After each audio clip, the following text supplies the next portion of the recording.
tafadhali. Roots Kenya, unapiga makofi. Laikipia Conservancies Association. Naibunga Central Conservancy Trust.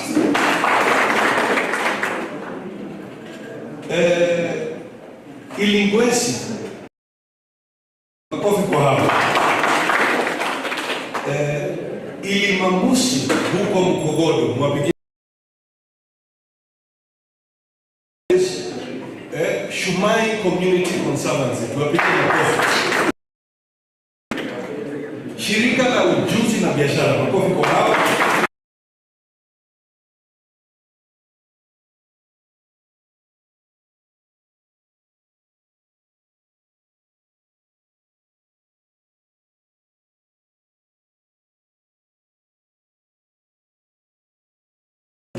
Naona watu wengi sana wametoka ile pande ya East, naona kina Kimona wengine, hata mimi kwa mimi kidogo tunataka tufanye. Nitauliza swali, tunainua mkono. Zile zinaleta economic development. Na ile ambayo imeongoza Kenya namba 2 ya maneno ya economic development ni gani? Tourism. Namba ya 3 wangapi real estate, tuseme hivyo tu ili tuone ni wangapi real estate.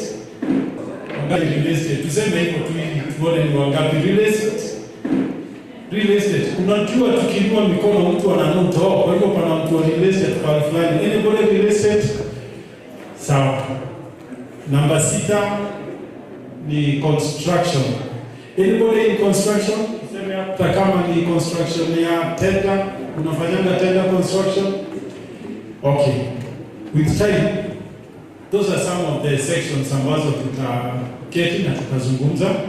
Tutaanza na agriculture, tuendelee hivyo, tourism, tuone maneno ikoaje, financial, and then tuketi tujiulize now what's next. Ile kitu ambayo inakuwa muhimu sana kwa taifa lolote ni economic development. Watu wakipiga siasa, watu wakifanya maneno yote ni economic development. Na ndio maana tuko hapa maneno ya investment. Na kwa sababu wakati umepita na tunapenda kuwa tunaanza maneno kwa wakati ambayo tumesema, I think tutaenda straight to the first presenter of the day. So the first presenter of the day, wengi tunamjua. Tunajua Kenya National Chamber of Commerce and Industry. Si tunaijua? Tunajua Kenya National Chamber of Commerce and Industry. Kama hatuijui basi leo tutaijua. Tutajua kazi yao ni gani. Kama wewe ni member atakuambia kuwa member ni nini, na pia atatuambia ni aje huwa wanatusaidia sisi kama wafanyabiashara, sio wa Laikipia tu, wa Kenya mzima. Ningependa tupige makofi tukimkaribisha Nimo on behalf of the Chair of Kenya National Chamber of Commerce. Tafadhali makofi. Thank you so much. Karibu sana. Let's just come here. Tupigie makofi tena na tumkaribishe Nyambu baada ya baridi. Karibu sana Nimo. Good morning. Moriaga. It's a good day. It's a new month. Happy new month. Yeah. Distinguished guests and fellow business leaders. My name is Lynette Domo, and I have the honor to be representing our chamber chairman, Laikipia chapter, Mr. Degwa Litonga. He was not in a position to come today, but he passes his regards. My role in KNCCI stands for Kenya National Chamber of Commerce and Industry, is the Director of Youth in Business. And so I stand before you not just as a representative of our organization, but as someone who believes in the transformative power of inclusive economic growth, which is in line with theme ya leo, unlocking economic potential, investment for inclusive growth. Yeah. So what is KNCCI? KNCCI. I want to believe most of us here are members. Is there anyone who's a member? By show of hands. You're a business person and a member of KNCCI.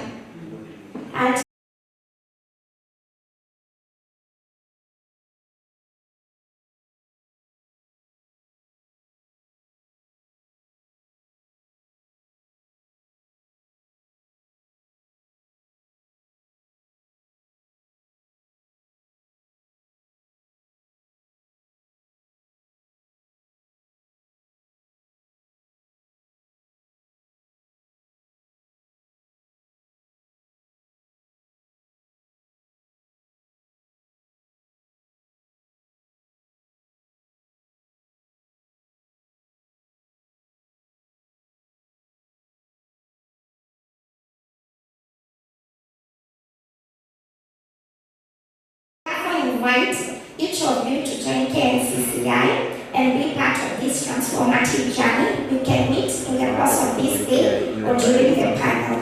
Thank you for your attention, and I look forward to further discussions today. Asante sana.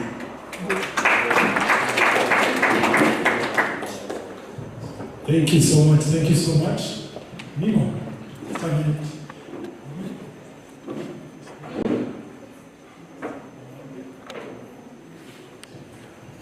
my apologies. We do have an office for Laikipia chapter at Huduma Center in Nanyuki. Yes, but you can also see me after this if you would like to be a member. There are very many benefits for anyone who's a business person. you have one in your room?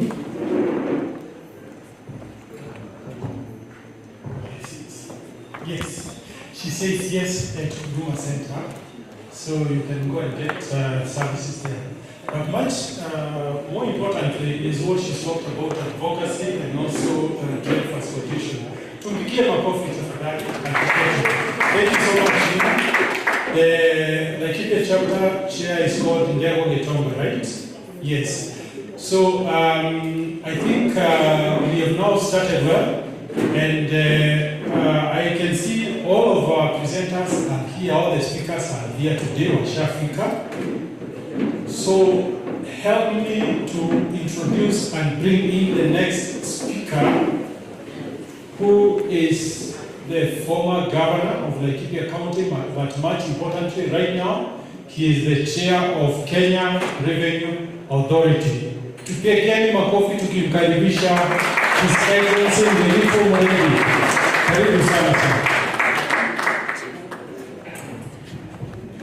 Asante Bwana Murundi. Good morning once again. Good morning. I know it's a bit baridi, so thank you. Thank you.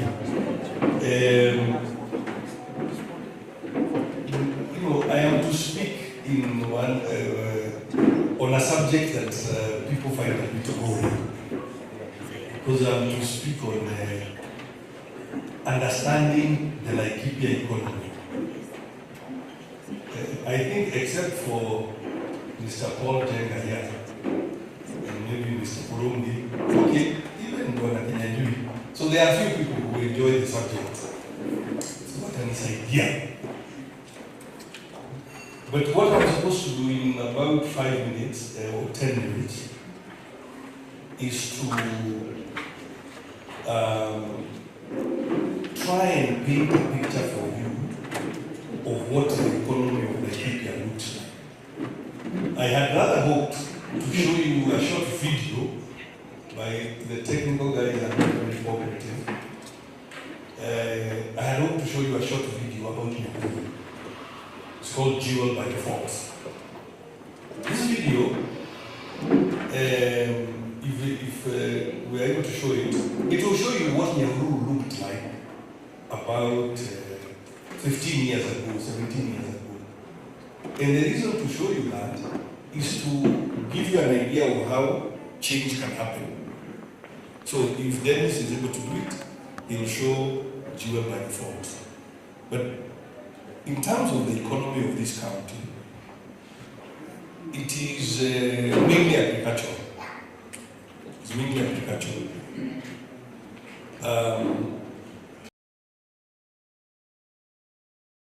farmers in all of them. If you think, which is a very large number, if you think thousands of them are in Nyahururu and Laikipia West. But also, if you look at Laikipia Central and 1 hectare, like that, 5 acres. To the north of the county, you have ranch. So the main production on that side is livestock, and you have many of them. Is that beyond livestock, there is a lot of other production that takes place in those in Laikipia North. Find some very interesting products from Laikipia North. Of course, we have a few towns as a county. Muruti, which although is the administration, the level of commercial activity is slightly smaller there. Then we have Oyomerevie, like that, Costa, Kemanjo, Doldol, Chumvi, like that. These are generally small urban cities, larger ones, like 23,000. The kind of, and of course, financial services. But financial services in Nyahururu, Muruti, Laikipia, like that, we are beginning to see more in the smaller towns. So you will find, of course, most banks have agents in all in the smaller towns.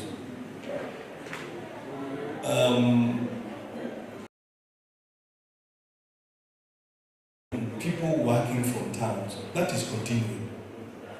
Here in Nyahururu,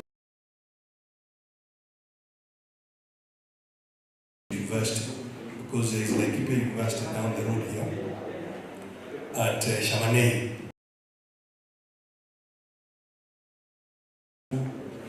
Lusogwa, Karoga, all the way to town. It's looking young people who live in this building. University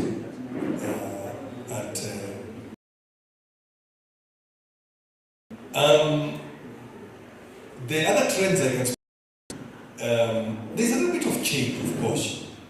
There's a little bit of change. If you look at Nyahururu town itself, if we had managed to show you the video, you would be surprised at how we looked just 15 years ago. Most of they are Marlin craft or something like that, or Odanyana. But when you're in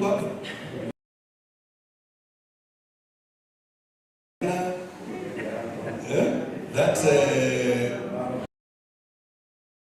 the corner, Barro, but it's a different name now. Spanish. Those are the big buildings. Breeze has come later. It's there. It's just that it is too close to the riparian, so it's quite tall. So the character of the near Jogo. It's called? Yes. Yes. So the character is changing. The thing that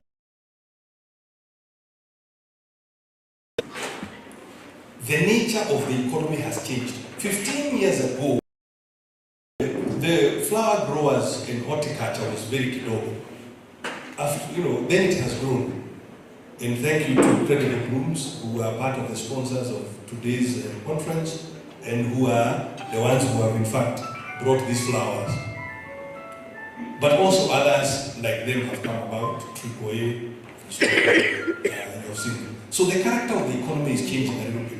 In terms of size, and I have to be careful, during campaigns, one person was a bit upset with me. He told me, we don't eat GDP. We don't eat. Okay, GDP is a measure. Unahesabu. Ni kama tu vile unaweza sema niko na shilingi. Kula hiyo noti ya shilingi 1000 utaitumia kununua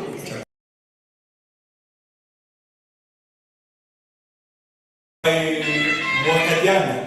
mwaka jana tulikuwa about 125 billion shillings. That is the total size. When we are talking about this video, we were something like 35 billion shillings, not dollars, shillings.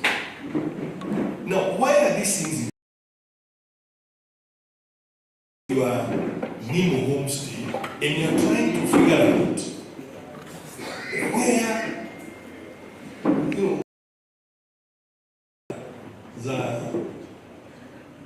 zako unataka ziwe wapi?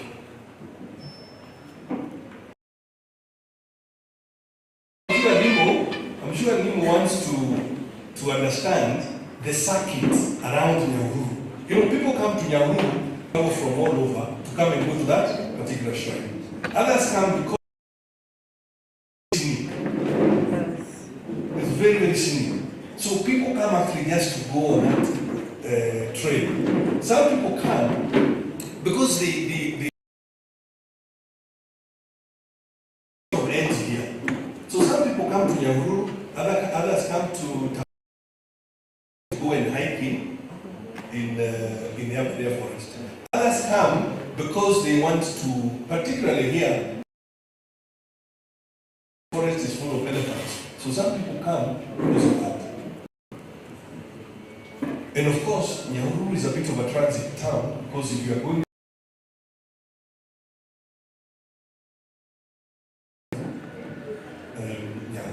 if you are going east to west or west to east, the lift, you pass through Nyahururu, and of course going south. I better stop there because there will be several other presentations about the Laikipia presentation. Laikipia is in the middle of a very big. I don't want to steal their thunder, but they will tell you some figures that are going to surprise you. I know we are going to get into debate soon.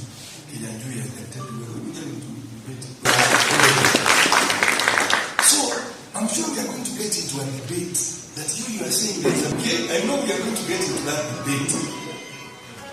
Now, all very rich. That's not what I'm saying. But when you understand the economy, the size of it, it gives you where the opportunity is to make money for your pocket. It gives you an idea where can you make money for your pocket? Where can we make money for your pocket? That's what it means. That's why it is useful. Where is the economy?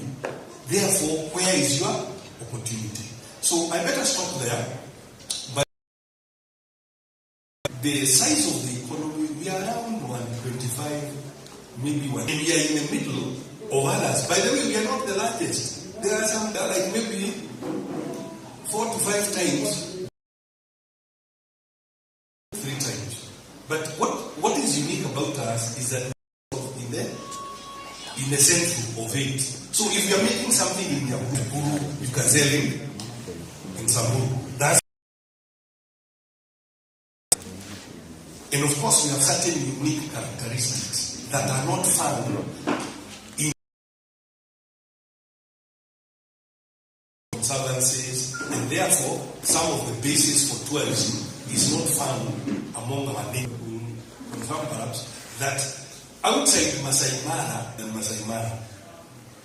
So in terms of developing a tourism, asante sana for listening. We will get into dealing what is the purpose of an investment. It's not really for their years. So let me explain them. As I said earlier, a collection of thoughts become an idea. A collection of ideas become a plan. That plan, when it is economy of Laikipia and its neighbors, where are the opportunities for us to make money and put money in our pocket? Isn't it? There's a cooperative bank, ujuzi na biashara, Laikipia Conservancies Association.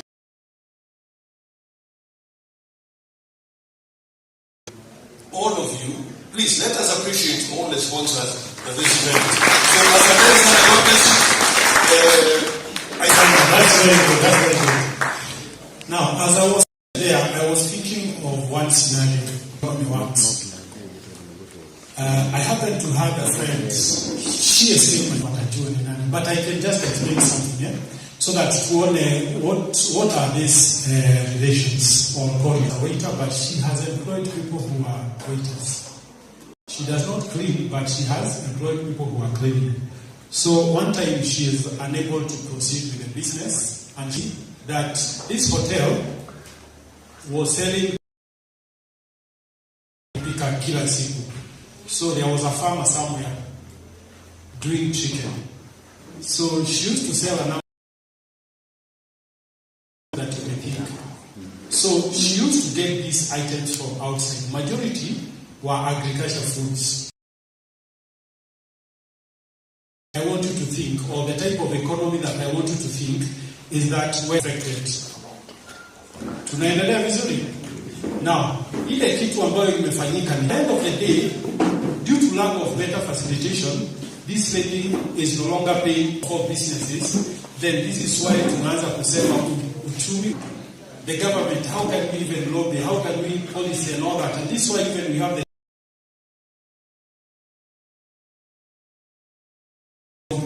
from closing her business. So this is all about economy. Let me stop there. Allow me to introduce our third speaker, Mr. Ruben.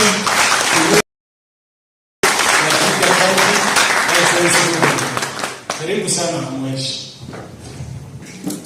To the Excellency Governor, former, to the other guests you have, Apasitawero, Waikidit, as a deputy. Governor is out of the country on other official duties. But he took conference. Actually, this is the way to go. You need everyone on board, or any other opportunity Laikipians can caucus. That is the only way Laikipia can give a lot of opportunities. So the presentation can be seen. Okay. So we have a lot of crops, talking about maize, we're talking about their economic hubs, we're talking about from population statistics. On average, we are talking about 520.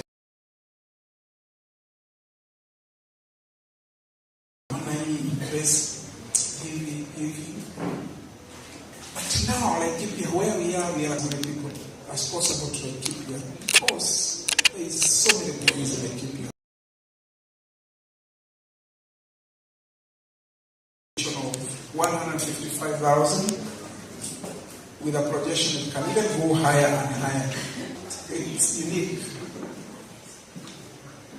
The national Nakuru Nyeri Road, those are to make it an opportunity for him to invest.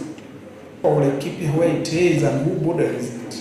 We're talking about a population of close to 10 million. We have Nyeri and Baringo. If we can locate it, that any investor who comes on board to invest on any opportunity who can invest on infrastructure, where we are, and maybe the network of close to 12,600 kilometers square, still not as good. But if you check on the hard roads, oh my goodness, even those areas we talk of mashinani, the railway networks, and also those are some of the opportunities we have in terms of infrastructure. Where are we financially in Laikipia County. We had an equitable share of 5 being a KRH, there was some other quotas. Nationally, we're able to get an increase and 1.2 billion. It is our expectation maybe by then, but it will all depend on other checks and balances we will be able to put on place. So from that matrix alone, it tells you, if you check from our,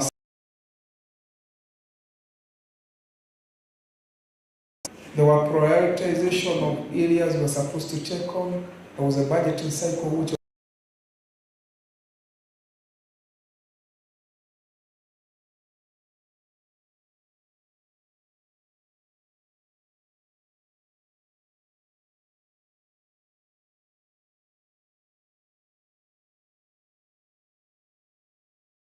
the other game changer is on tourism and wildlife.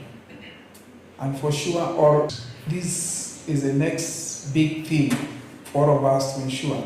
Well, what we are talking about, I know tourism and other aspects of the same, if it is well done. So we'll continue doing more. Or if you go to counties I will not mention, there was a discussion on where can we do an industrial park. And for sure, it was even very hard. Unauliza, nimefika ama bado? Unaambiwa counties I will not mention, they have gotten their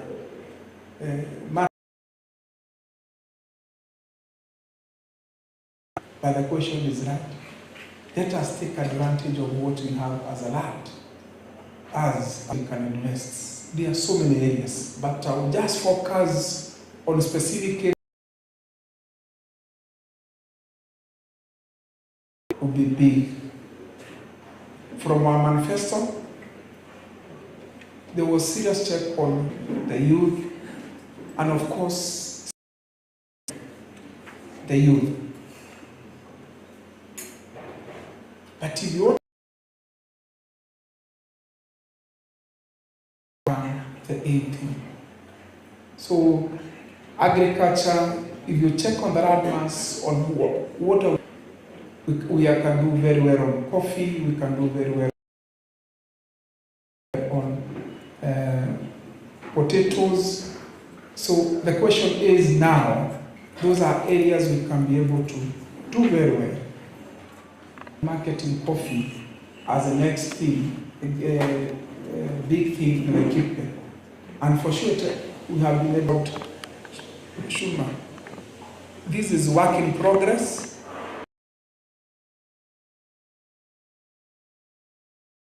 Coffee farming in Laikipia is great. Serious thing also happening on this movement, and Laikipia will be great if food security. So we just need to get it right to ensure we do so. And Laikipia from our food bank, and we continue doing everything possible so that it is food secure, then the rest can be comfortable. So, of the good markets we have, the Nyanyuki market with a product to a tune of 350 million. And also we'll be able to, we'll be getting the Nyahururu and the Muruti. What does it mean? Kuna kakireshe panda hivyo. The youth, whether from an external point of view, you by May next year, and will be a game changer in Laikipia as a county in terms of waste.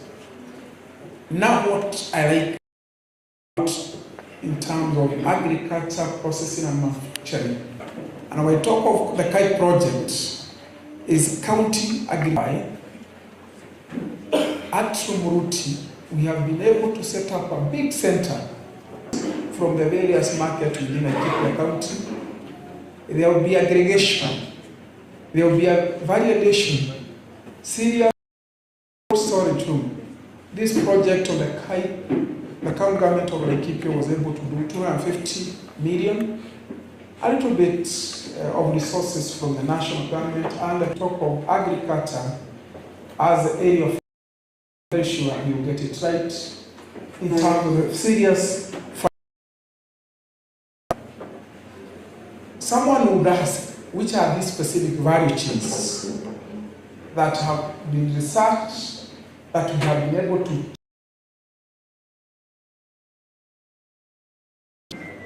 the investment opportunities on the various value chains, the tomatoes, the beef, the avocados. These are areas that are collected, researched, and it have been shown. We're talking about the milling plant, the corn oil, and also the breading company.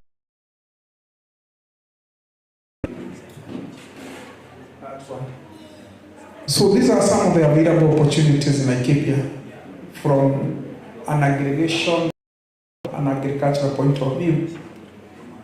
Any investor who gets it right on all these value chains, you can be very sure you'll be able to reap big.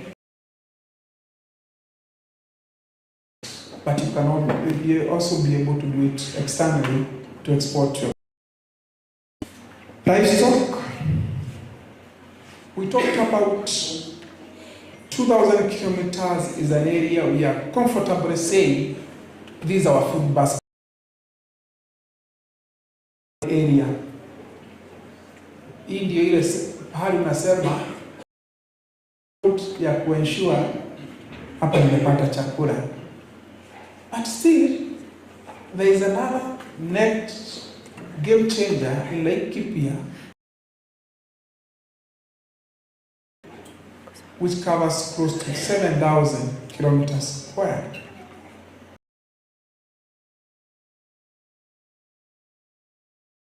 Where on goat, beef, all that. Hata kuna hoteli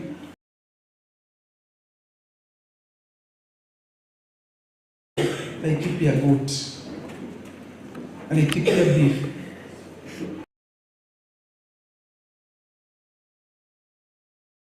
So there is that tendency. We are known for beef, goat. Are we taking advantage of it? From a revenue point of view, you are talking about what is able to circulate the milk, like hides and skin. Those are areas to wale wameenda some farms. This is part of pale isipokuwa hapa. The breeding, our breeds and what we have, livestock as a value chain, we are getting it right. All that. So, we are going to have a investment point of view, we'll get it right. Tourism, I talked of tourism as a name. Need to focus on Gurus Kenya, hujaipata resources under tourism. Mimi nasikianga hivi. Let all of us come on board to ensure tourism is the next big thing. Last year, we got like 156,000 tourists. We're talking about a revenue circulation of like 1.5 billion. Do it right, Laikipia will be a good thing. Lakini we confirm was a right. Laikipia unajua unaweza pata pahali kutoka 6 mpaka hii 6 nyingine pahali karibu ya 1 million. Kabisa hata Trump anaweza kuja Laikipia na asikia kwa nyumbani kabisa. Na key sites, the sports tourism. Na ule mtu wako na pesa saizi hapo Laikipia tumetajirika. A national reserve ile iko kilimo. We have been able to spread of 41,000 acres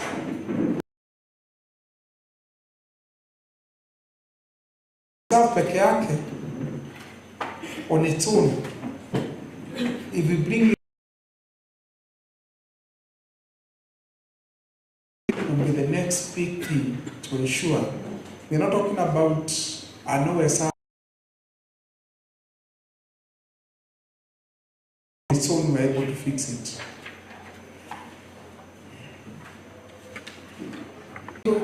Akaenda akapata hela zake huko, kuna tekra rupe wote, so that there will be that adaptability. From a sporting angle, you can be able to, if people are picking Nyahururu to be very specific in terms of tourism, very hard from the national government. Mulisikia pesa yetu ya county kuna deficit ya 93 billion. Sasa hiyo pesa ile national government, all of us coming on board, I can assure you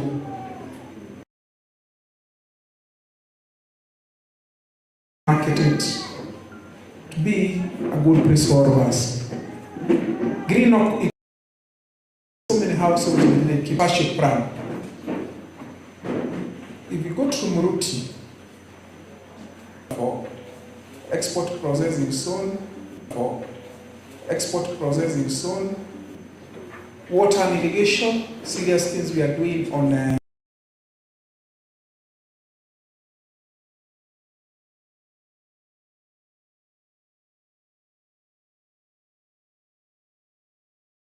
let us take advantage of what devolution gives us.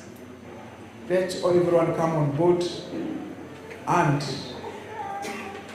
if you check on the statistics,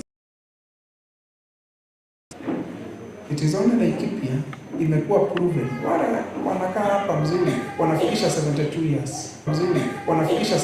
years. Lakini ukikaa pale nyingine iko na moshi nyingi, unasukumana na 50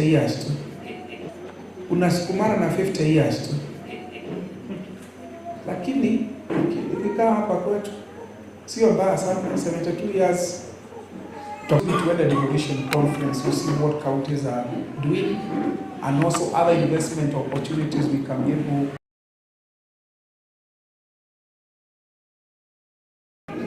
The theme for this year devolution conference, which is starting on 12 to 15, for people to 15, for people, for prosperity, devolution as a catalyst for equity, inclusion and social justice.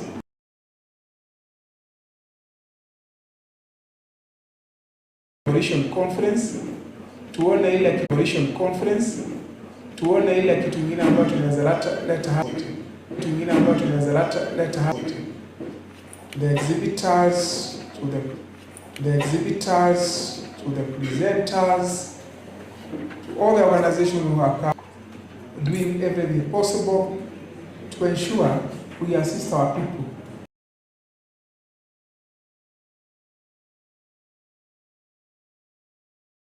Niko na office tatu, niko na office kufanya. Mungu awabariki.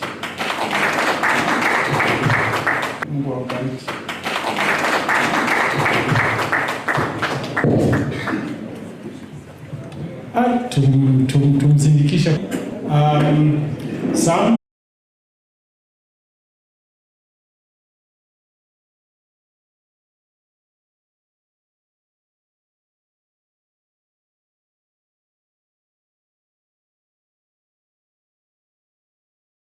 and a lot of movements.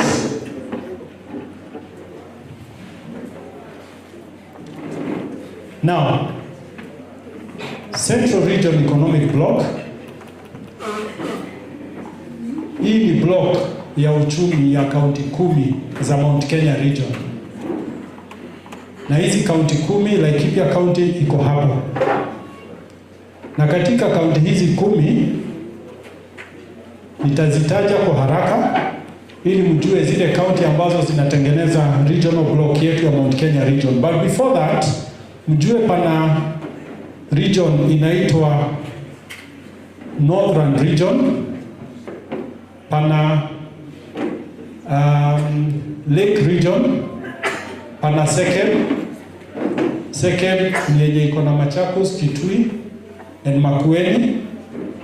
Pana jumuiya ya county, pana ile ya Northeastern wanajiita FCDC, the Frontier Counties Development Block, and then tuko na hii yetu ya Central Region Economic Block. Nataka tu tupitie tu maneno mbili tatu ya Central Region Economic Block. Na hii Central Region Economic Block, allow me to just go through the names of these counties ambazo ziko hapa kwetu. Ya kwanza ni Embu, tuko na Kiambu, tuko na Kirinyaga, tuko na Laikipia, we have Meru, we have Murang'a, Nakuru, Nyandarua, Nyeri and Tharaka Nithi. Now, kwa hizi kaunti zote wakati ukifika ikirudi tutaona, lakini I just want to mention kitu moja ama vitu mbili. Kaunti yenye iko na population kubwa kwa sisi wote ni kaunti ya Kiambu followed by Nakuru. Kiambu iko na 2.4 million, Nakuru iko na 2.1 million. Na hiyo ni statistics ya 2019, but for now projection Kiambu iko na 2.6, Nakuru iko na 2.3.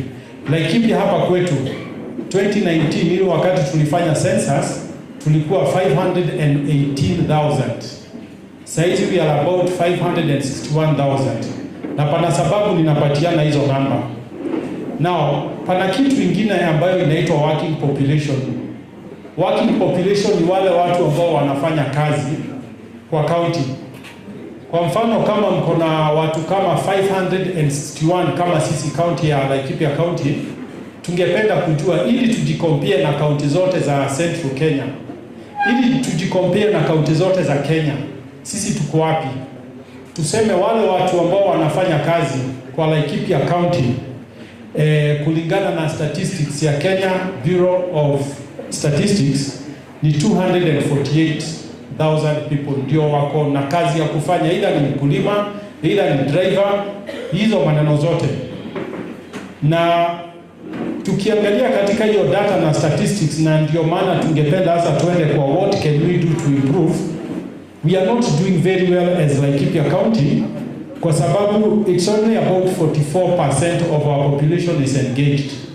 Well, Central Region, it is slightly higher than the country, because country ni 33%, meaning 33% ya watu wanafanya kitu, hata kama is not as productive as yenye tunaweza sema ati anaendea mshahara ama kitu kama hiyo, ila analima, ila ni mama mboga, boda, anything that you are doing. But Laikipia County, amongst hizo counties 10 zenye tumetaja, tuko namba 2 kutoka chini, kwa sababu ya chini kabisa ni Nakuru. Nakuru iko na 40%. Only 40% of population yote ya 4.3 million ya Nakuru wanafanya kazi. So sisi tuko 44. Pana county ambayo watu wao wengi wanafanya kazi na ni county ya Murang'a. Murang'a population yao ni kubwa na watu wengi wako engaged kwa vitu tofauti. So it's good for us just to have that in mind, kwamba tuko na kibarua kigumu cha kufanya kuendelesha mbele.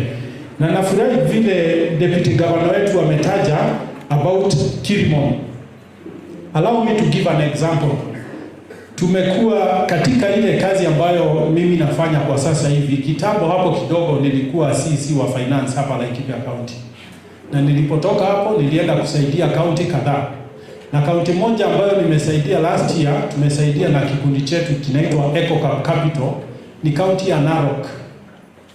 Narok County is almost like Laikipia. Lakini Narok County kwa own source revenue sasa hivi wako 4.4 billion. 4.4 billion hizo ni pesa mzuri sana za kusaidia watu kufanya kazi.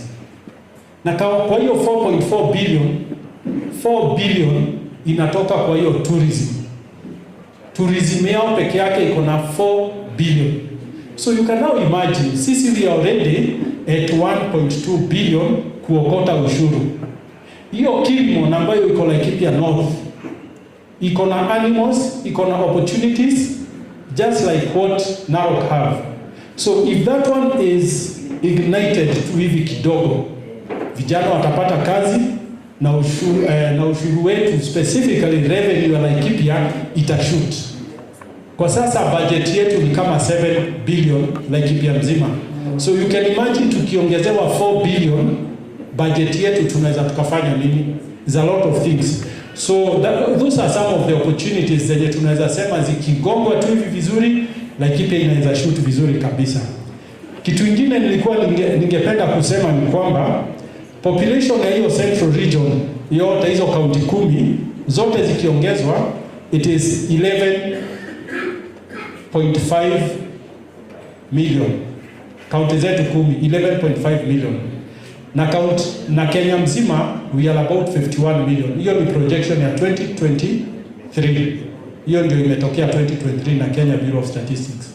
So we are about 22-23% of the Kenyan population. Now, why I'm saying that, nataka tuende kwa uchumi wetu. What is the strength of our region? And this is almost my last slide, ili nilete Ambassador Awero as we still continue settling down. Kwa hizi counties 10, uchumi wetu ni mkubwa zaidi ya country inaitwa Rwanda. Have you ever noted that? Hizi country zetu, hizi county zetu hizi 10, uchumi wetu ni wa 3.3 trillion. Kenya mzima is about 13 trillion. Sisi ni 3.3 trillion. Na hizi namba ni mzuri ili una compare, unaona tuko wapi saa hizi. Tusikue tu kazi yetu ni kulima na labda ile kitu ambayo tunalima haituletei uchumi ama pesa zenye sisi tunafaa tupate ili tuende mbele kama Laikipia County. Na ikiwa hivyo basi tunaona Laikipia County yetu it's about 128 billion. Kwa hivyo bado sisi tuko chini, na hiyo 128 is about 1% of the country's economy. Tunaelewa hapo? Laikipia peke yake ina contribute only 1%. Lakini opportunity yetu ni kubwa zaidi. So tuko na kibarua ya kufanya hapo. And this is why we are advocating for investment forums ili tuangalie what we can do. Now, those are some of the statistics zile ningependa to share. Labda later tunaweza share vizuri nili yetu ikituallow. Dennis, if the next presentation ya Ambassador Awero iko, then tunaweza enda straight kwa hiyo maneno. Now, in conclusion about Serel, EcoCap Capital, kikundi ambacho I'm the CEO, tumepewa kazi na hizo kaunti zote 10. Tuwatengenezee blueprint. Blueprint ni kumaanisha economy yetu itakuwa aje miaka 5, miaka 10, miaka 15. Hiyo kazi tumepatiwa na tumeianza. Now, ile kitu ambayo tungependa kwa hiyo kazi ambayo tushaanza, in September tutakuwa na conference moja kubwa pale Nairobi. Hiyo conference tutaita stakeholders wa hizo kaunti 10 wakuje waketi. Tuambie kwamba uchumi yetu iko hivi na ile maneno ambayo tunaweza fanya kama Serel ama kaunti zetu za Central Region Economic Block ni haya. Ni maneno gani mengine nyinyi mngependa tuongeze ama mngependa tuone tunaweza endelea aje? Kwa mfano, Kenya kwa sasa ndio namba 5 in production of avocado. Na DG wetu ametaja about avocado. So being number 5 in the world, producing more than 563 tons, and we are number 1 in Africa. So what else can we do? How can we position ourselves as Central Economic Bloc? 70% of that production comes from us, the Central Region Economic Bloc. So ni nini tunaweza fanya? Is it aggregation hiyo DG amesema ambayo yetu si mzuri sana? So how do we do it so that our farmer can reap better? Tunaweza sema coffee tuko juu, lakini coffee we are about number 10, 20 hapo hivyo. Lakini avocado we are really up there. So ni nini tunaweza fanya kama Central Region Economic Bloc? Hayo maneno yote tutazungumza in September, and then next year March hiyo kitabu itapatianwa na tuanze kuitumia na kuifanyia kazi hivi kwamba hata serikali mpya ikikuja, tukipata gavana mpya Nakuru, tukipata gavana mpya Meru, Laikipia, pahali popote, watakuwa na kitabu ya kuangalia maono yetu kama counties zetu 10 ni kufika hii bilioni. Sio ni maneno mzuri? Ni maneno mzuri hiyo? Because kama hatujui penye tunaenda, tutakuwa tunaenda tu hivyo. Now, I would like to welcome our next speaker, mwenye tukue speaker naye hapo, yangu imeisha hapo. A bit of introduction. Nipigiwe makofi hata mimi. Thank you so much. Yes, so ningependa kumkaribisha our next speaker, Ambassador Johnson Wero, akuje atuendeleshe hapo. Thank you so much. Tupigie makofi anapokuja. Makofi mazuri kwa Ambassador. Karibu sana Ambassador.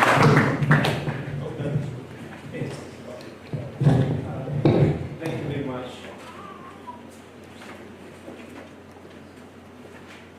Is this working? Thank you very much. Thank you very much, Mr. Andai.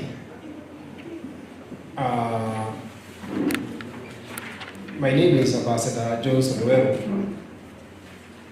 a son of Laikipia. I come from the northwestern tip of this county, bordering Baringo, Samburu, and Turkana. That is Kenaba, in Garba division. I'm not like Derito, who just comes around the corner. And for the sake of my brother John Bueno, the Chief Executive Officer of Kenya Investment Authority, I would like to welcome you all to Laikipia, Your Excellency Ruben Kamuri, all the speakers and the exhibitors. Good morning. When we've decided to have this conference, a lot of conversations went into what do we need to do for Laikipia, and the theme of the conference is as indicated in the flyers. But I have one thing I would like to challenge all our political leaders.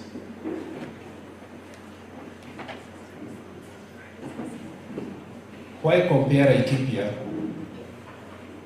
with several counties, with other counties in Kenya? I have heard Mr. Dai here mention Narok. And why compare Laikipia? Why not compare Laikipia with Africa? So I'm going to talk to you about what opportunities are there for Africa, for Kenya, in specific, and what we can do to ride into that particular opportunity. What can leaders do to make sure that what is available for Kenya, we get a small percentage of that and bring it to Laikipia? Because the essence of devolution is that counties become the aggregate contributors of development, and then the overall development of each county counts to the overall aggregate for Kenya. That was the dream of the drafters of the Constitution. That was the dream of the drafters of Vision 2030. That was the dream of the founding fathers of Kenya. If you can go to the next slide. We are going to look at the key challenges facing the ACFTA. The ACFTA is the African Continental Free Trade Area, and the TFTA is the Tripartite Free Trade Area. The tripartite brings together regional blocks of EAC, SADC, and COMESA. Mr. Dai talked about the bloc comprising of the 10 counties of the region, counties like Nakuru, Laikipia, Meru, Tharaka Nithi, Murang'a, Kiambu, and so on. These are just a small section of what constitutes the Republic of Kenya.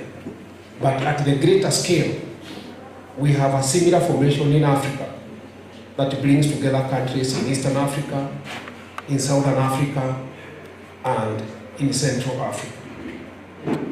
We are also going to look at the regeneration level, strategies of the county, the legal and institutional framework, and we end with these conclusions.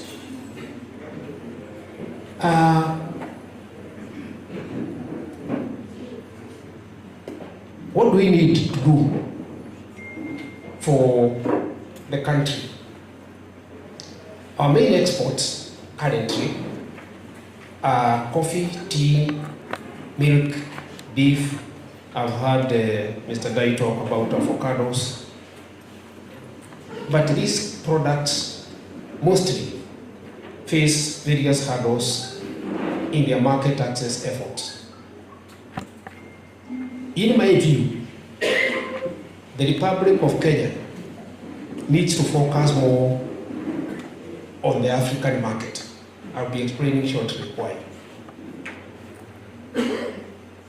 In 1991, when the heads of state and government met in the OAU meeting in Abuja, they granted the Secretariat of the AU, the African Union, the mandate of coming up with the African Economic Community. And that is why I feel very strongly as a Pan-African that we need to ride on that dream. And the Abuja Protocol gave rise to the ACFTA, the African Continental Free Trade Area.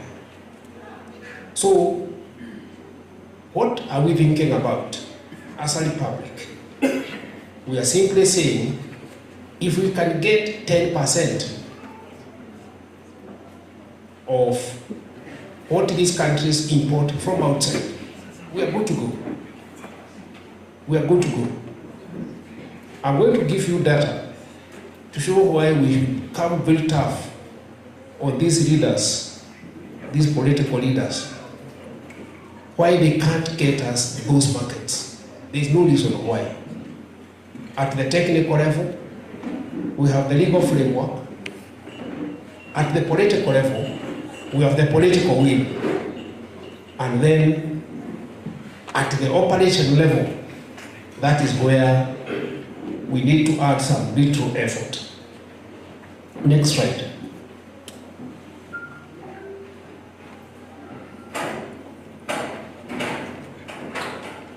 So we have a number of challenges, including reliance on traditional exports, regulatory environment, subsidies and dumping, trade imbalances, and underutilized opportunities.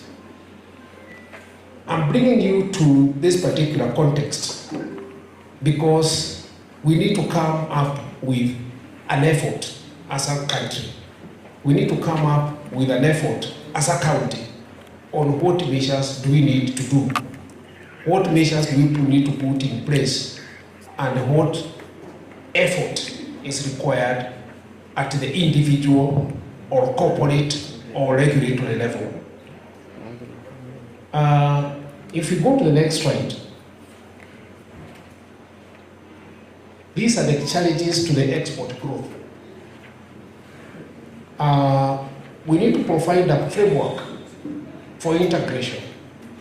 When I was speaking to the governors of the CELEB, some time back we met at the Pan-African Hotel, I told them there is no reason why a produce from Nakuru passing through Nyandarua, passing through Kiambu to Nairobi should pay tax or cess There's no reason why. So if we form a block of members of parliament passing a piece of legislation, we have 2 or 3 regional blocks, the Rift Basin Development Authority, the Coast Development Authority. These are by law established as regional development authorities. Why can't you force our MPs and the senators to create a Senate? You are the voters, me included. These politicians should show us the way. These politicians should lobby Parliament to create a Senate Act whereby a produce coming from Nakuru, Meru, or any of those counties is given equal treatment. And then we establish a common regulatory framework. If it is a piece of avocado or a cabbage or milk or beef from any Sereb county, it is given one treatment and one certificate. So that as it enters Nairobi, it is Sereb identified. That is what countries do. I served as ambassador to the European Union. And I can tell you, that is what Europeans do. Europeans mark their products distinctively and then sell that product to the rest of the world as a European Union product.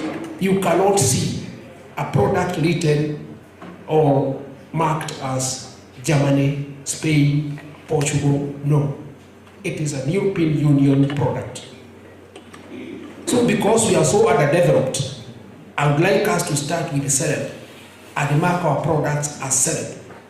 If it is a piece of cabbage, if it is milk, if it is coffee or tea, it will be marked as Sereb.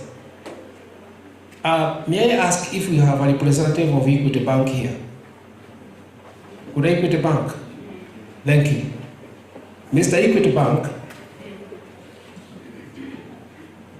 Okay. Mr. Equity Bank, we are working with your bank, with your group CEO, to promote Murang'a tea. We are working on Murang'a tea to make sure that we sell Murang'a tea and Kenyan tea under the WTO framework of geographical indications. That is what will begin to sell, like the way you see champagne, the way you see this drink called Jack Daniels for those who consume alcohol. These are products marketed in Kenya under geographical indications law. You cannot sell or advertise that whiskey called Jack Daniels without facing the full force of the law. So what we are saying about Murang'a tea, or tea generally in Kenya, and there are about 10 products that we have isolated, we are trying to help Equity Bank and the Republic of Kenya do that. Next slide.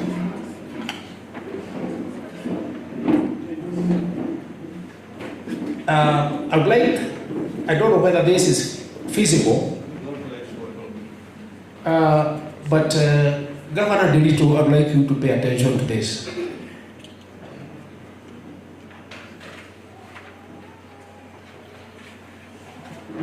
I have calculated the data for key products for Kenya. Just to give you as an example, Germany, no, not Germany, let me start with Egypt. Egypt, can you move to the, yes, no, I want you to focus on Egypt, yes. Move up a bit. On the right. Let me read my thing.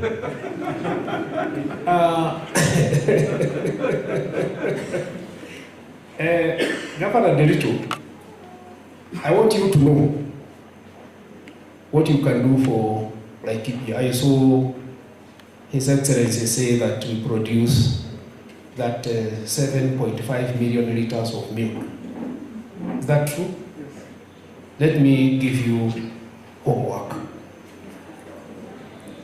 Egypt, which is a country of about 110 million people, imports milk worth $90 million from Germany.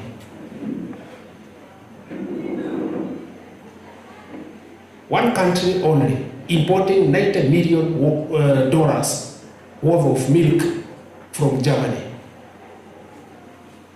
So, if the Minister of Trade was in attendance, this is the message I would give him. If you get just 10% of 90 million, and you have the legal framework for getting that, you have the legal framework for getting that, under Article 4, 8, and 7 of the African Continental Free Trade Area.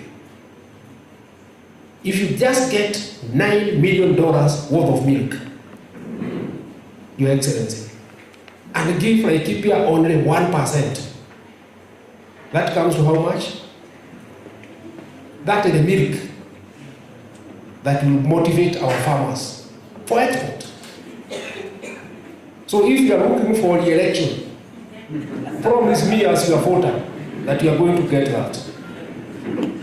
Because if you don't, you will not get my vote.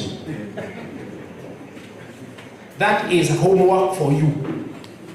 Get just 1% of $9 million, and you have the legal framework for doing that. If you go to avocado, can you go down? Avocado is down there.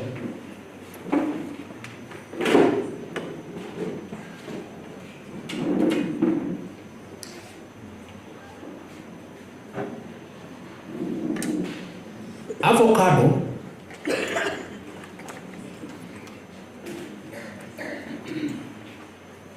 or let's get meat. A country like South Africa, the largest importer of meat is from Brazil. It imports meat worth $522 million worth of meat and meat products. If you get 522 million and just get 10% for Kenya, just 10%, that is 52 million worth of beef. If 1% of that was to come to Laikipia, mtakuwa na pesa. So I'm challenging you, and I'm going to give this presentation to the Secretariat, so that you know where money is. Money is not in these empowerment programs. Money is in the pockets of those who can get it in foreign currency. If you get dollars in your pocket and you make it a sustainable exercise, you are going to be a much better off Kenyan than depending on politicians and the government. This is a private sector-led economy. It is a market-led economy. So what you do is to get money from outside. And when you get money from outside, you are creating jobs locally. You are giving the mwananchi the opportunity to become richer. Tunachikana hapo.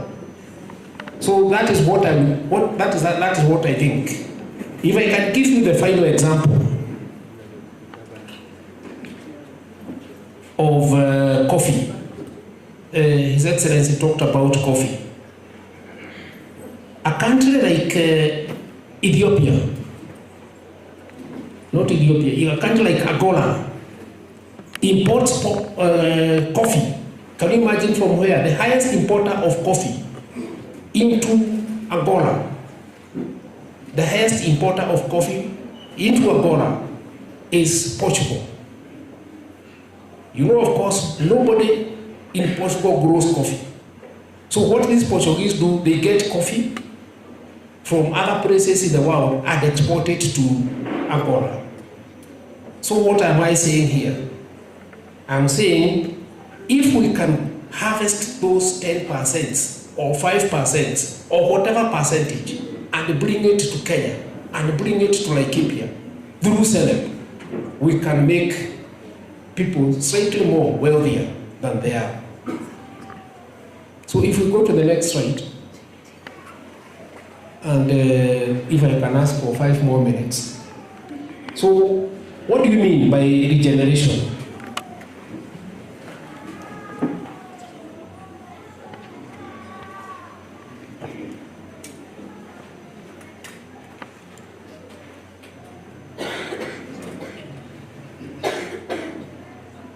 What we mean is this, and this is technical information for those who may have need for understanding what I'm saying. If these counties can come together,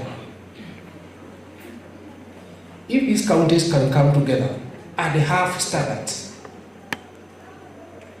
I was shocked, Your Excellency, that you had the opportunity to count the number of eggs. That is not what we do. We count eggs in number of trays. So get to a beer. Laikipia produces so many trays of eggs. Those numbers look big because I thought you calculated each egg.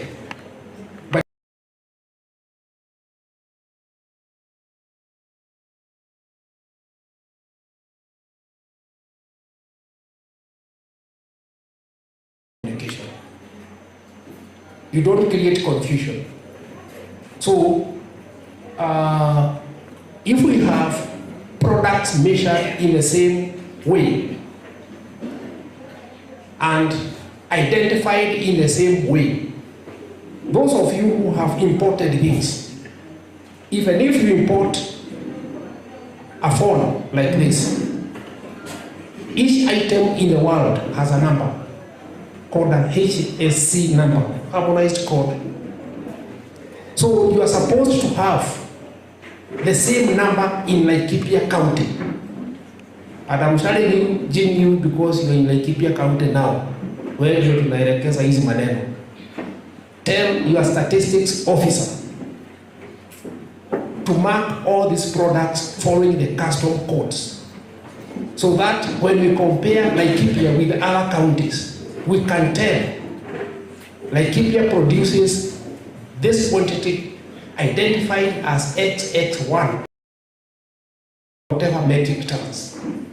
So when we start challenge in identifying the products that you are selling to the foreign customer, the foreign customer he knows eggs in quantities of trays. Beef and livestock internationally. The same with the hides and skins.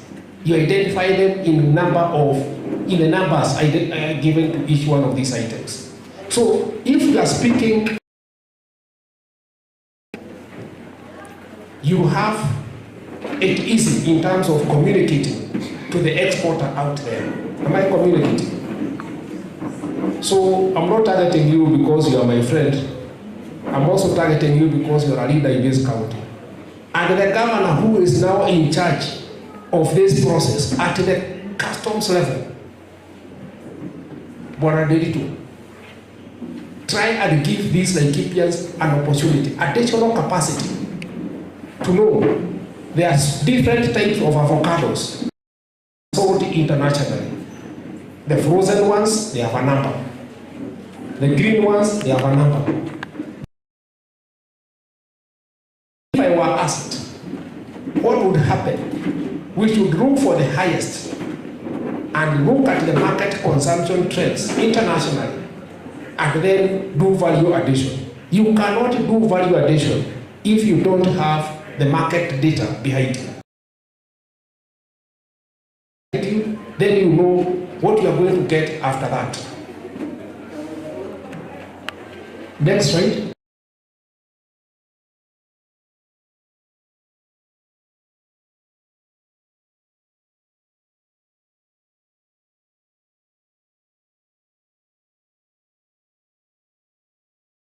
We are not data oriented. We don't know the total amount of milk that we consume now. Even in Laikipia, we don't know the volume of milk that we consume at the county level.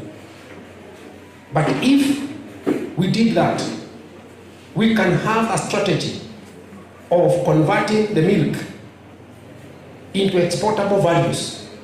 And that is why I mean what I would like to challenge our leaders here. Whatever we produce in this country should be for export markets. I have an example of Korea.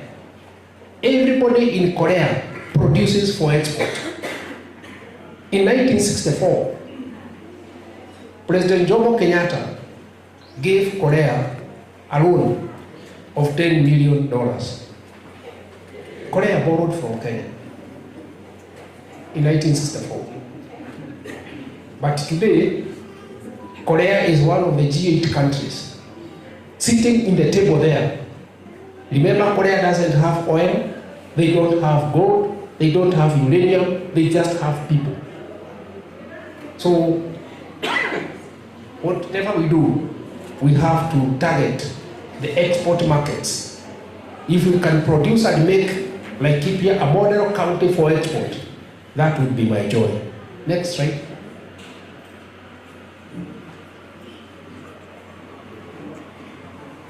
So I have talked about packaging, I've talked about SPS standards, I've talked about the impact, but what I want to tell you is that if you concentrate on science, if you concentrate on simple understanding of what these processes require at the international level, you are good to go. You are good to go. For the interest of time, we can go to the next slide. So, what are we saying here about competition from other countries? Kenya is not the only one producing all these products that we say we are exporting. We are competing with Tanzania. We are for the same export market. We are competing with Uganda. We are competing with all these African countries. But you see now today, Kenyans are almost being kicked out of Tanzania. I've not heard Governor Delitu, if I were you sitting in the KRIA board, I would issue the following statement. That KRIA collects X millions of shillings for the government of Tanzania. That is true. Through the one-stop border post. And I will say, that amount of money, hey, what does that mean?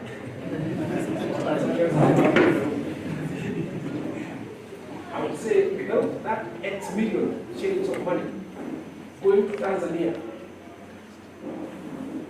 will be temporarily held up until we agree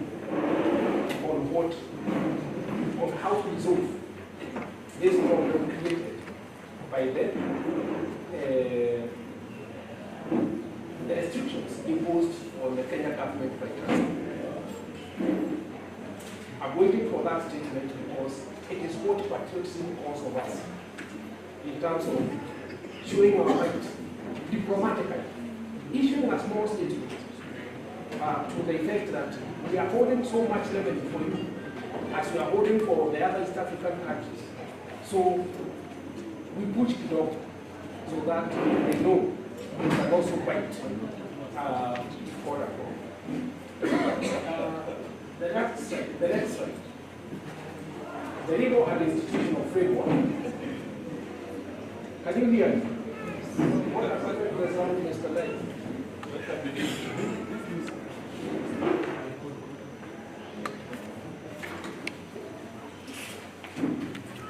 I used to be a teacher, so and you can see. So what are we saying? The particular articles that give us the legal framework are there. Those of you who are lawyers know that every action a country takes is based on the legal framework. You cannot do anything outside the law. So we have the law on our side.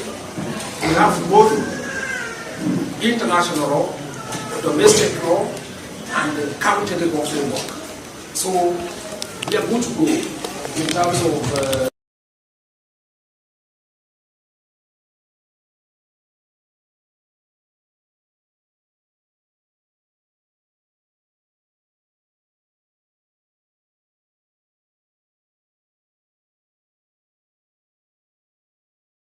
in reference to Executive Order number 2 of 2023 that gave certain responsibilities to the office of the Deputy President. And these responsibilities included, among them,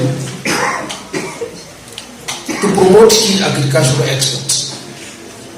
So what we do is to celebrate what we have in terms of the current Deputy President and force him to focus more on that particular mandate that has been given by His Excellency the President.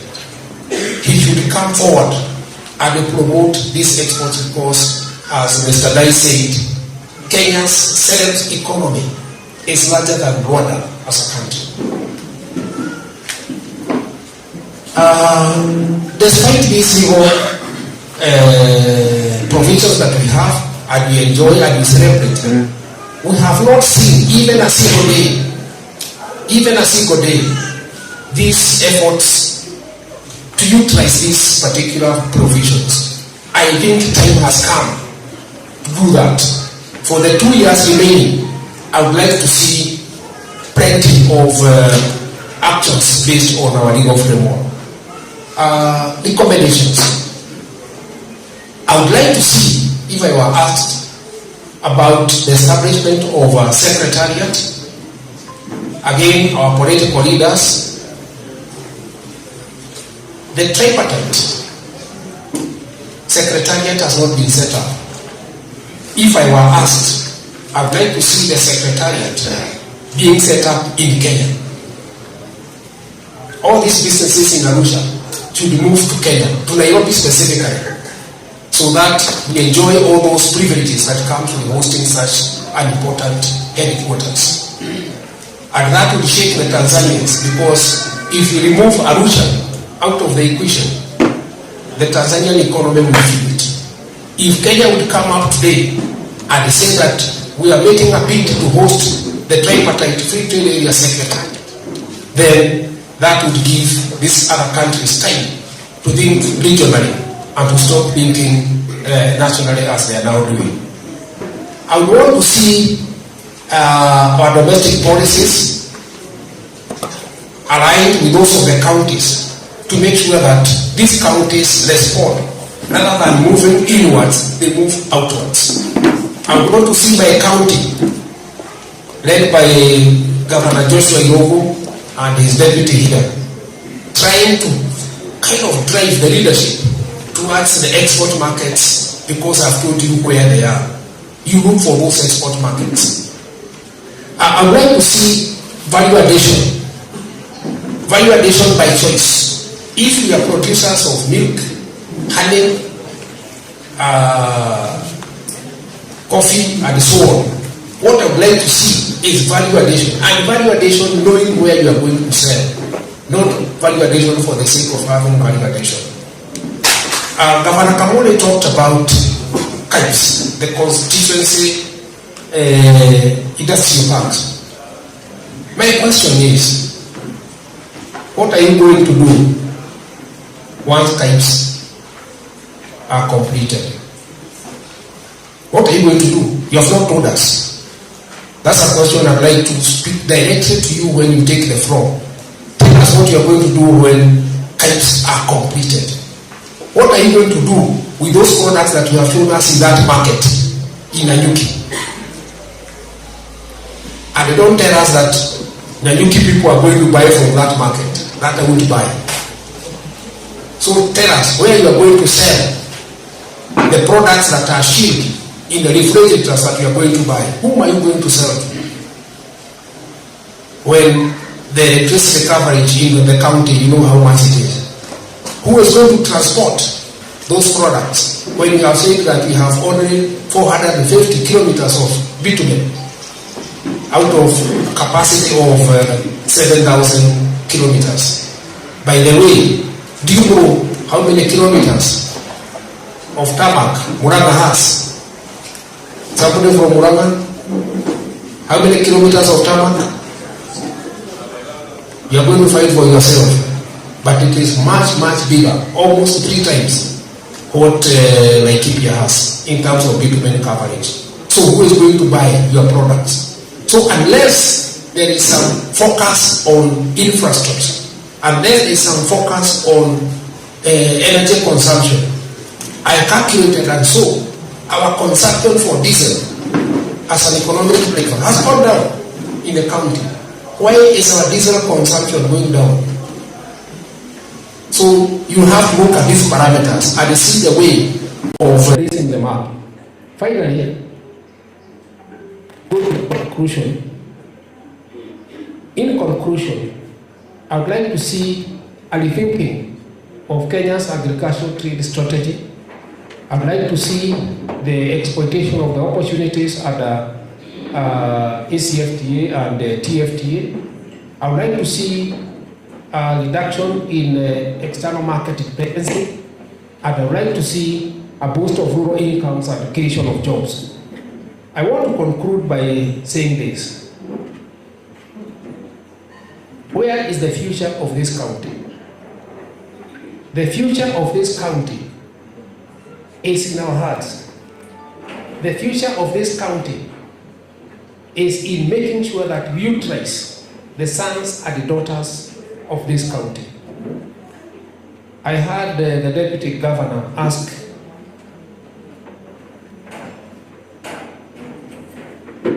the executive from Bruce whether he has received support from the Ministry of Tourism.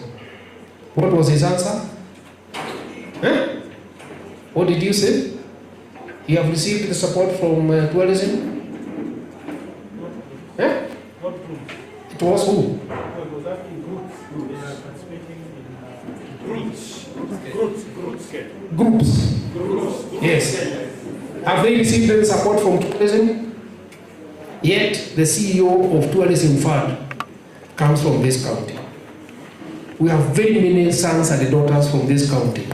Make use of them. Make use of them. When I served in all those positions, if I am asked to account for my time in office, I can tell you what we did, and Governor Delito knows, and Governor Kabode knows. I'm not trying to blow my own trumpet, but to do a census of all these senior officers from this county. What have we done for this county? Thank you very much, and God bless you. Makofi kwa Basinda, asante sana. Huyo nikiangalia hiyo presentation yake ni msomi, but we appreciate what he has done na ametufungua. Si umefunguka? Si tumefunguka watu wetu? Tumpigie makofi tena tu ya kumwambia asante sana. Now, masaa yametukaba. So we are running out of time kiasi. So and I've agreed with the rest of the presenters not to cut what they are presenting, but to make it as precise so that to get the maximum. So a lot of things that even Abatin has opened me. Now, the next presenter is also a sponsor of today. I would like to welcome the MD of Credible Blooms, Mr. Eliud Jenga. Makofi kwa Jenga tafadhali. Makofi kwa Jenga. Makofi kwa Jenga. Mnaona hapa mbele pamebloom kabisa. Karibu sana Jenga. Hamjambo. I want to thank you, the organizers of this important activity today. My name is Jenga. I'm an investor in this county. We run a flower farm in Rumuruti. And now we are, apart from the flowers that you're seeing on the stage, we are also diversifying into other products. We are doing avocados, we are doing seed production, and we are also getting into potatoes. This morning, I want to say to the chief guest, distinguished guest, and all protocols observed. My name is the Managing Director, Credible Blooms. I'll be presenting some insights into the contribution of horticulture to the economy, investment opportunities, market dynamics, and also the challenges that we face. I'll be very quick because of the interest of time. Horticulture comprises production and sales, both locally and export, for three main products. That is flowers, fruits, and vegetables. And recently, herbs and spices have started gaining economic importance. We have small-scale farmers who are doing some herbs in Nanyuki, Rumuruti area, and it's becoming something very interesting for small scales. The major contribution to the economy is as follows. One of them is that it's a source of food and nutrition security. This sector has also created employment, and we are looking at a total of around 4 million people, according to the MOA report. It is a major source of foreign exchange earning, contributing up to 80% of the country's GDP. And again, it is a source of raw material, supporting other industries, manufacturing, and hospitality. In the next slide, you will see some of the statistics that we are presenting. I've broken them down into flowers, vegetables, and fruits. And I think one of the most notable things that you will see is in terms of tonnage. Flowers in 2020, we did 146,000 metric tons. 2021, we had 210, then 199, 2023, 116, and last year, 100. There is a steady decline in flowers in terms of tonnage and also revenue. The other part is actually on revenue. We did 108 billion and then 111 in 2021. But if you look at 2024, we've dropped to 72 billion in flowers. However, the other products have been on the increase. One of the main reasons why the flowers are declining is because of increased logistical expenses. Become very costly, the freight rates are high. There are wars that have been taking place in the Middle East, in Russia, that also reduced part of the market.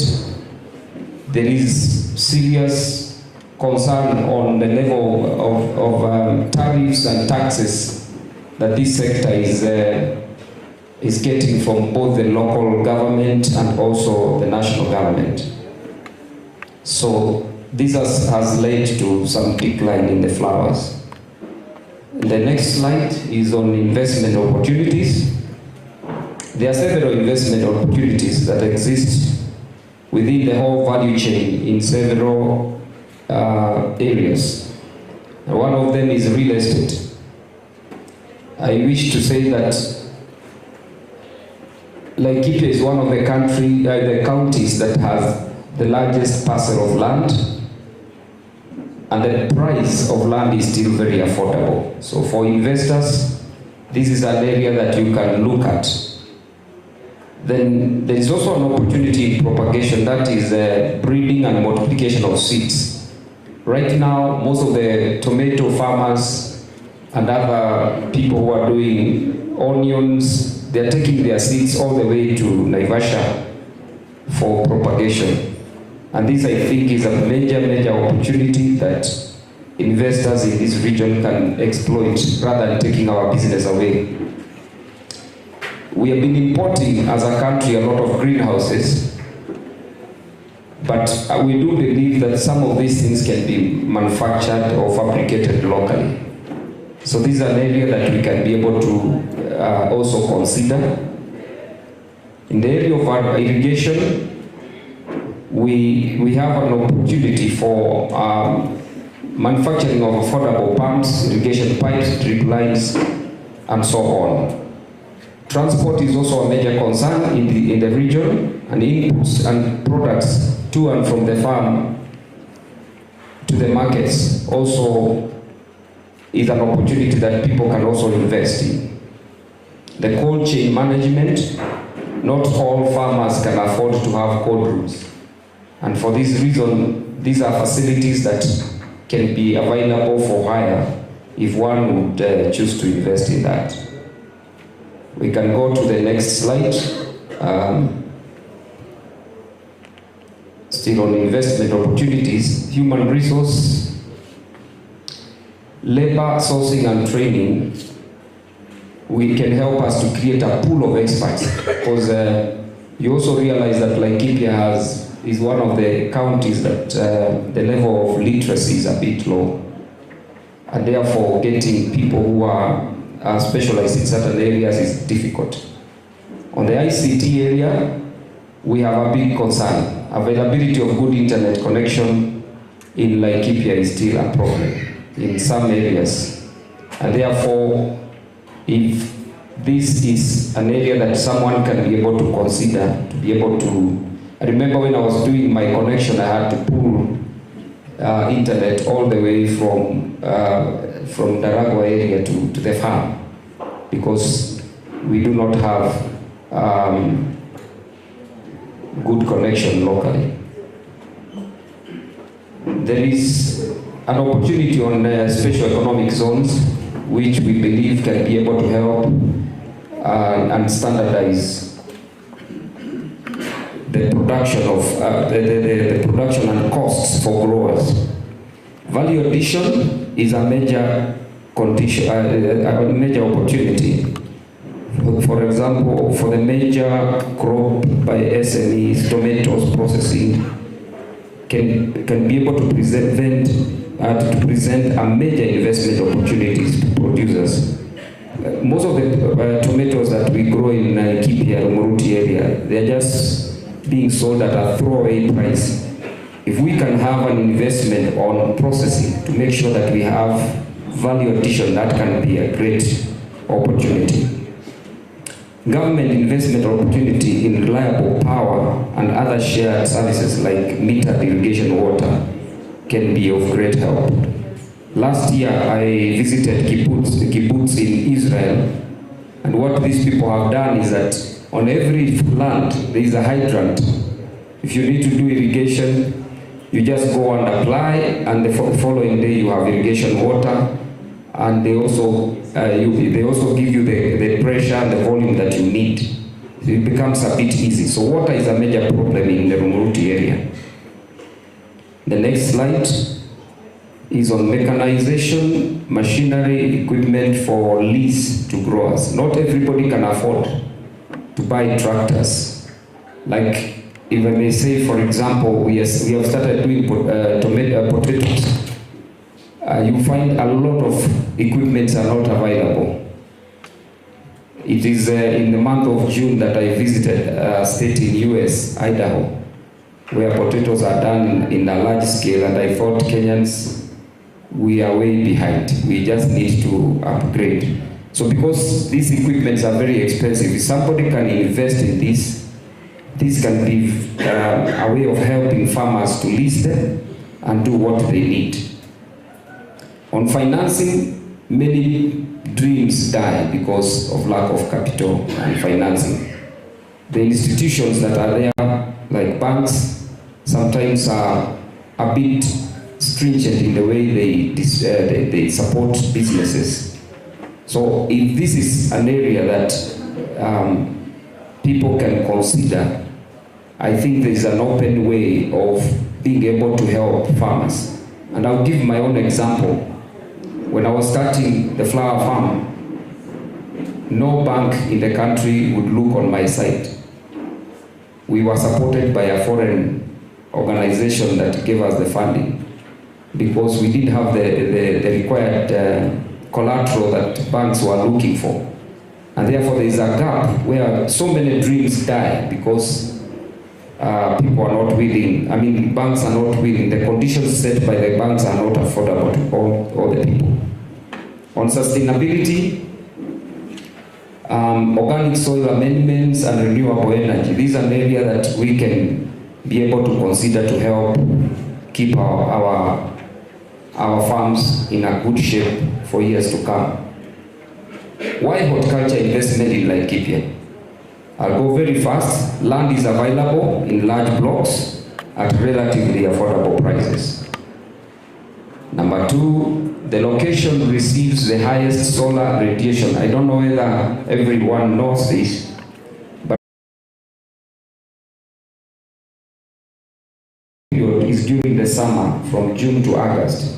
Reason for this peak is the low production in the importing countries during the winter. To sustain production, heating and lighting is required, and increasing production prices beyond import prices. So we have an opportunity because the cost of production in Europe is too high, and I can tell the members that when I joined the industry like 30 years ago, Netherlands was producing had more than 2,000 hectares of roses. Today, they are now below 100 hectares. So this is an opportunity that is opening up for Africa because the cost of production in Europe is not sustainable. The next slide, the perishable nature of horticultural product is a key factor in market dynamics. Produce reach the market within 36 hours after harvesting. So there's strict logistics and market arrangements at play that play a key role. I want to say that increased consumer awareness and demand for ethically produced goods play a vital role in the market access. Certifications and traceability is a key requirement for export market access. Branding, that is building a name associated with superior quality and customer service, is a requirement.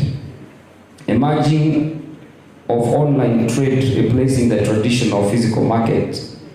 We are living in a digital world today. So there is also a concern on age demographics. Younger generations getting more involved in the trade, different requirements for different generations. Global instability and wars affect the markets mainly in logistics and overall product demand. The next slide. Changes in customer taste and preference requiring market intelligence to cope with these dynamics. And I think this is an area that the government can help us, because market intelligence information is something that is lacking. Because when you are left behind and the world is moving, you find that maybe what you are doing has already become obsolete. So the law of supply and demand regulate prices to a greater extent. Then bilateral trade agreements and treaties greatly influence which product will be sold in specific countries, as well as landed prices based on tariffs. And I think at government level, this is an area that the government can be able to help us. I would say some other countries are more proactive. I will give you an example why the Kenyan flower industry, in terms of the volumes that we have been doing.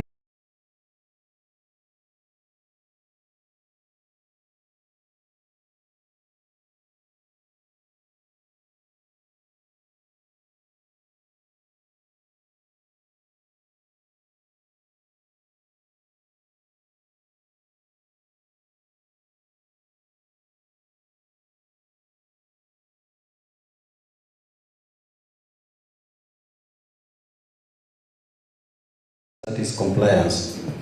And in our work, what we have noticed, much of the non-compliance is because of, in most cases, ignorance. And so,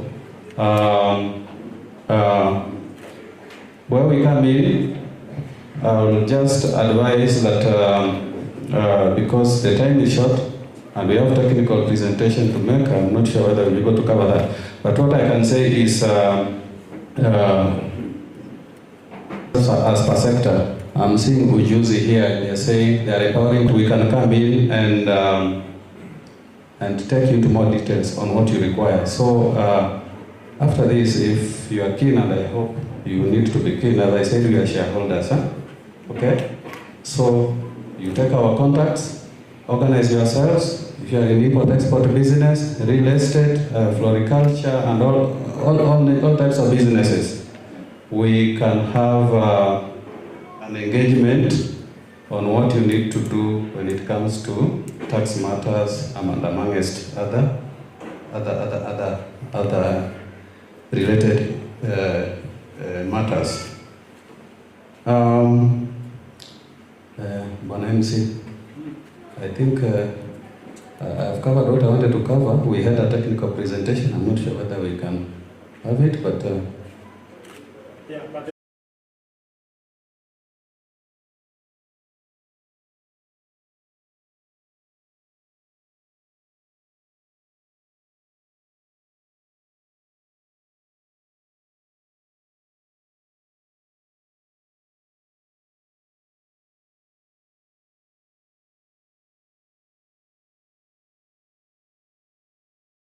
give my presentation.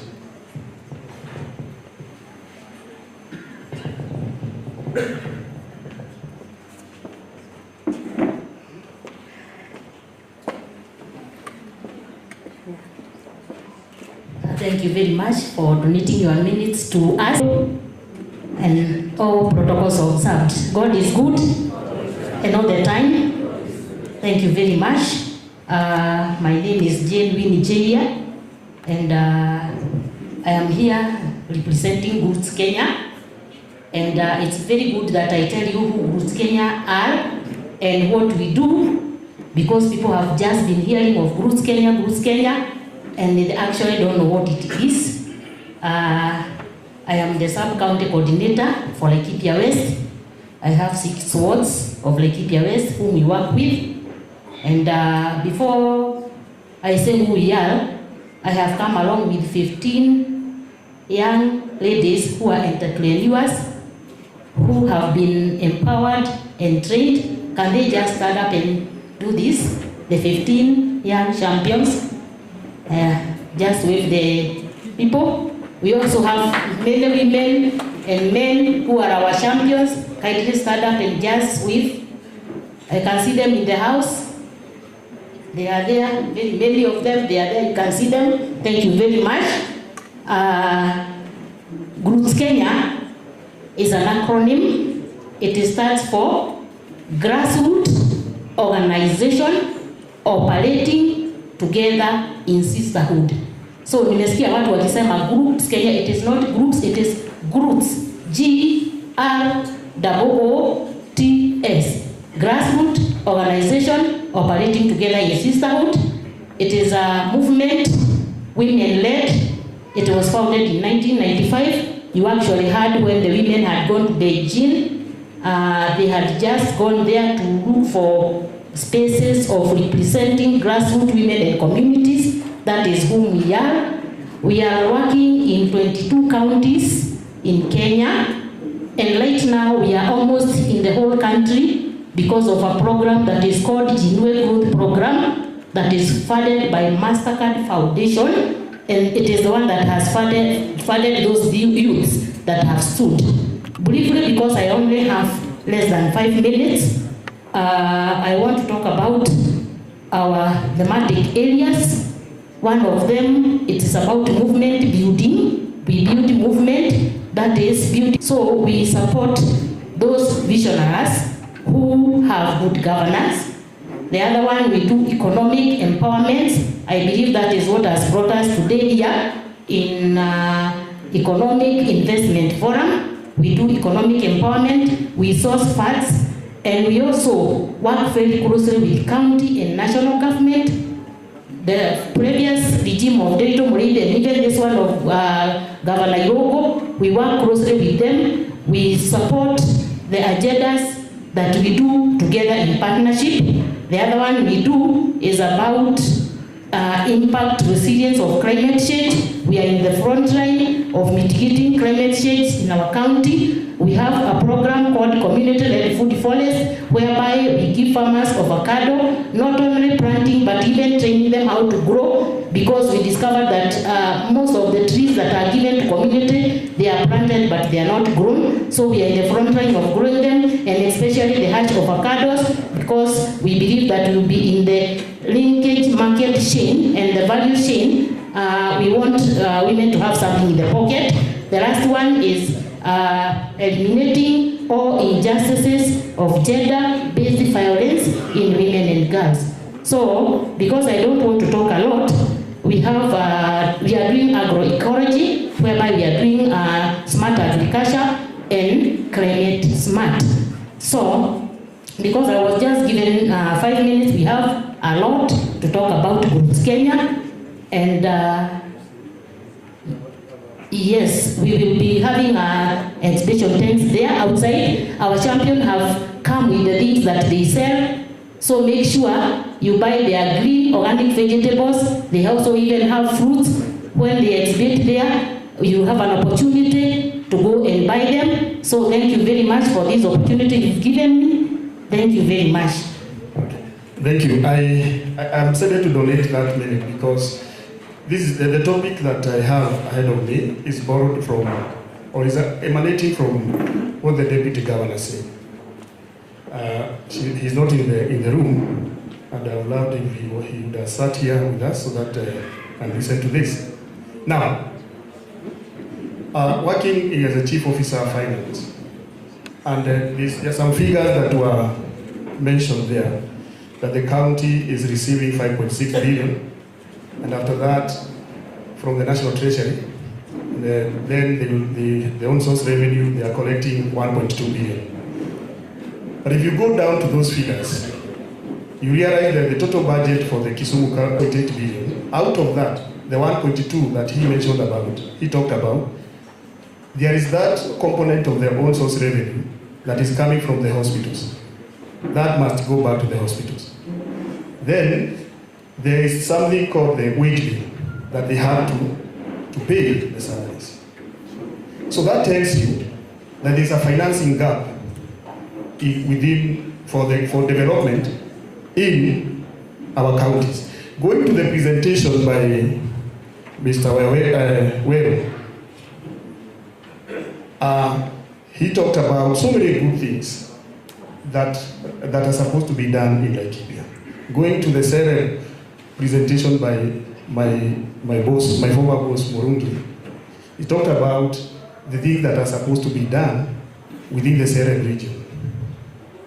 Now, if you look at all those things that they talked about, and especially the formulation of the laws and regulations, when you go to the control of budget, those things are normally bungled as recurrent expenditure.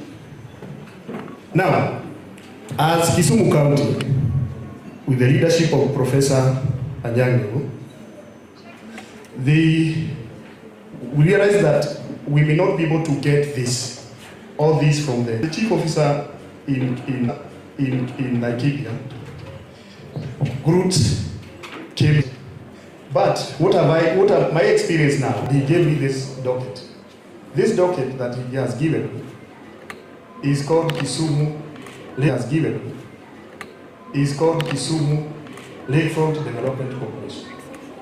I'm the Chief Executive Officer of Kisumu Lakefront Development Corporation. I want to tell you this. All these projects that we have in our CIDP, and we used to have CIDP we are talking about, and what I now want to put to my slides. Maybe to introduce, and I'll also be comparing with Laikipia. The Kisumu Lakefront Development Corporation is an entity that is established, a similar entity we have in Laikipia. called Laikipia County Development Authority. So this vehicle that was developed, I want to tell you that Kisumu County developed this vehicle in 2021. That's when it was established. The Laikipia one was established in 2014. I'm trying to go so that you can be able to see that. Now, you've seen that, the vision. I don't have to go through that because it's not but I want to go to the mandate, why we exist. The reason why this one exists is to develop, to create a master plan for the recruit, develop policy framework for investment, mobilize resources, approve land allocations. Now, when you look at all these things that we are created to do, and to create a platform for investment and to encourage investors to come to this one. All these activities are sort of recurrent in nature. That's how we treat them in Kenya. And by the law of the PFM, it limits you on doing your development because they are not considered as development. But I want to tell you this. When you realize this gap, we went to partners because the project that you're talking about, they are capital intensive, zinataka pesa mingi. So how do we ensure that we close this gap? So we went to partners, and I want to tell you this, that one of the partners that we went to is called the African Development Bank, but skip that slide of the project. The African Development Bank. What did African Development do? In African Development Bank, I was to come with that representative. Unfortunately, he flew out to Djibouti this morning. I was also to come with a colleague from Lincoln Institute. We'll be having a meeting with them. I will be seeing those in my next slides. What African Development Bank did, they have realized that most of the projects in Africa are not taking off. The infrastructural projects. And here I want to be specific. So when they realize that the project in Africa, people have ideas, brilliant ideas, but these ideas are not being converted into projects. They came up with a wing that they are calling Urban and Municipal Development Fund that is setting aside funds so that all these ideas that we are talking about here, we can package them and convert them to a project. Identify them, package them, and convert them to a bankable project. Because any investor who wants to invest with you would like to know, you want us to do for you in the Kilimon, it's called the Kilimon. You want us to build a hotel, a 5-star hotel here. If you do a 5-star hotel here, I, as an investor who is bringing my money, what is the need for me? So these are the things that now the African Development Bank will come and assist you. This bank, through the UMDF, they fund the upstream activities. Upstream activities are all those things that they are more current related, like the public participation, the resettlement action plan, if there is any resettlement that's needed to be done, the environmental and social impact. They will do all this for you, and they pay. And this one, you don't have to go to the National Treasury again, telling them that you need this. Now, so far, with the Kisumu County, they have come, they did a feasibility study for us. They have given us the feasibility, how feasible are those projects along the corridor, the shoreline. I've had, and I know that the Hururu, where the DG said is a marathon. We have marathon, it's a marathon zone. And we know Wanjiru and others, and the likes. Is it possible for us to have an unmotorable walkway where people can be running, so that you can, because a stadium, yes, is good, but stadium is for the football and other things. But for the marathon, you need what? You need corridors that these marathoners can run. Actually, that's what we are calling a promenade. And so far, the UMDF, after doing all that and defining the project, giving us feasibility study, they have given us what you can see. They have given us 500,000 USD for the feasibility study now. So that now we can move this project from just being ideas to bankable projects, where we can take them down to the downstream activities. The downstream activity, these people are still holding us. They themselves, after doing the feasibility study, they can decide to do the project or take the project to the World Bank. Recently, they took me to Cape Town, where we went there to do a pitching of our project, selling our project to the donors. So they do all this. I can tell you, I went to that place without a good delegation from Kisumu, without any coin from our next year. It was funded by the African Development Bank. So you can see, I'm talking of $500. You can do your calculation and see how much is it, plus $250 to develop our institution.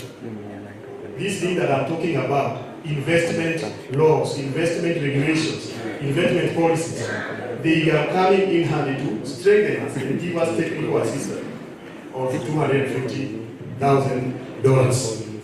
I move to the second partner that we're working with. The second partner we are working with is Lincoln Institute of Land Policy. We have talked much. You say that Laikipia is widely dispersed. It is elongated. We use cars to measure the acreage. Out of this land, have we been able to identify? I remember when we were in the office. This was one idea that His Excellency Benito Murray had about the land value capture. So now, funds then, we didn't know, but right now we have this, the Lincoln Institute of Land Policy, and they are coming up. We have talked with them, we've written our submission, our concepts, and they have agreed to give us the $40,000 US. Then the other partner that we are working with, and I'm saying this so that we can try to see, we have contact on all this. I have always, in all the time that we are talking with these people, in this institute, I always refer to Laikipia. And that's why you can see, we have one that's called here Big Win, the Big Win Philanthropy. This Big Win Philanthropy, you can see what they want to do for us. They want to come and support us to do an infrastructure board. For those who are familiar, I know this is a question that we had. We talked about smart town. I'll be telling you, one of the views of the UMDF is that the future of Africa is cities. And why cities? Because a person who is living in city, they are likely to earn more income. The employment rate is likely to be higher. So the government can already provide enablers. I remember we used to have a concept of smart city, right? And smart towns. So you move from smart town, you go to the city. Now, Laikipia County currently has got municipalities. These municipalities can benefit from these things that I'm talking about, because those are the vehicles they use, either cities or municipality. That's why it is called Urban and Municipal Development Fund. A big win, what is in the process, and we are in the very end, is in the process of giving us $250 USD towards the one supporting us in formulating the infrastructure board. Here we did it without using, but you never know, the payment in the current for this must happen, because there is, you have to do the public engagement, the stakeholder engagement. So they are coming in to help us and to assist us to move all through and to ensure that, and I'm telling you, running from Laikipia, that why we fail, why it never happened in Laikipia, it doesn't matter. We have to overcome the challenges that we faced in Laikipia and ensure that it works. So that this project that we have, the legacy project, must be implemented. That is the big win. Now, the other one that you have is called in the GCOM, where I say in Cape Town, I was able also today to identify another one that is called the gap fund. I know it is operating. The gap fund now comes. All this will help us in the upstream activities. The gap fund has realized some of the things that have not been taken by the others that I've mentioned about, like the resettlement action. If you are replacing, if people are moving, if they are doing a town, a city, and after doing the urban planning, the physical planning, it shows that some people must move. Like if I was telling you about the Kisumu city deal, and that's why we are calling it lakefront. For those, and I forgot to ask this. If you visit the whole of this republic, where do you find the most cleanest city and organized city? Yes? Have you ever visited Kisumu? How is it? Is it smart? Did you like it? Did you like the cleanliness? Can you imagine with that cleanliness, we are still thinking of doing it better. We are thinking of doing it better. I think this, the cleanest city, in my own opinion, in my ranking, is Kisumu. And because of time, I only have two more slides. The city of Kisumu is showing the back to the lake. So the concept, the idea that we have is changing that back and make it what? The front. So that the buildings that you build and any development that you do along the shoreline will be facing what? The lake. So you can imagine, we may be forced to resettle people. So who are going to do this for us? We have identified the GCOM and the GAFA for the resettlement action plan. Now, after the upstream activity, we have also identified Meridian. Meridian is interested with doing the public-private partnership with us. We already have our documents. They are reviewing them, and we still believe that they'll be done because we are doing them with the best. UN Habitat is also a good partner that you will be approaching, or you should be approaching as Laikipians. Now, this is where we are, finalizing MOUs and financial commitment, complete technical studies. We are doing the TOR. Actually, I have done my part, submitted to them. They are finalizing so that we can go to procurement. And this is what we believe. And I believe this one we can change the word, KLDC. And we put LCDA, or we put County Government of Kisumu, or municipal, Muruti municipal, or the other one is Nanyuki municipality. And see, this municipality is ready to move from planning to transformation. So my closing quote here is transforming. I am saying we can change because I'm your son. We can change from transforming the lakefront and say transforming Laikipia is not just a project, it's a legacy for future generations. Thank you so much and for your time. Makofi kwa Paul Jenga. Niona anafanya maneno mazuri kule Kisumu. Thank you so much, Paul Jenga. Time is still not on our side, but we have like two more presentations. I believe that they will be quick. One is from one of the sponsor banks, the Cooperative Bank. So help me welcome Alfred Budia. Then from Alfred Budia, we'll have Paul Matunge. Yes, Paul Matunge, I believe you're in the house. Paul Matunge. So we'll have Paul Matunge. Makofi kwa Alfred, Cooperative Bank, Branch Manager. Karibu.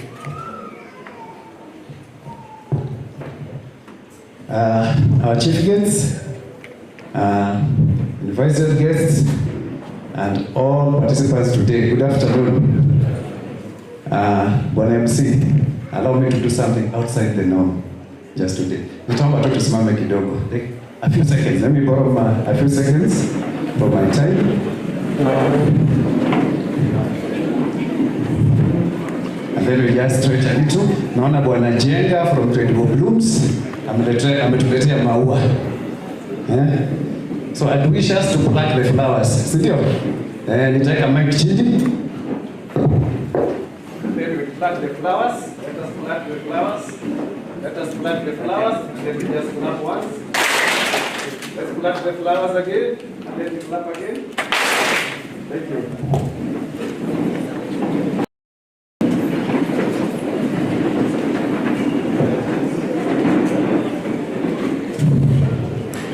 My name is Alfred Mbuthia, manager operating.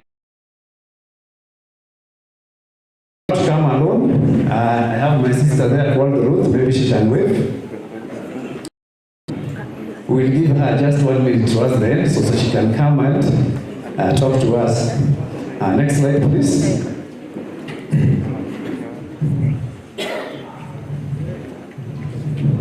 Maybe someone can assist with the next slide. In the year 1950, the early 1950, I don't know who amongst us was born then, but then, the governor was born then, and then, that time farmers came together. They formed what we call cooperative societies, and once they formed those cooperative societies, in the 1954, they formed what we call a farmers cooperative union. Once they formed the farmers cooperative union, in the year 1968, after sitting down, they decided, let us come up with a bank. And that is what we have today, Cooperative Bank of Kenya. Over the years, since the bank has been working with the farmers, it has been working with business people, and it has been working with different organizations. So it has come up with key challenges that has been facing these sectors. Wakulima, they have been complaining that there's a problem with cash flow, low income, high expenditures, and marketing challenges. Next slide, please. So amongst this, there is one thing that is very common, and that is what we call cash. Pesa, besha. And that's why we are saying, in any business, as a farmer, as a business person, as an organization, cash is a key. So today, as Cooperative Bank, what are we trying to address so that we can be able to help you as a business person? There are questions that we want you to ask yourself. What cash flow challenges do you face in your organization, and how are we going to answer them? How do you handle those cash flow problems? How do you boost your cash flow?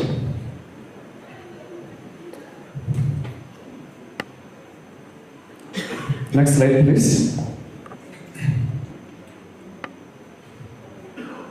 So I'll be very quick. You can keep moving forward. I'll be very quick. And some of these things that you can help actually boost our cash flow. Number one is, of course, avoid selling on credit. I know most of you will say, hi, it is not possible, but we can try. We can also quickly say invoicing in time, and then we follow up debts consistently. Pesa ya kununua stock tunaipeleka kwa shamba business people in this country. To budget, prioritize, monitor, track. To budget, prioritize, monitor, track, and analyze costs. And don't forget to involve. To have a proper record keeping of our purchases, capital costs, petty cash, stock, tax records, and others. Then quickly, we said some of the things that have been a challenge to us as business people in this country, of course, is low income and marketing challenges. Unashindwa, how do I increase my income as a farmer, as a business person, as an organization? Of course, let's talk about increasing sales. Have you sought new markets? Ambassador alituambia tukitaka kutengeneza pesa to convert into dollars. Have you gone to search further markets? Have you increased your volume? If your capacity was, for example, if you're in milk farming, you have been producing 1,000 liters. Have you now sought to increase your volumes to maybe 2,000 liters? What about your prices? Is your price too low so that it's now actually affecting your sales, your income? Have you encouraged your debtors to pay, those people who come to buy at your shop or at your business? Have you encouraged them to pay in cash? Have you given them discounts so that they can be able to do what? To give you cash, so that you address the issue of low income? Have you tried to diversify? We've had Bwana Jenga say, here ameenda kwa avocado, ameenda kwa viazi, potatoes. Probably maybe next we can encourage him to challenge. Aenda to produce maybe perfumes from the flowers on value addition. Sindio? So how do we, next slide, how do we now come in as cooperative bank? Probably you can just go back. Sorry. That is the question I had asked in the beginning. As we look now, what are these marketing challenges? Where we're you've been able to produce maybe marketing challenges. Where we're you've been able to produce maybe milk or yogurt. Or you are a hardware shop. But and that's why we say it. You can advertise for discounts. You can advertise. That's why we say it. You can advertise for discounts. You can advertise maybe on Ujuzi radio or social media. And then there's one thing that has the newest trend we call social media. There's one thing that has the newest trend we call social media. It has made and also broken businesses. So now, how do we come in as a bank? Remember when we began, I said, we have been working with farmers. We've been working with business people and organizations since 1968. So we were able to identify which are these needs that business people need. We are able to give you what we call and making payment solutions. In fact, we've come with so many robust collecting and payment solutions so that when you sit at your business, you don't need even to come to the bank, even for a whole year, because at the comfort of your office, you'll be able to actually get money, pay your suppliers, get money from your debtors, and also market the products using some of these collecting and making payment solutions. And then we realize that after you've made your profit, you need to invest that money somewhere. And that's why we have solutions that will help you earn passive income. Next. So for you as a business person, as a farmer, as a business, that you keep up with the new business trends in the market. So that's why we give you weekly webinars where you meet other business people from different regions in the country and in the world. Next week on the 11th, we'll be hosting all children to the bank so that they can come. And this is only for whereby we will be spreading all those links from 20th to 30th Kenya, and so that now you can go and be able to get the dollar.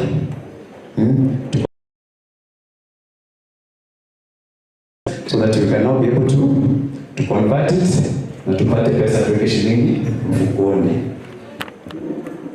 So, to summarize the road will come just in a minute. We have a tent outside there. So for any queries, tafadhali to be inviting you so that you can come and we can have a discussion more on this, and we know we'll be moving together well. Asanteni sana, nitamkaribisha Mwalimu just a minute. Our chief guest, all protocols observed. Good afternoon. Good afternoon once more. I'll not take much of our time. I'll just rush. As we've been given the 4 business needs which Cooperative Bank supports each and every one of us. There was the 4th one which was not shared, that is accessing cash. I think we've said cash is key to each and every one of us. I think when everybody came here, we used money, we fueled our vehicles, we paid border, all involves cash. So when we say we are accessing cash, as Cooperative Bank, we are supporting you on our working capital. We have secured facilities and secured facilities. We have term loans, we have digital loans. Nowadays we are going on a digital world. We finance on various products. I'll just rush on 2 or 3 products. We have a working capital. When we talk about working capital, we only give you cash to support on your stock, to support on your business. We do have what we call a stock financing. As you've heard, we have people who are doing exports, we have people who are doing imports, we have contractors. Each and every person has a different need. We as Cooperative Bank, we are here for you. For contractors, we have guarantees, we have the billboards, we all have sorts of products for each and every person. I'll rush on other products which we call an asset finance. That is where we finance on machines, we finance on motor vehicles. All our products which we have in our farms, we need to transform from where they are to the various markets, and we need the vehicle to transport all those products. We are financing all machineries. Currently, we've partnered with various stakeholders. We have Isuzu, we have Focals. So if you visit us as Cooperative Bank, we are in a position to support you, be it individually, be it as corporate, or be it as a group or a company. So kindly visit us. As I wind up, the last product is on mortgage. As we all know, as we've also heard from other people, we in Laikipia, we are so blessed. God has really blessed us. We have a huge or a big land. And now we have the county government which has moved to Umuruti. We have a lot of work in developing our county. So visitors, we finance on building, we finance on mortgage, we can build for you, we can buy for you, and from there we will earn something at the end of the day. We have various products, but because of time, we are having our tent outside, which in case of any query, we can meet there, or you can physically visit our branch. What I'll just leave you with is one thing. We need cash in our hands. Let's hold our hands. We need cash in our hands. We have right knowledge. Each and every person has right knowledge. We have diversified minds. Everybody has different ideas. Let's use that idea to develop our country. We have natural resources as Laikipia. I think if there's a country which is blessed, it's Laikipia. We have natural resources. We have, as MD Credible Blooms has said, we have more land. Even the climate itself, we can develop ourselves. So let's remind ourselves that we have money in our hands, we have the great knowledge. Let's make a good day. Thank you so much. Tupigie makofi tena. Did she say her name? Sema jina hili ukienda huko watasema the lady wasiseme hivi alichukuliwa. I'm Ruth Chepchirchir. Thank you. So ukienda Cooperative Bank, Ruth. Ukienda pale utapata Cooperative Bank. Now we are now in the rush hour. Allow me to welcome Peter Matuge, but before that, allow me to rush through the exhibitors. We have We have Cooperative Bank. We have Laikipia Permaculture, Ikopala Inje, what they are doing there. We have Laikipia Conservancy Association, who is next to speak. Then we have Wananchi Deposit Taking Circle. We have Health Guard Supplements. Pia tuko na Kenya Invest. Pia Tasema Jambo. We have KRA, we have Equity Bank, we have KDC. We have the Director General today. And we have na pia tuko na Safaricom. So hao wote wako pale nje, tutawatembelea. So Peter Matunge, the CEO of Laikipia Conservancy Association. So ananiambia maneno mengi amesema, so atatupatia summary yake pia. Asante, karibu. Yeah, asante. I know you want to to judge me because I'm the last person. I'm almost the last person to speak. And again, distinguished Laikipia and Kenyans, good afternoon. Okay, I know ikifika hii wakati energies are low, we have been sitting listening. I try to be as quick as possible. I'm Peter Matunge, representing Laikipia Conservancy Association. I know my colleague Nai has been saying conservancy. It is not conservancy, it's Conservancies Association. It's a group of conservancies. I'm speaking here on behalf of conservancies, and I know when we say conservancies, what comes into our minds is wildlife and fences and elephants. This is what comes in our fences in our minds in Laikipia. But I'm here to say conservancies are beyond that. There are resources that we can be able to help and grow this Laikipia. We currently have more than 260 conservancies in Kenya, and Laikipia alone, we currently have about 32 to 35 conservancies, spanning being community conservancies, private conservancies, and a group of conservancies. And I'm saying, if we talk of conservancies, they are institutions and they are also form of land use. They are not only about wildlife, they are not only about fences, they are about the economy. And that's why we are here to say we partner to this investment conference so that I can be able to speak to you Laikipia and explore the opportunities that are there. One, in terms of introductions, we talk of conservation and tourism, and we also talk about thriving communities. And why is Laikipia conservation tourism? It's because Laikipia is ecologically and economically significant, an intersection between conservation, community, and the commons. Therefore, they should go beyond the wildlife, the elephant, the lion, the human-wildlife conflicts. We should also look into terms of commons and communities. This Laikipia supports pastoralism, tourism. When you talk of tourism, the ecotourism that integrate culture and the wildlife and the normal tourism. There is a lot of conference tourism. There is a lot of homestays. Today, if you go to Nanyuki on Friday, we see a lot of people moving to Nanyuki because Nanyuki is becoming the epicenter of homestays and recreation in Kenya. Private communities and community land conservation is currently covering about 30 conservancies, a model for landscape level conservation and planning. Laikipia is defining how natural ecosystem can drive inclusive growth, ecological resilience, and sustainable investment.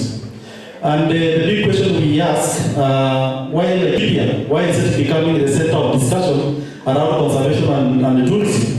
This is because Laikipia is currently receiving about over 86,000 visitors, generating to about 1.5 billion Kenya shilling. I know when I was sitting here listening other speakers talking around Laikipia and the opportunities and the county government and what is happening in Narok, this is Laikipia, the second potential county in terms of conservation and tourism after Masai Mara. And there's no another county can beat Laikipia. But in terms of how much we are generating to the county, is still remain. I don't think we are not even top 5. So there's a lot. But these issues of tourism is currently being driven by the private sector and the communities. This conservation and tourism also intertwine with livestock production.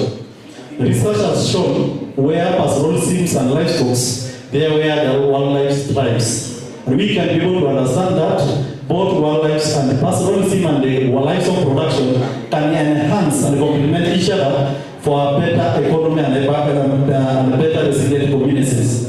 There is a lot of emerging livestock value chains in Laikipia, abattoir, hide and skin, fodder production. In 2009 and 2019-2022, our pastoral communities lost about 70% of their livestock because of the competition for the little available pasture and the continued degradation of rangelands and the continued loss of space and the continued conversion of our land from agricultural to private 50 by 100. This has resulted in a bigger threat, and this needs innovative ways. Now this is why we really need to invest on around fodder production. Agribusiness, I don't have to speak this because it has been spoken a lot. And the other important issue is coming around conservation investment, carbon market, carbon credits. I know Kenya, for the last 2 or 3 years, the issue of climate change, carbon market, carbon regulation, carbon credits has been the center of discussion in this country. Laikipia also has an opportunity to participate in carbon market and generate a lot of income from this. For the last 2 years, 5 conservancies in Laikipia has been participating in carbon credits, and for those periods, they are able to generate over 200 million in terms of carbon credit and carbon markets. Laikipia is also a gateway to northern Kenya, southern Ethiopia, Sudan, and other countries. It's also linking about the Sierra. What is opportunity also beyond Laikipia and the northern Kenya? Laikipia is the center of that. What are the drivers of tourism in Laikipia? And what is about the diverse climate and iconic landscape? Possession on the equator, and I don't have to explain this because we all understand, we have done a little of geographies. The good rains that this we receive in May, March and May, October and December need for agriculture, livestock and ecotourism. Cold climate condition make people want to come and visit Laikipia.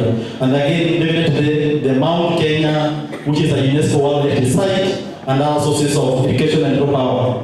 Our natural resources, the forests, the Lolaika forest, the Kokodo forest, the Marmanet, the Layak forest, the Romuruti forest. What are we doing so that we can be able to contribute to the economy of this great county?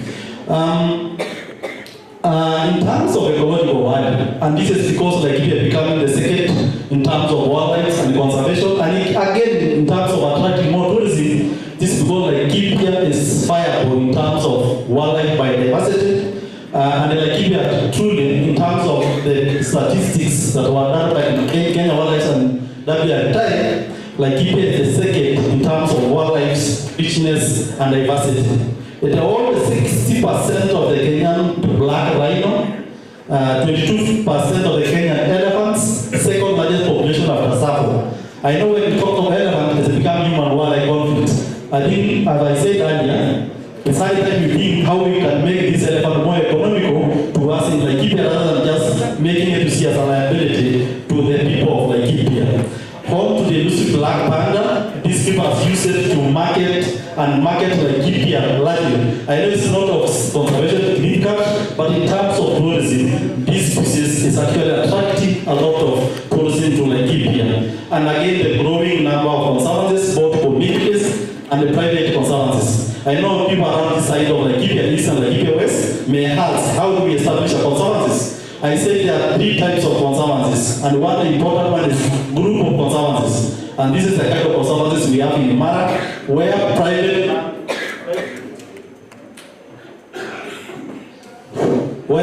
landowners have come together and established conservancies. And every month, the private landowners are receiving dividend and lease fee from those land. There is a lot of abandoned land in Laikipia. The Madira A, the Madira B, the Naroko Ranch, they're all lying idle. If we can be able to convert that land into a group of conservancies, and then the landowners can be able to generate enough from that. In terms of conservation standing, while the rest of the country is losing over 6%, Laikipia only communities and private landowners. The cultural value, Laikipia is the most cosmopolitan county of over 3 communities with different cultures, different traditions. If we can be able to utilize that, then it will become a strength and advantage for us as Laikipia. There's a lot of untapped potential for immersive cultural tourism and authentic experience, which we can be able to grow as Laikipia. The wildlife economy. When we talk about the wildlife economy, what can we do with these all wildlife? The elephant, the rhinos, all that are indeed Laikipia. This wildlife economy revolves around other sectors. It's about the transport sector. It's about the transport sector. What are we investing so that we can be able to generate and support our economy from the transport sector? Our hospitality industry is flourishing in Laikipia because of what is there, because of the wildlife it says. The wildlife product. If you look at the Wildlife Conservation and Management Act, there are products that you can be able to be licensed to do. We have seen people having chameleon. We have seen people doing butterflies. We have seen people doing crocodile farming. We have seen people doing ostrich farming. All these are wildlife products and species that you can be able to invest and be able to generate income. Ecosystem payment, and that's again connected to carbon credits. Tourism and data, yes, we still have an opportunity to grow Laikipia. The country in 2022 received around 1.5 million tourism. What is the share for Laikipia? And how can we make this share inclusive and be able to expand to cover the whole of larger Laikipia and economy? And 1.7 billion money generated in terms of dollars to this country.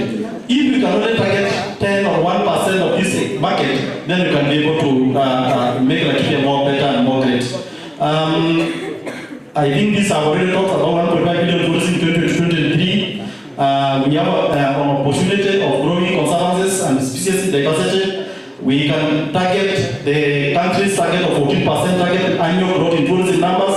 If we can be able to grow in Laikipia, then it's better for us. 2.2 billion estimated revenue in the next 3 years, and that can be able to generate 5 to 10 million data income stream for conservancies and communities. Just to give you numbers, I think we. Next slide, please. Yes. Yeah, just to give you numbers, economic footprint in terms of Laikipia, we currently have more than around 26 thereabout lodges and eco-lodges in this county. I know there are other conference and hospitality facilities within our towns. As an association, we are focusing not just within our membership, with about bed capacity of 600, with communities, about 4 community facilities, and a number of livestock. Because I said earlier, our work is intertwined between conservation, livestock, and communities. So livestock is an important number for us. They are about around 43,000, and they are about to 100,000 livestock within our membership. We can value in terms of shillings about 1.6 billion, and in terms of what much revenues as in terms of taxes generated the government of Kenya, the county is generating about 18 million, and the national government about 500 million, about 1 billion. In terms of what we spend, because these conservancies support the local economy, in terms of value of purchases in these towns, either in Nanyahuru, in Nanyuki, in Omuruti, these conservancies spend about 1.8 billion Kenya shilling, and 60% of this goes to the local purchases. In total, these conservancies contribute to about 6 billion to the economy of Laikipia. Just to give you an highlight, I know I'm today branded Tasia, like a case study of Tasia, which is a community-run facilities. If all of us expand this tourism to go beyond the private conservancies, the small restricted areas, to include communities, and this way, through community, we can take management of management, we can take management of one area, and be able to do these facilities.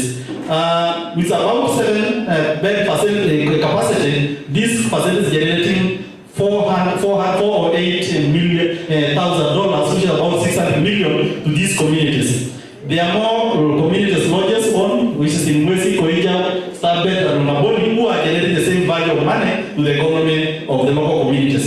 There are also other possible areas that we can be able to invest as investors that are ready for investment.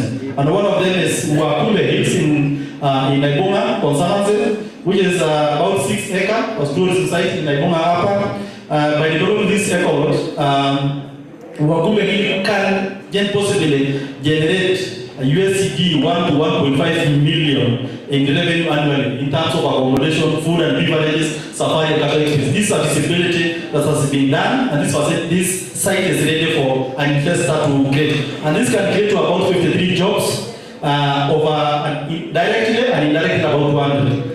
There are more than another 5 community concerns that are ready for investment.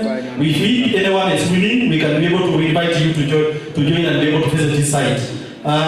Beef, I can't talk about this already spoken a lot. Laikipia is higher in terms of beef because Laikipia was established as the center of beef production because we had the least in terms of diseases and compared to the rest of the country. There's also the livestock economy, which is about 1.1 billion estimated annual beef revenue, and out of the county gross product, 20 billion is coming from beef. And there's an opportunity to invest in terms of further productions, so that can be able to support this growing activity, including also investment on other value chain expansion in this sector. There's also hide and skins. It's also going to have more values in terms of beef chain production. So with those few or many remarks, I beg to stop there. Thank you. Thank you so much. Tupigie makofi tena tafadhali. Thank you so much. I want to sincerely apologize because I believe that those are very important items that we needed more time. But this is the good news that we are breaking for tea. That's the first good news. The second good news is we will be sitting down with specific groups that now we can discuss for about 1 or so hours. Immediately after discussion, then we go for lunch. Let me say it again. We are to have 2 presenters who will come in the afternoon. We have John Mwendwa, who is the CEO of Kenya Investment Authority, and we have Nora Ratemo, who is the DG of KDC. So they will come in the afternoon. But meanwhile, I would like to ask questions so that we can place ourselves in various rooms. Immediately we place ourselves in various rooms. In fact, before getting into various rooms, we can have tea. Then after tea, we can sit down in various rooms that we will decide here, all of us. Then immediately after sitting in our various rooms, then we will decide what time we will have lunch. Once we have lunch, we come here now to close. We'll also have our chief guest will also be here by the time that we come back, but we'll have some plenary session. Now, allow me to first of all have the first group, manufacturing for agriculture. So wale watu ambao wana feel that we want to go deeper into manufacturing for agriculture, Brian Chivatsi, is he around? Oh, perfect. So specialist in that. So there will be, we'll have a panel within manufacturing for agriculture. Wangapi wangependa kuwa hapo? I'm asking so that we know the numbers. We place ourselves into rooms which are equivalent to our numbers. How many?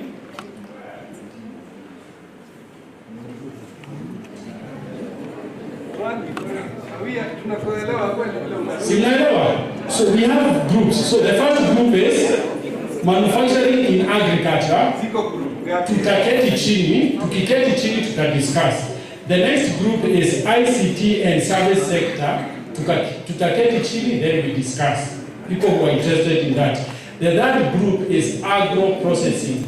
Tutaketi chini, tutadiscuss. The fourth group is red meat production, beef and related. Tutaketi chini, to discuss. The last one is tourism and conservation. Sorry, I should have said the groups zote ili ushindwe na hiyo ingine ni gani? Hiyo ingine ni gani? Hiyo ingine ni gani? So that's how it is. Now we understand that. Why don't we, the facilitators of those groups, if they should, then we can Let us have the first group. Engineer Brian Chivatsi. So that when we go to the Brian Chivatsi. Then we have Boniface Maina.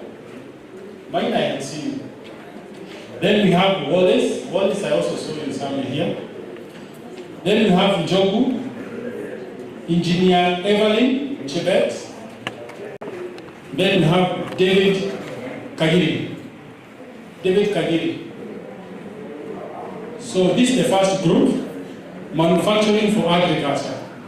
Which room are they in? So how many are you? Hand again, you need to do and you remain in the biggest room, okay? Sawa sawa. So you will go to the engineer. There is a room up here. You'll go to one of the rooms up here, the last one here. The last room here is somewhere here. So it's just the last room here. The other one is last, the other one is in the middle. So Chivatsi, wale wako na manufacturing for agriculture, they will go for the last, to the last room there. And then the next one is ICT and service sector. Honorable Kero Wambui. Honorable Kero Wambui, somewhere? Okay, Professor Stella. Honorable Gatati. You can get seated. Okay, that one they will go in the middle one. ICT. Yeah, two katikati. We'll label the rooms. Yes. Yeah, we are doing that now. So the last one is manufacturing for agriculture. Hiyo ya katikati ni ICT sector.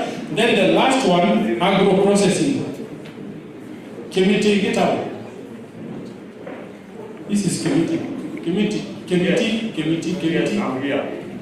have it. Committee will need other group, Gachaja, Penina Maina, Joseph Ntunyori, and then Davis Munene, you can see there, and Wangari Kuria. So, Tyler Yabusho, the last one. So there is 1, 2, 3.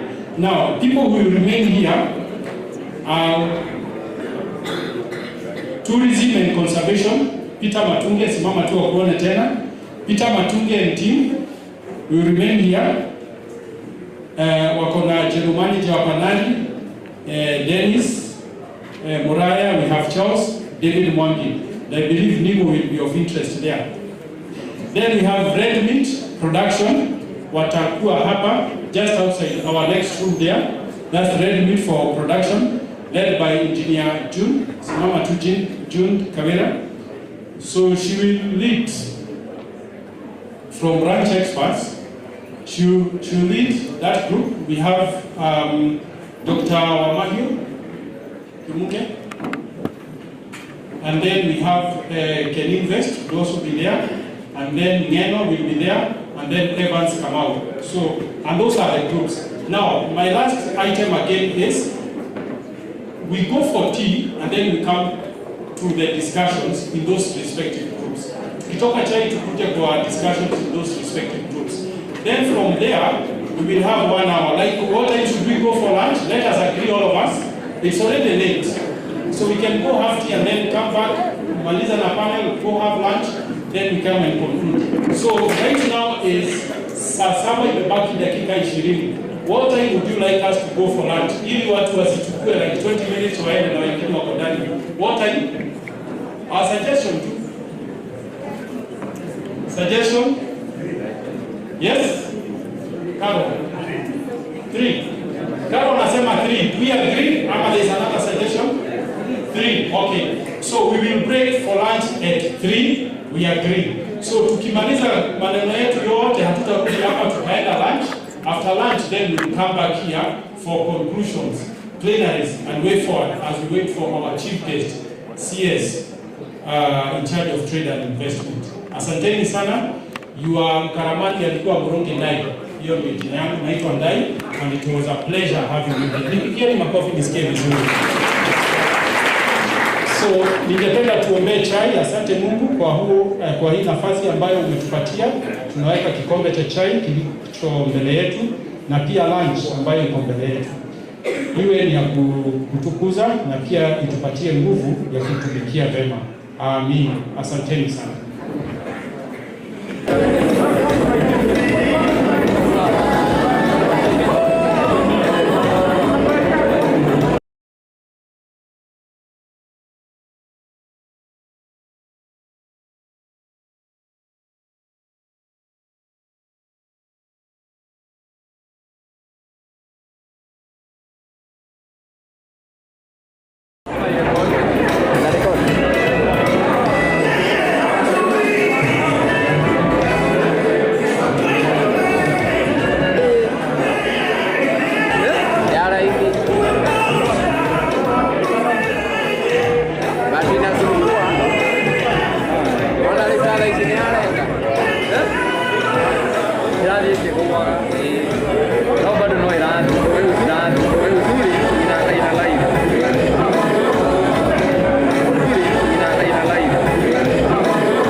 Yes. Tourism and conservation in the main hall.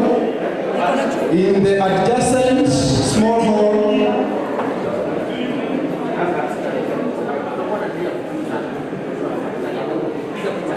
In the adjacent hall, we have red meat processing, agro processing upstairs, ICT and services upstairs, manufacturing upstairs.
It's about the life there in the wild. So it's true. Our food is about treatment by wild. So if you don't really conserve the wild, then it's likely to use in the sector. What you are trying to say is that when it comes to tourists, that's what usually what so when you talk about the wildlife in Laikipia, you talk something about this. First of all, they don't have a lot of money.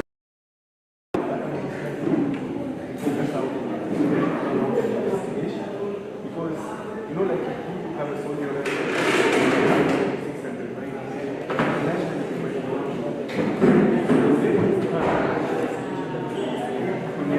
It cannot be just wild. Because people get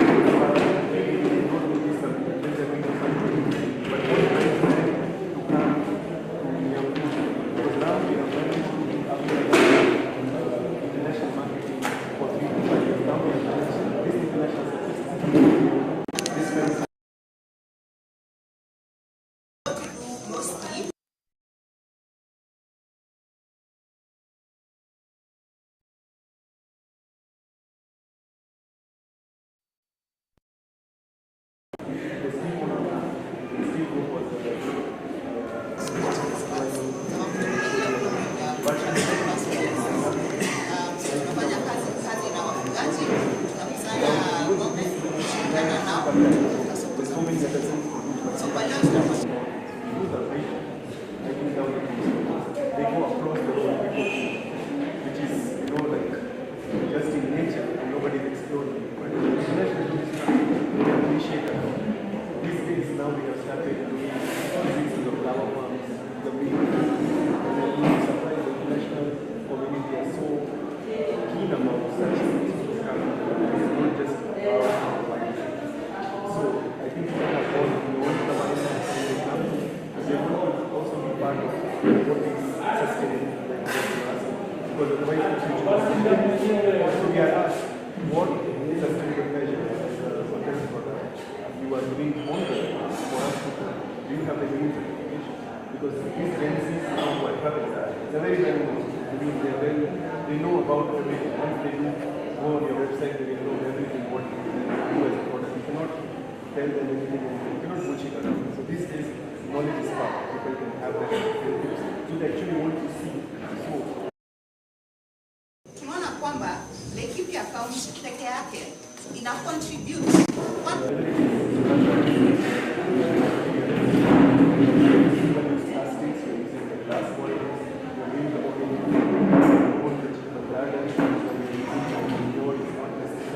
then you give them what they are coming for. Because for there, there are concrete vendors and all the things. So when they come here, when they go and come to focus, that is what they're looking for, that experience, which is beyond wildlife.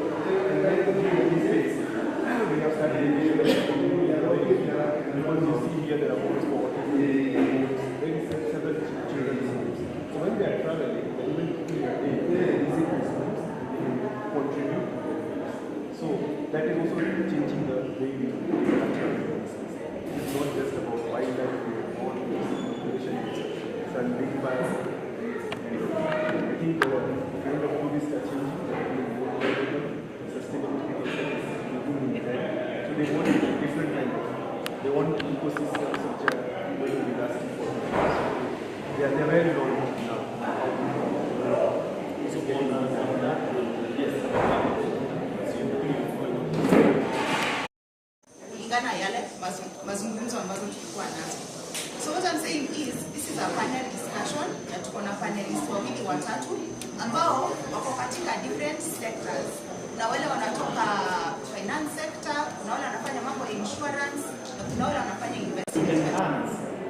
That concept understanding of the culture, the environment, the communities, how is it coming to enhance so that we connect what we're talking about, how the tourist is becoming more knowledgeable.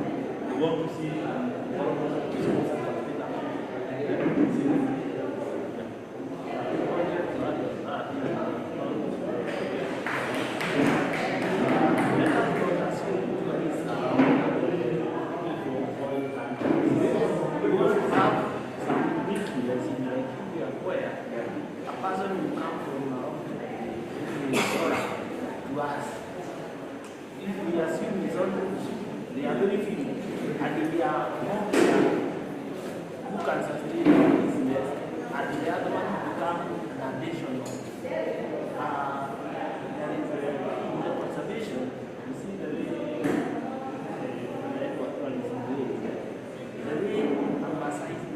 economic policy, public finance, and data-driven decision-making.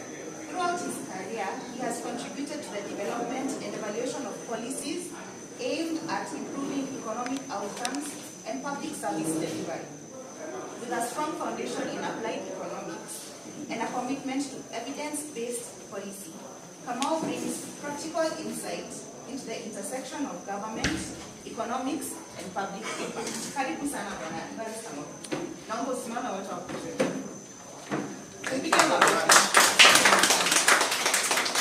Asante sana.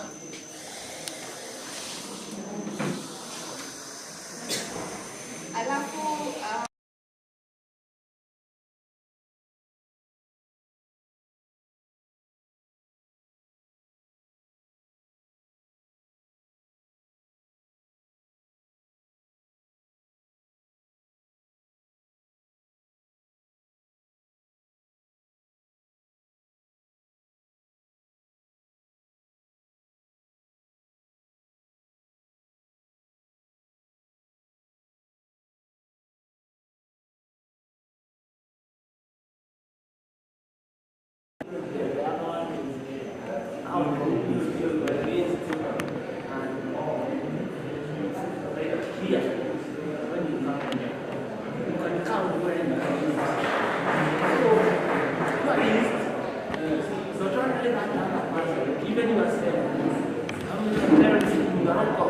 then you can enter. So there's some organization for us to drive this business.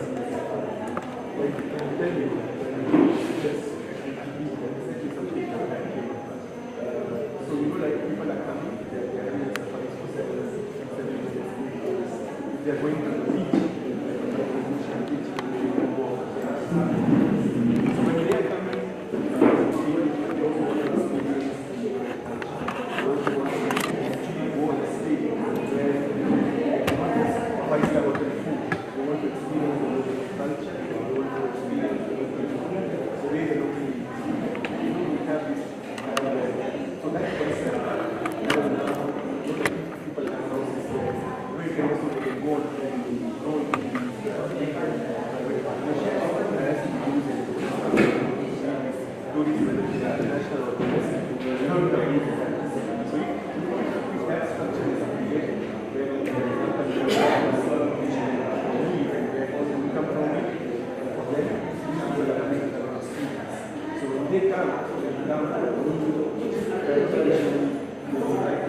so it's not just one Maasai culture, another. There are other cultures and they want to experience that. And there is a high demand for it. But I think what we have not managed to do is to fix this, connect these dots. Because you might have a house, but you might not know that you might know that there is a demand for it. So you have to connect all the dots. So what is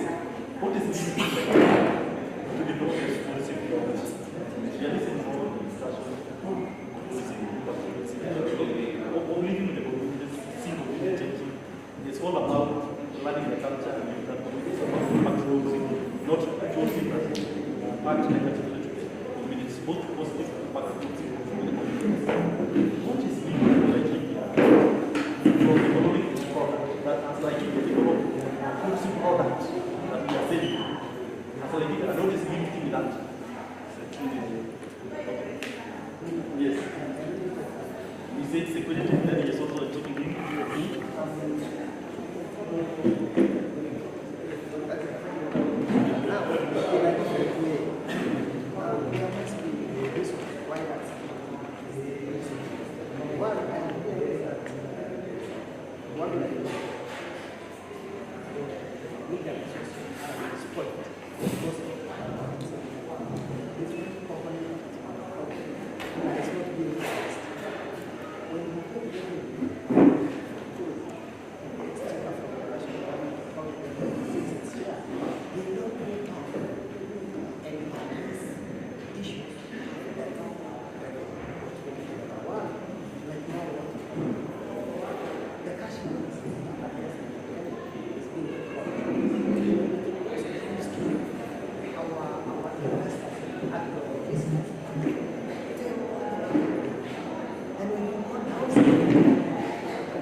security caused by people and security caused by land. How do you rate the issues of human conflict and connection to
yes,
Laikipia circuit complete with all the products.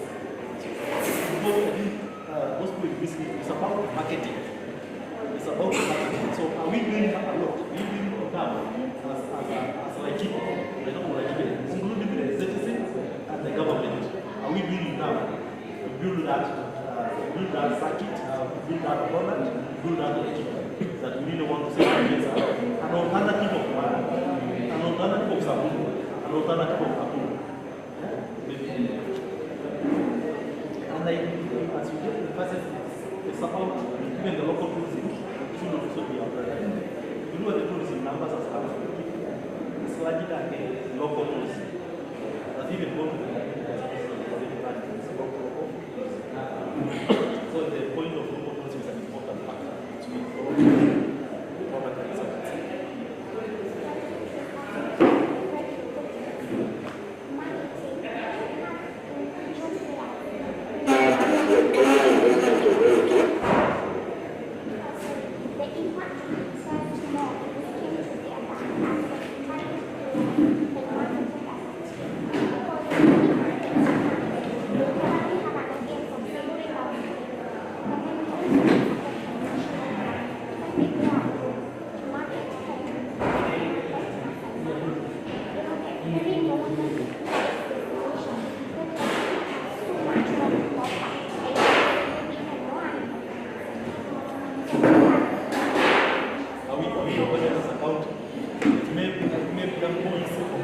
marketing as a bank. Because they are more organized, they are more as a counter, we organize. Yes. We need the because we are not together, coming together. I can tell you an example. There's this, you know what she was talking about, ATV. Because you see, we are not coming together. That's the problem. We have been fighting on our own for the last 3 years. We have been going, and I can tell you, this is the first year we have managed with ATV. The international circuit is coming to your group. Otherwise, it was not coming. It was coming. It was all the traditional routes. You go to Naivasha, if you're doing the northern side, you go to Yuki, and you go to there. But here and there, we are pitching again. We are not pitching as an investment because we are not coming together. So we are pitching as our own. But at least I can tell you, this is the first year, and now the Olympic is in October. We have now international tour operators who are going to come, who we are going to showcase now the product. What we are doing is our what is, you know, you cannot sell hotel in school. You have to sell what you are doing.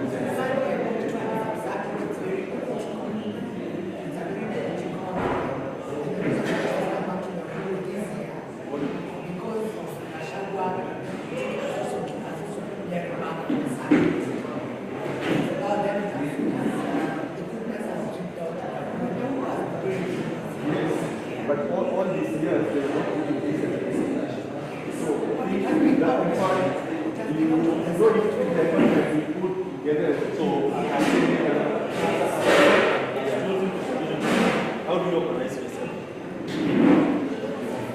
As a sector, there's the Laikipia Tourism Association. How effective it is? Yes. That's what we were very yeah. Which was using it is but there's a tourist consultation for our day here. Some of them, the CS for tourism, the PS, so how is that by way of a quick reading?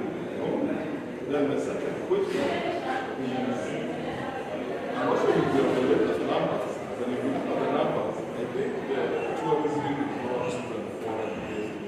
It's only like we were saying in our family we focus on that. It's this lot of like if you go to the UK every weekend, you can meet others coming and going along with their own issues. So my question, you know, like being from Laikipia, I asked, is it that we have actually marketed or guys sit there and we have decided to yes, Africa and UK is just and I see a lot of it is self-driven than actually sort of like a sector. If you are post the world, all countries where the important cost, if you go to an important sector, it's very important that if they come back from it's a big thing. Yeah, they give you we have another one here, if you're coming back to the Furu, I mean, there's going to take a couple of trucks. So I feel there, and if they can you should see the number of people I think they are taking photographs. But as well as passing there, they are kawaida. So the sense of the value, I think, is what the bigger is about. And I will make this idea and say to you, but you can show us sometimes I'm going to meet in the CS in Syria.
Laikipia, where we can have an hotel, pay 1.5 million per night.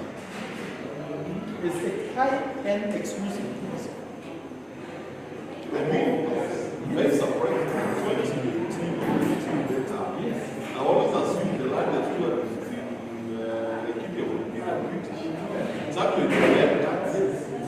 Yeah, so I mean, so some of the things we just take, and then the Chinese, some of the things we just take for assumptions.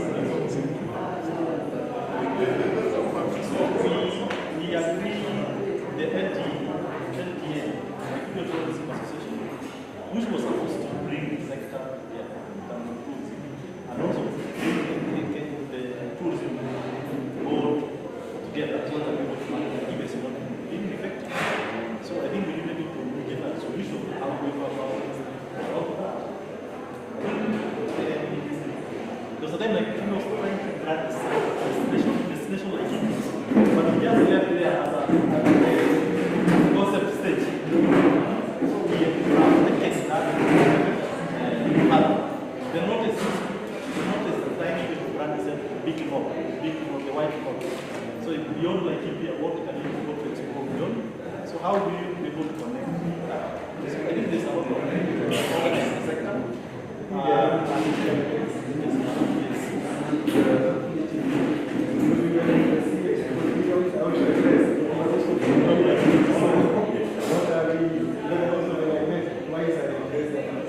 So currently they are running two campaigns. You see, we are running on our own team, we are not running as a destination. There is something called a signature experience.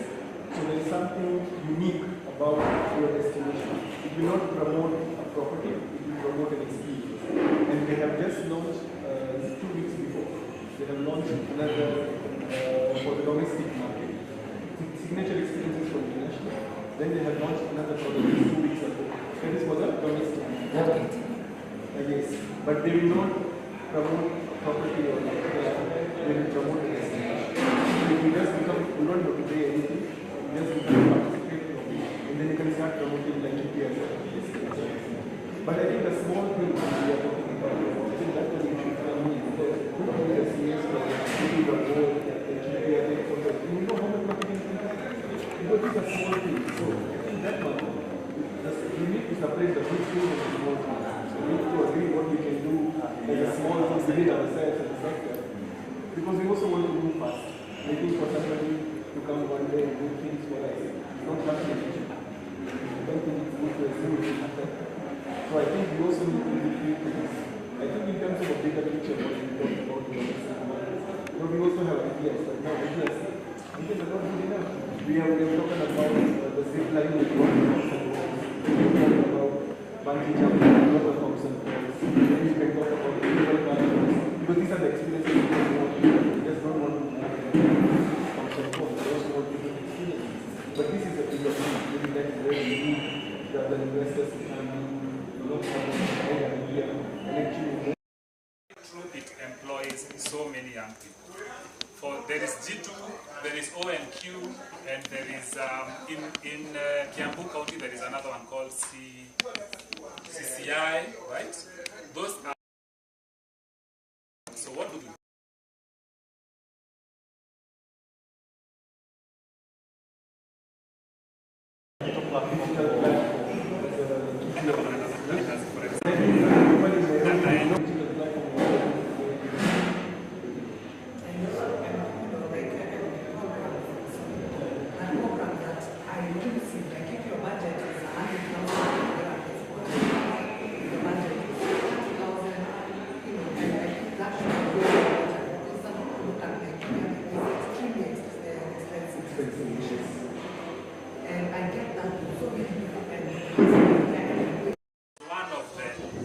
Elements of Vision 2030, marketing the country as a BPO market, so that you're able to get these jobs.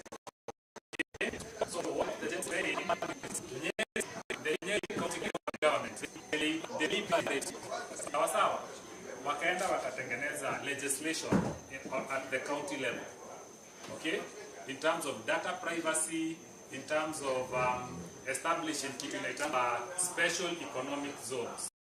Normally those special economic zones are used by the mindset of manufacturing. Now, Nyeri County, those that have BPOs, walienda waka lobby so that they are able to set up special economic zones in the line of technology. So what he's saying is something that Laikipia can borrow a little from a county like Nyeri, okay? The legislation that is they go and create a special economic zones. They have favorable licensing and permits for tech startups. And then they be deliberate in marketing Laikipia County as a destination for BPO companies. So that is just something that actually I have also been struggling with. Like it's already working in Nyeri County. Here in umesikia inaitwa G2, employ like 400 young people right now. Personally, I've worked. Maybe after we do whatever we have, we should have an organization, somebody in that office, we are entrusting you this, he does the pay. So if you don't make business, I will come and fight you. Kama umeachwa, naenda company wake, tunarakibisha hizo maneno, tutakuwa busy for hata sisi wenye biashara. Ukikosa hiyo, hakuna mahali tunaenda. Tunatoka hiyo, tunakuja lunch.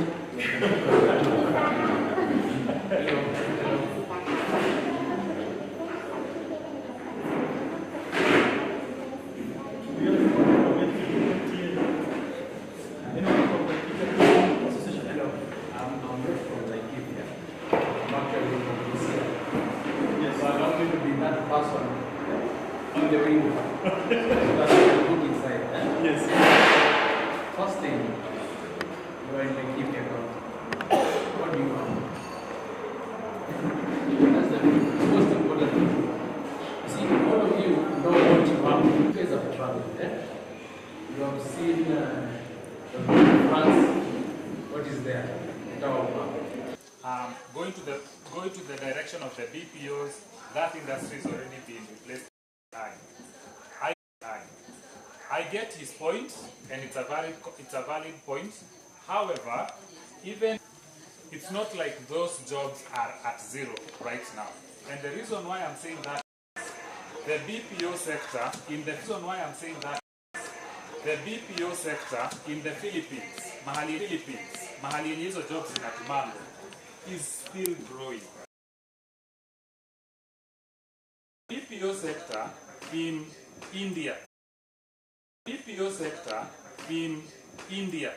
right now is still growing, even with AI. So that means the job is still decrease progressively, but the jobs are still decrease progressively, but the jobs are still. If the jobs are there and we have educated young people, we have the infrastructure, and all that power of AI to create the new solutions for the African problems. That's what they said, right? I just wanted to ask Karim. Yes. Do we have technology to the level of using Brazil? Because what I got from him,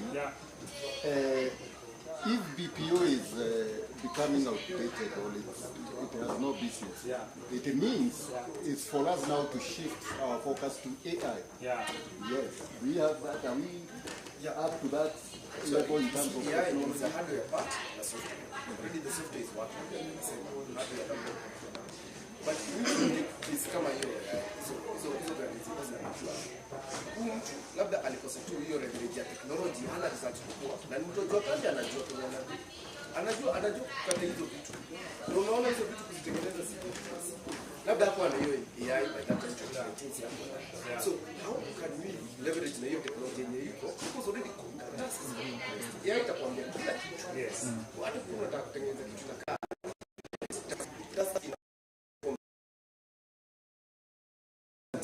We know what we are. We know what we can offer as Laikipia. The only thing we are not saying, how do we get people from Busia, what do we have? So who should take that responsibility? Is it us in the sector, or what is the role of the government, international county government? Sorry, I was going to suggest that I think it's both ways. Governments as usually have its own ways.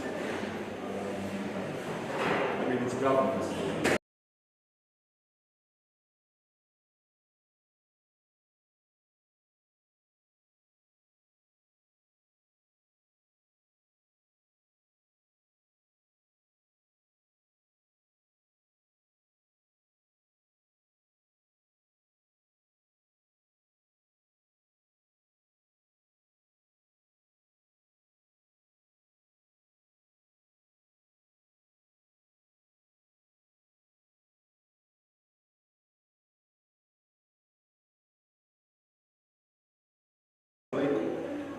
I mean, we are setting up websites to track presidential promises, promote. What's so difficult is somewhere you can put up a presentation like Laikipia, and then the thing is just plug in a facility. Either if you are owner or if you have come across it, like the way you works. If you drop in here, I can pin this location to the way it was over there. So if I go like this, I find a nice spot, you can all the way to 77, I can set. Because I reckon, and the way to address those poor sort of issues, I think is how that presentation, I think digital. I can't digital something. This thing of reading reviews, people really follow that. Unaona mtu akisema mahali hapo ni kubaya sijui nini. Mahali hapo ni kubaya sijui nini. You see dramatic change on it. You see dramatic change on it. You see because it's a best place there. So I think action, that's what you are saying. Yeah. We all agree that it also should start with us. Yes. We can talk and then we think and then things. But where do you think, how do you think that we need to? Me, I would say, yes, it is hard to trust the government. We should trust ourselves. Let's start with ourselves. Yeah. Initiative and follow through. Yes. Because that is what is lacking. Initiative is there. Follow through, nothing. So if we want to be the key sector players and we want to be taken seriously, we want to provide solution-oriented key points. So if we say we are already here, if at all, if the country is going to take advantage, the websites, we give them, if it's a website, it should be up and running by this time. If it's a board, if we want to consider this to be in that association, we select who should be there. If we want to be taken seriously, we start to be serious ourselves. Seriously? We must have science and people responsibility. You have a bit of my brother here, and then yes, because you already started at short circuit media, and then the last thing is to start even looking more this. Also, I think by the time, like the way there's some small things can be done. Yes, even these people can form a group for destination in Laikipia. This week we are going to do this hashtag. So you're not just promoting your product, you can just promote destination. These are the things to do in Laikipia, these are the things to do. So that hashtag is running. You don't need an influencer to just go wild about your hashtag. If the more and more people are putting it, sharing it, it will automatically. So I think once you put it as a destination, people can get an idea, and then maybe you can bring individual properties how they work themselves. I think it can also help. This goes for things, like the incubator for Island, and I just came from the road, the petrol station Island, Russia was there. And you can actually see tourists, not for us, but but for the tourists, even if they are going for the washroom, they will still stop there, take a photo, they will post. At least Russia has gone, wherever they have come from, they were at least seen. So at least if such things, small things can be done, you can go and there was something.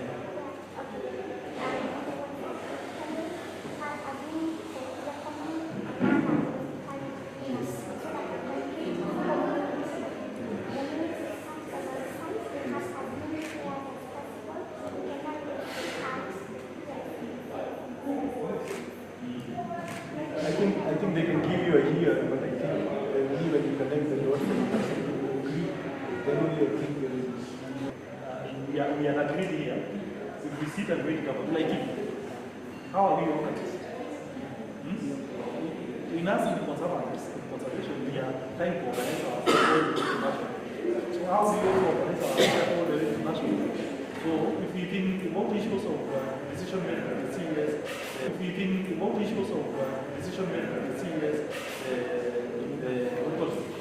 the Kenya Tourism Board, we can be able to influence even those decisions out there.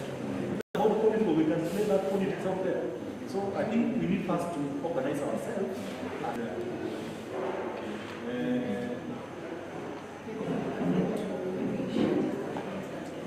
What do you please? Okay, so like there's something I've noted about Laikipia County. So if you compare with places like Nigeria, when it comes to Laikipia, there's little effort put to how the places that people visit actually look. Like just to make sure that places like Kampi, Area, is like you can tell that when it comes to taking consideration to how the place looks like, there is actually effort put to it. But some of the places where I feel like people should even be putting, should be visiting, that's why I would say that the beach should be at full capacity during maybe high season. You find that that doesn't happen, but it's because like, I don't know how many people have been like you find even the same places, like even people have set up, if it's not a jacuzzi, it's like a small pool. And those are the things that actually attract people to actually visit the areas. So it's like there is that good environment that allows for that. And I feel like that is something that effort needs to be put towards that. So that it makes the connection. Yeah, that's true. The thing I'm thinking about the we look only at tourism sector as a way of generating taxes to government, not the way of expanding the economy. Yeah, that's the only way we look for now. And like yeah, for them, yes, there's both revenue generating for county, benefit and income to communities and creating more jobs. So government it's just another time they are looking at just a way of revenue but not expanding the economy. For instance, we have the Laikipia National Reserve. It's about 12,000 acres. The equivalent of reserve, which generates more than reserve is applied to the government. It generates about $1 million in a year in terms of tourism and the rest. So if government has the ecology and what is there, it's about even our small hotels, the policy and the decision making in the county and national, then we will continue to discuss about it. So if we organize our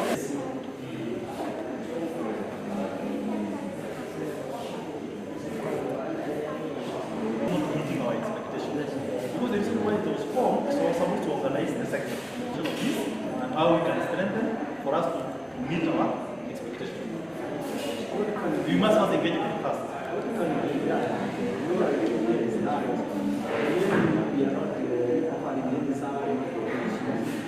It's an event. We say we have west, we have central, we have east, or north. Now, in those regions, you have issues. When we involve these committees to mobilize us to be heard or to do our work of raising ourselves, of reaching more opportunities, and they also give for other things from the tourism part. There is a lot of we are up there. So, why does one possible limitation of that is also governance. When we set up the organization, we never put a strong emphasis.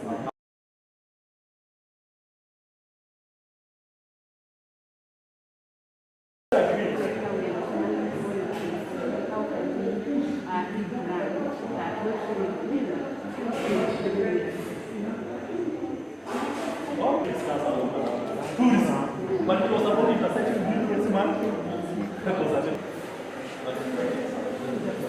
Tourism,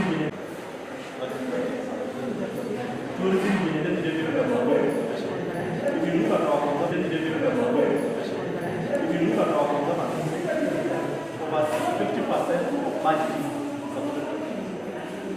without tourism, then we cannot be able to protect, conserve, pay rangers, do fences,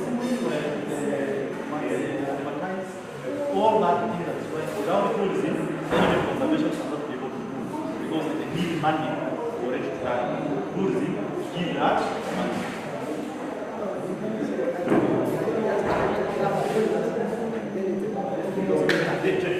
However, there is something that I can really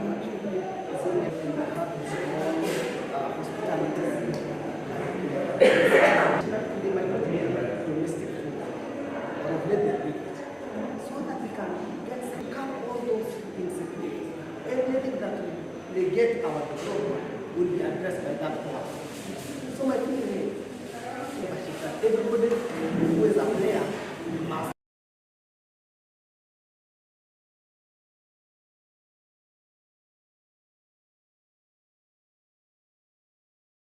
I'm told the guest, chief guest about one important point that he brings out. It seems to me they are our small properties within our areas, including the communities. You know, if presented they are symbiotic. Yes. You cannot do conservancy alone without tourism where you get the coin. Yeah. Also, there are smaller ways outside here. If we are doing some conservation and tourism business, we will be trying to interlink with the conservancies, agricultural conservancies. When we get guests, we take them there with relatives and pay a money. Yes. Yeah. That's true, that's true, that's true. Finally, what is the negative impact of conservation? What is the negative impact of human rights conflicts?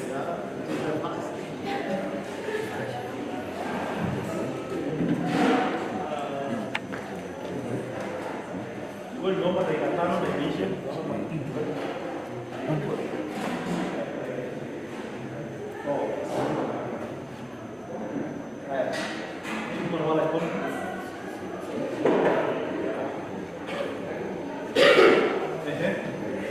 What about our culture? Does tourism affect our culture negatively?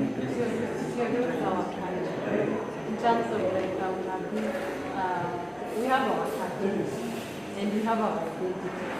So we have like when we have only 5-10 cows. Cows can produce 50 liters of milk. Yeah? Because that will give them money in the pocket they can invest with the technology.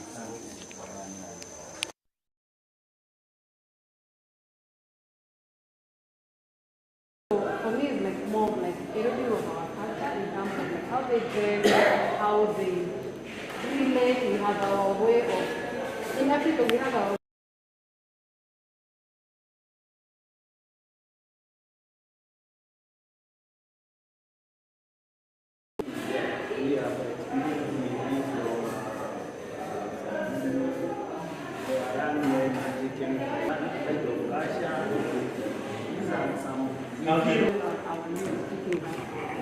which goes back to our community, and more people are speaking also from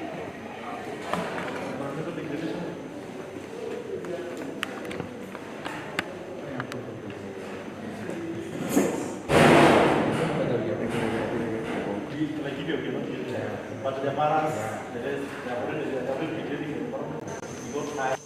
I'm very excited because I'm a livestock farmer, besides being a lawyer, and I'm a very passionate livestock farmer. Now, I want to comment on something PS talked about, which is the leather value chain. Now, my business, Ranch Experts, Action, and also in the leather manufacturing frameworks and systems. It starts from the way we raise the animal. You see, leather, when you process it, if it has a small scratch, even from Iba, when you are grazing, that's a reject. It will not be used in the same way that it would have been used. Ethiopia, it would have been used. Ethiopia, Mercedes-Benz seats come from Ethiopian leather. And why do they do that? Because the leather is not branded. Sisi tunapenda kuweka branding hapa. Sisi tunapenda kuweka branding hapa. Then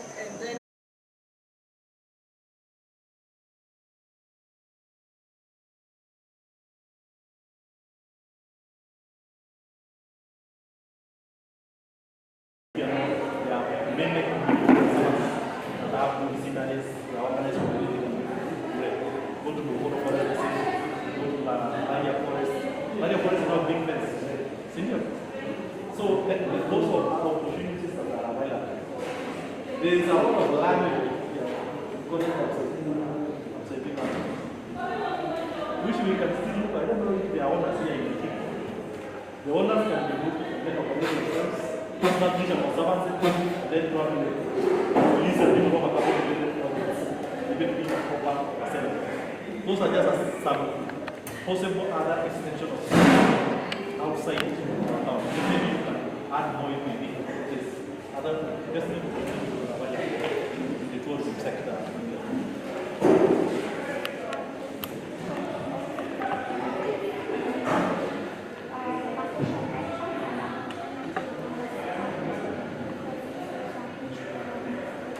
Vocational rentals. Homestays are common.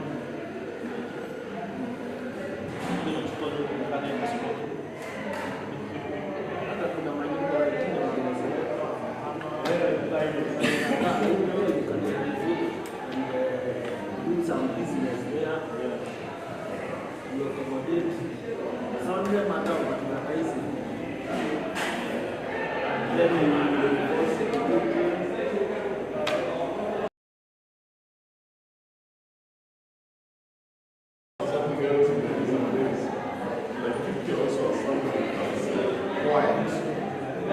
Quiet. There's a whole sector of people who are looking for a place where they can go.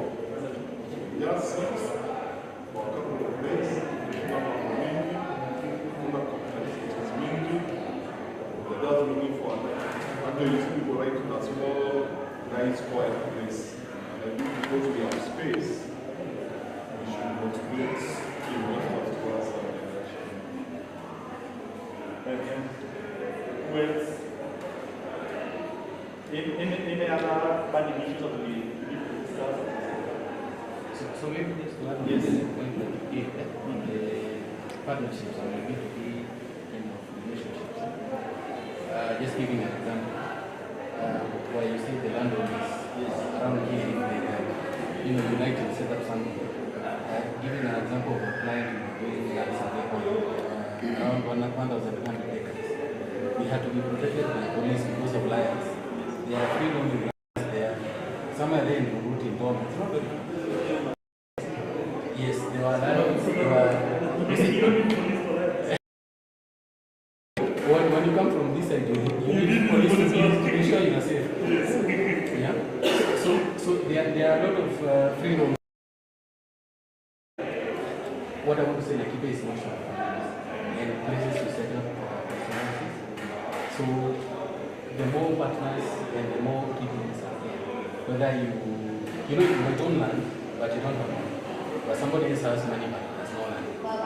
So if in this organization and also as we are going to meet the other boards, if we can have a place where the landowner and the investor can meet and come up with an agreeable platform and an agreeable plan to have these conservancies and more impacts and on this side, yes, and hotels on this side, it will be also an important thing. Important cities are pending now.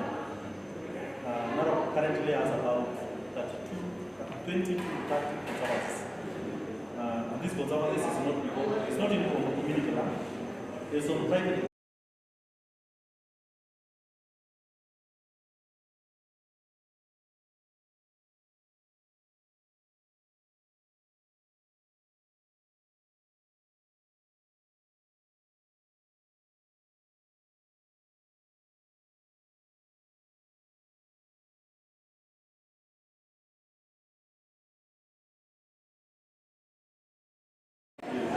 Yes. And now you know the place how it is. Like fashion. Ourselves, we are complaining about the wild animals. This is where I'm coming to. Because my point now, we are complaining about the wild animals. How do you think you can treat those wild animals at night for your benefit without killing them? And I think during the presentation I really spoke about that. When we are in Laikipia this side, east and west, wildlife is human wildlife. It's a liability. But for us on the north, wildlife is a big asset. It's an alternative livelihood. It's an alternative revenue generation. Yeah? So that's the thing. That's where I'm thinking. That's why I even mentioned about the permanent value of all those forests. How do we go to the India? Going forward, we have already agreed we form our group, we share our potential point, then the two of you spearhead this discussion to take it to the next level, meeting the FTA, then we can maybe come up with a how we can go actualize a platform and a product for Laikipia, and actually a way of organizing ourselves. Then lastly, maybe you can, there's a little presentation to have all our brief point, which you can even again summarize and share to the organizers, and then share our going to the group.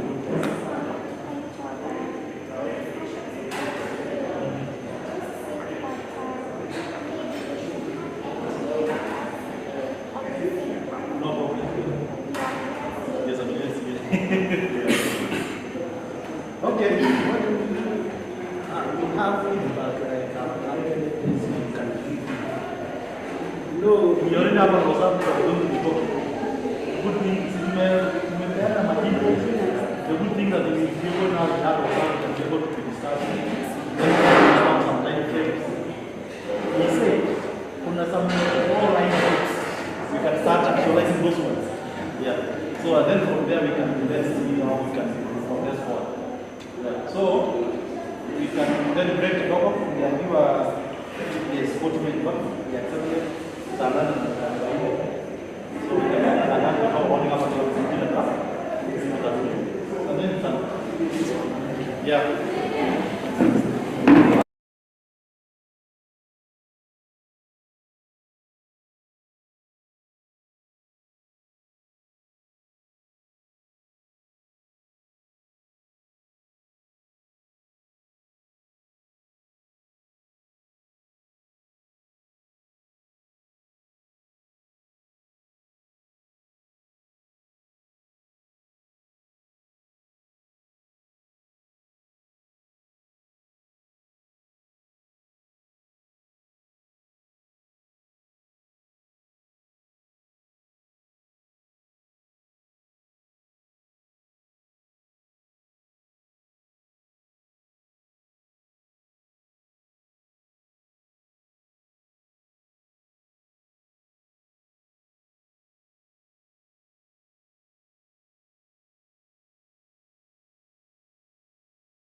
of the vision for this region. So allow me to invite the first group, which is tourism and conservation. Well, tourism and conservation, allow me to help me welcome again Nimo back. Tupigie makofi tafadhali.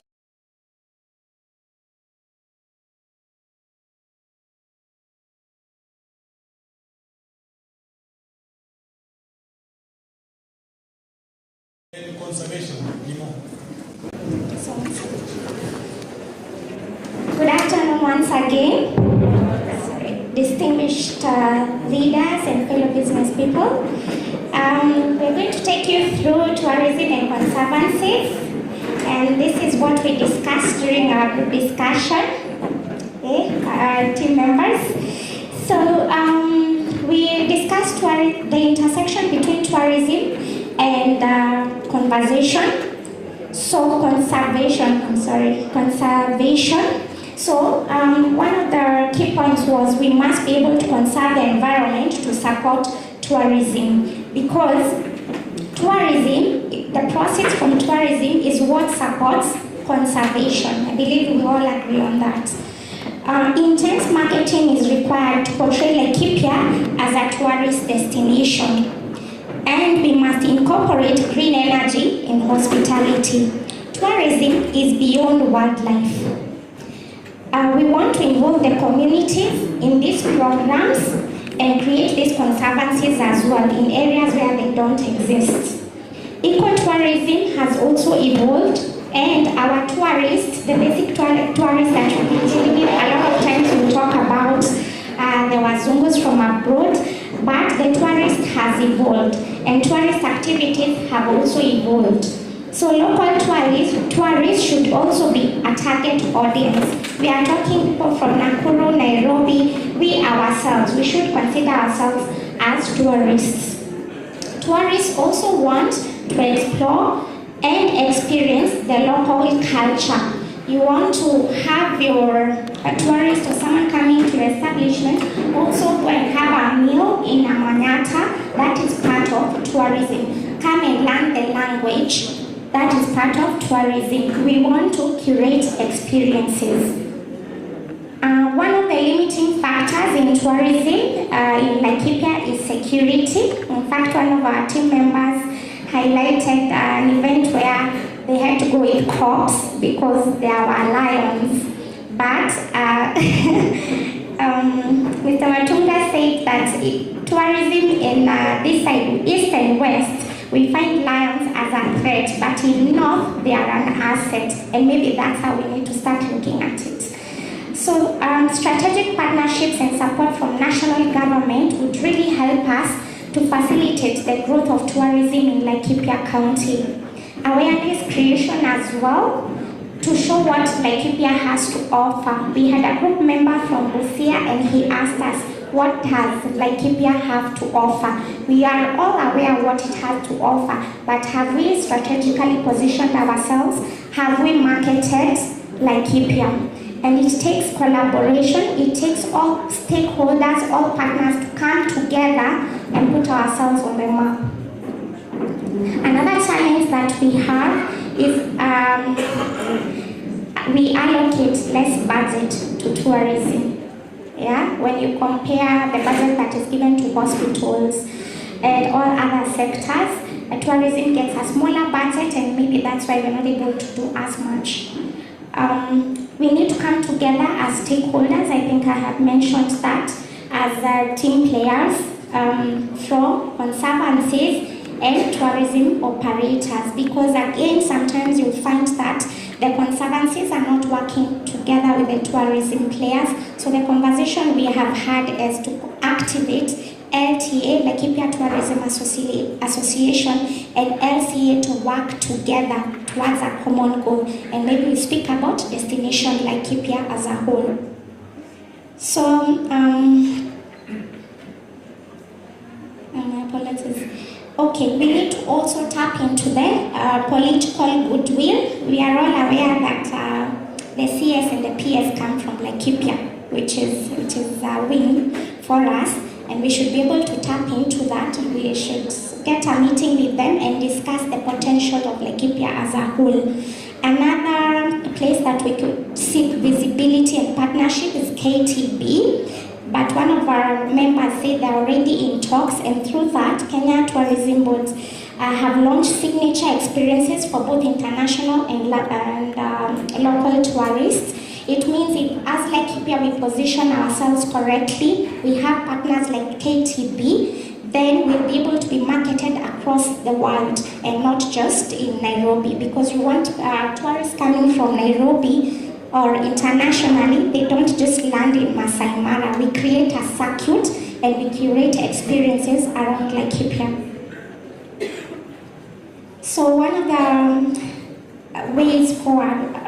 way forward is to create a platform, a shared platform by all players, so that, and then we look at what differentiates us, what differentiates Laikipia from, say, Narok, and we are all aware that Laikipia has much more. We have the mountain, we have huge chunks of land, we have opportunities that can serve as a competitive advantage. And else here working together, we can be able to approach national government so that we create policies that favor us, both locally and internationally.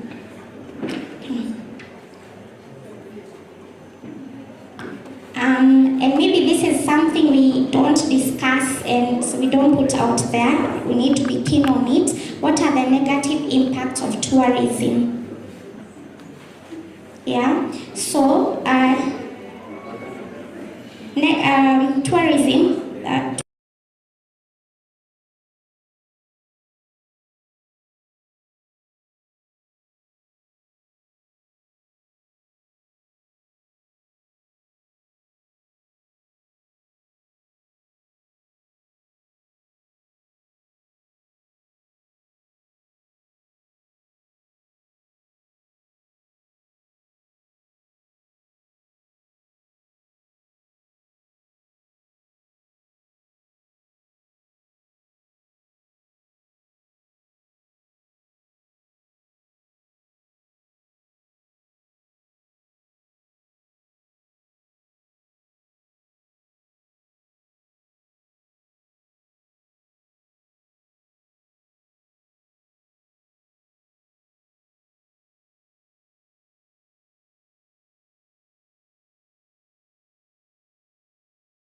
Area.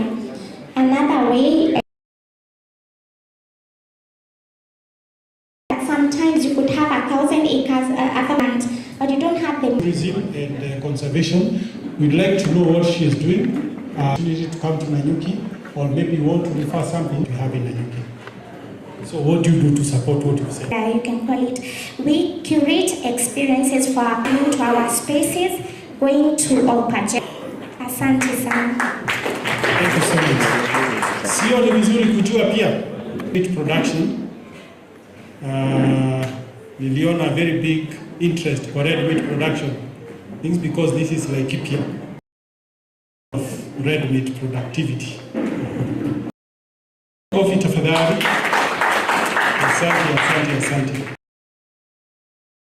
Before she goes on, pana mtu ameacha hii na nisichekelewe, pana mtu ameacha hii, kindly just come and pick it here. Ameacha huko juu, so kindly, thank you. Asante sana. Hamjambo. Kwa majina naitwa Engineer June Kawira kutoka Ranch Experts. Mimi ni project manager na ninapenda ng'ombe.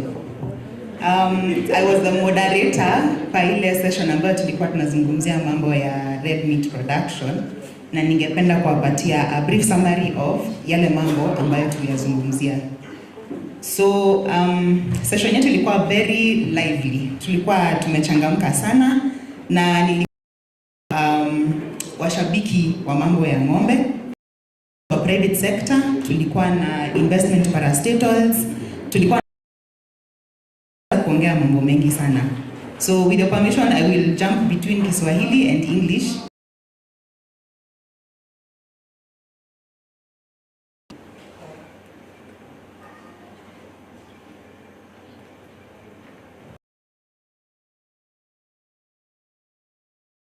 Zile mambo ambazo tunataka serikali ya kaunti na serikali kuu ifanye, si tuko nazo katika hizo could we wasikize, is that okay? Is that a good idea? A 5 to 7 minute break, health break. We come back so that the CS for industry and trade can be sitting here and all his officials, so that they also hear what it is that we are saying that we go and do. Is that okay? Is that okay? Bas, munipigie makofi. So 7 minutes only, we'll be right back. In the meantime, we can watch a movie. Bye. Proceed then. 5, 7 minutes.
Could we quickly settle down, please? Moderator.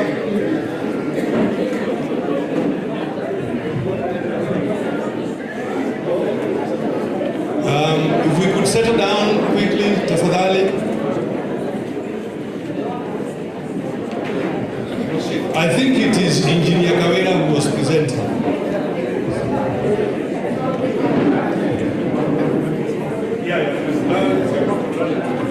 So let's have Nemo.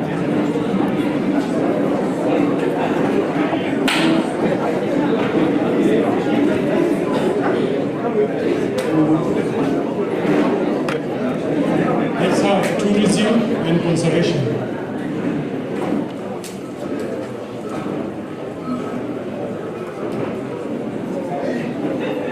Tumkaribishe Nemo tena kwa makofi tafadhali. Thank you so much, Nemo.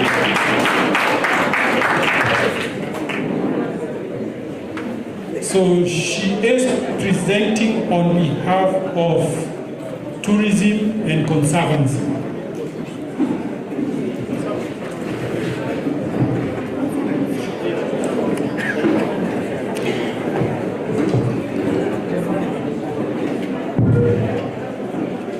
Good afternoon, Honorable CS, distinguished guests, ladies and gentlemen, habari yenu. Today I'll be presenting on tourism and conservancies, and these are the key areas that we discussed as a panel. My name is Lynette Ndong. So, guys, let's settle down kindly. Let's settle down. Those who are at the back, please, let's settle down a little bit faster. The 1 minute break is over. Thank you so much.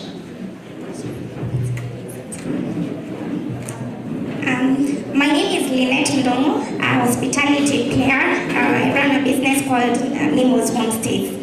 So this is, we had several discussions in our group, and one of them is seeking support for Laikipia to become a circuit, to create experiences along the northern circuit and have Laikipia as part of it.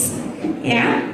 Then one of the others was investment in marketing Laikipia beyond Nanyuki. A lot of people you will find do not know there is a difference between Laikipia and Nanyuki. They will call Nanyuki Laikipia as a whole and as a destination, so that this option. Also, we would request for operationalizing Kilimon for Laikipia to experience its full benefits, because we all understand if Kilimon is operationalized, even the community around it and Laikipia as a whole will be able to experience those benefits. Then marketing should be targeted to local tourists as well. And I believe we all agree that we can, in as much as we are targeting international tourists, can we also target local tourists? And this trend grew during the COVID period. We now had to embrace local tourists as part of the ecosystem of tourism. We would also request that the government to invest in community conservation initiatives. Yeah? And plow back the revenue to tourism and conservation, because as hospitality players, we are required to pay revenues in different forms. We of course have the licenses and the taxes that we pay. So is it possible that this revenue is plowed back to the communities, to the conservations, to us to grow the industry? We would also like for an increased budget in the tourism sector. We feel that one of the limitations is in the budget allocation for tourism. There's so much potential, and we'll especially speak for Laikipia. Laikipia is a sleeping giant, and there's more that we can offer in the tourism sector. If budgets were allocated, we could be able to fully explore its potential. And let's have destination Laikipia. The same way we are talking about France having Eiffel Tower, that's not even a natural resource. Laikipia has so many natural resources. We have a mountain, we have wildlife that we can capitalize on. So we come together and we seek the county support in creating the partnerships with the Kenya Tourism Board and Magical Kenya. We can only do this as a sector and with the support of our county government. That's it from me. Asanteni sana. Thank you. Thank you so much, Nimo. Next, Engineer June, karibu sana. Red meat. Let's put our hands together for Engineer June Kawera. June Kawera. Red meat production. Karibu.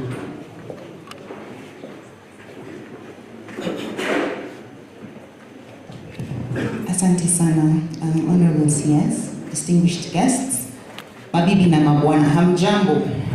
Ladies and gentlemen, hamjambo. Kwa majina naitwa Engineer June Kawira. I'm in the project manager pale Ranch Experts. We are a livestock aggregation and beef production company based in Laikipia. Na nitawa-invite mkuje tuongee a bit more about what we do for Laikipia. So our panel was quite lively. Na tulikuwa tunazungumzia mambo ya red meat production in Laikipia County. And our conversation was kuhusu Laikipia as a disease-free zone and how we can use that for market access to look at international markets. We wanted to see the opportunity for setting up Laikipia as a special purpose vehicle for beef production and what incentives can we look into our livestock farmers. So in no particular emerge from our conversation. So in terms of policy and regulation, we felt that it is high time that we can do the quick math. If there are 52 million people in Kenya, basi mifugo ni ngapi? 250 million. So that's our potential. And what can we do with that information? How can we leverage ourselves and position ourselves strategically to meet local and international markets? Alafu pia tukaangalia mambo ya capacity of our local beef farmers. When it comes to issues of training and capacity, how best can we support them along the entire value chain so that they'll be able to access different levels of markets? Beyond mambo ya kuweka ng'ombe kwa lori na zinaenda pale Dagoretti ama zinaenda Bama market, how else can we support our farmers along the value chain? Na tukaangalia hadi mambo kuhusu hides and skins. Tukasema kwamba we need to look at our infrastructure and capacity in terms of infrastructure. We look at our slaughterhouses. Do they have the capacity to deliver hides and skins to the international standard where we can compete with Ethiopia? Na ng'ombe zetu za Laikipia zinatumika as the leather that is used in the seats of magari za Mercedes-Benz, for example. So how can we enhance the quality of our fleeing and our slaughtering so that our farmers can access both local and international markets? And then when we look at Laikipia as a special purpose vehicle in the beef market, the conversation as guided by our Deputy Governor identified LCDA as instruments that we can look into to support igniting that conversation of the special purpose vehicle. He also mentioned that we already have a special economic zone set apart somewhere in Muruti. We have a big amount of land ready to jump into and really ignite this fire of special technologies. What if we injected more resources in that direction and then we optimize results in that area in terms of beef production? And then we looked at the capacity of our smallholder farmers and we agreed that it is quite, I wouldn't say difficult, but aggregation is an market to scale. So issues of cooperatives and contracted farming were also discussed. And we agreed that wakulima, first of all, lazima tujipange. We need to aggregate, have the purpose and intention ourselves to aggregate and put together our resources. And there are organizations within national government, for example, we have Kipropa and we have Can Invest, who are available to support us, but we have to be at scale. So wakulima na wahimiza, especially and have the intention. Mnakumbuka tulisema ile maneno ya ile bei ya Qatar na bei ya Muruti. So let's look at aggregation and how we can position ourselves very well to tap into the opportunities that we can harness at scale. And then we also looked at how we can leverage Laikipia County as a disease-free zone so that we can tap into international markets. The conversation here being how there are stringent standards and requirements of the international market. And if we position ourselves properly in terms of our service delivery, extension services, and how we manage our livestock, we can set ourselves apart as a disease-free zone, offering quality products in the local and international market.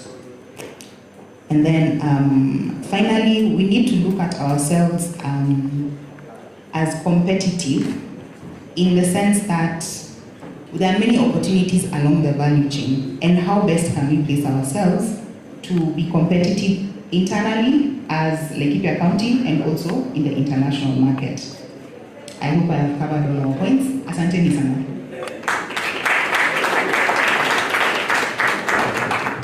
Thank you so much. We move next to Kevin, ICT. ICT.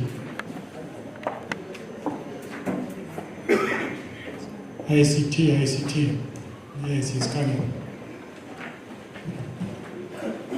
So ICT is agro processing, so get prepared. So tumkaribishe Kevin. Tumkaribishe kwa makofi tafadhali. Asante sana. Thank you.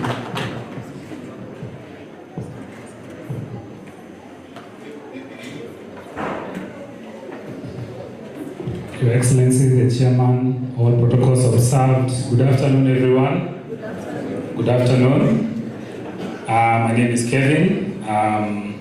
But the youth of Laikipia call me Mwalimu Mkuu because I've trained 1,500 of them in matters digital literacy and in digital economy. I've also had the privilege of representing Laikipia County on the Kenya Innovation Week on several occasions. So I'm here to bring to your attention what was discussed in matters ICT and the service industry. So first of all, what we deliberated was that the ICT and the services industry cannot exist in a vacuum. It can only work in collaboration with other sectors. So something that came out very strongly was that the IT and service industry, the way that the government and also private sector can assist us is help us in marketing or rather sensitizing the other industries on the need of embracing technology and how they should plug into the power of technology and AI in their business processes. That is the way that the sensitization will reach to other sectors so that the people in the ICT and also in the service sector are able then to capitalize on the needs that will come out from those sensitization programs. Something else that came up was that there is need to continue investing in the IT projects and also continuing to invest into the fiber and Wi-Fi penetration in the community. It's something that the government and also the private sector can really help us in so that when the people even in the rural areas have access to these technologies, people who are now having IT-based businesses are able to work well with people who are already having those resources at their disposal. Something else that came up was that there is need to invest in ICT hubs, and this should be deliberate. Deliberate means it shouldn't be just open, having a structure constructed, then have it open and that is it. There needs to be deliberated effort to equip these ICT hubs, both in terms of devices and also in terms of human resources as well. Because the situation as is right now, the ICT hubs that exist are either, they're not well invested in terms of devices, or the human capital is not there. So that is something that the government can really help us in, and maybe to also emphasize on that. The discussion was really coming out clearly because of course we're in Nyahururu and we have an empowerment center in Nyahururu that has really helped the young people of Nyahururu, but then we still are having problems in terms of government support to even have this center equipped with Wi-Fi. Having people who can come in our deliberations was the need to because the IT sector is predominantly composed of the young people, and we have already in our ecosystem in Laikipia very many young people who have very good IT products or even IT ideas, but a platform in which they can then reach to people who can invest in these products that they're having, either having startup capital or capital that can help them scale, is something that is absent right now. So it's something that we were requesting if the private sector should take notice of that. Something else that came up was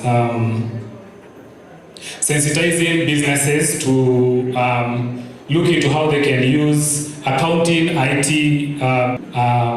able to make better financial decisions by having the accounting process. Being a service provider in a sector, the government can collaborate instead of coming in. It is on how they are supposed to use AI tools.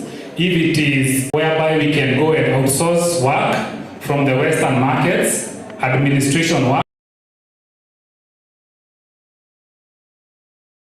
hire very many young people. It's a model that is already working in Nyeri County. They have BPOs that have already set up, since the cost of rent and cost of talent is lower compared to Nairobi and other towns in Kenya. So of course that is something that can be done in Laikipia. It's not rocket science. The cost of production in Laikipia, in our opinion, is much lower versus these other counties. So it's something that we were requesting both from the private sector and also from the public sector. If it's something that we can really look into investing into emerging technologies such as AI automation, and of course data. So that is it that came out from our discussions, and we are really hoping that moving forward that it's something that came out from the participants, that it doesn't only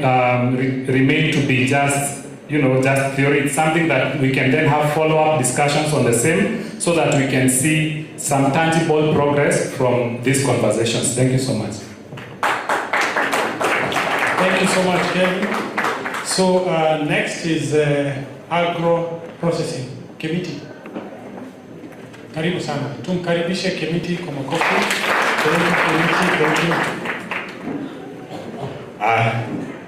Muriega, habari zenu. Mimi sitaongea mingi. I want to call upon the person who we are moderating together so that tuongee pamoja. Ngabo wa Muribi Korea kwa Indoro. Niko hapa. Kucha ndio tuongee wasikie. Your Excellency, we want to talk about this. Na tumefurahia. Yes. Nekolegai matuine nekolegai. Thank you so much, my co-moderator, Makofi.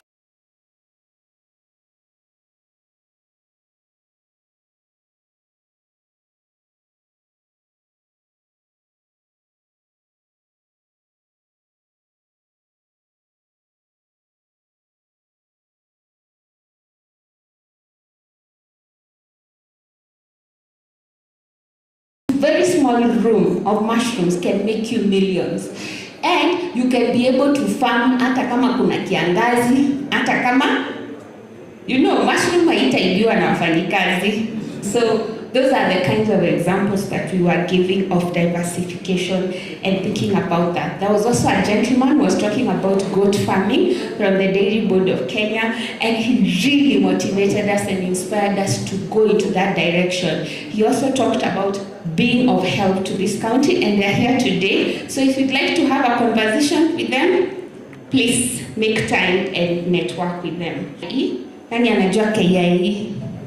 Walikuwa wanapeana pesa offices in the counties, in Nyeri, in Nakuru. So be that person wa kujituma, go complaining of what is wrong. Be the person who thinks that tomorrow is a better tomorrow, right? Yes. Kuna kitu ingine nimebakisha kweli. There was a lady who was selling peanut butter and she was asking for investors. So if you feel you have an extra coin, anakupea a very good deal, so you can also have a conversation with her. Yes, so that was our session, and we finished with saying we need to inspire each other. And some things like networking forums like this today, we were very grateful to you, sir, for organizing such an amazing event and people coming and getting value from it.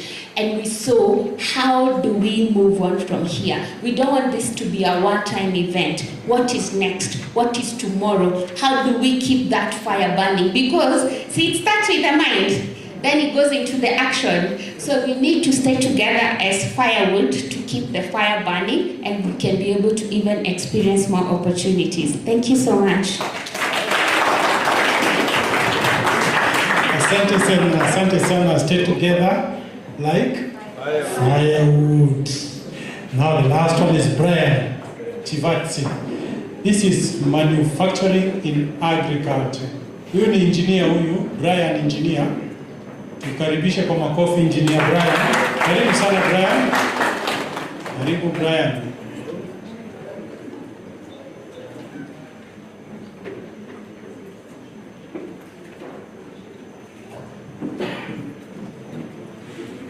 Your Excellency, Chairman and all protocols observed, my name is Brian Chivatsi. I'm a mechanical engineer from the Mechanical and Transport Directorate under the State Department of Transport of Roads. So our focus today was manufacturing for agriculture.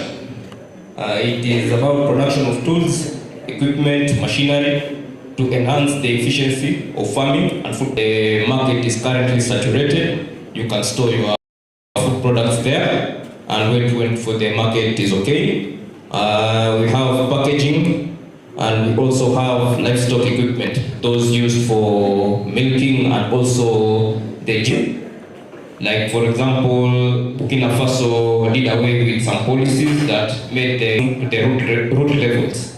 For example, KDC is only based in Nairobi, yet the mkulima is in Mashinani.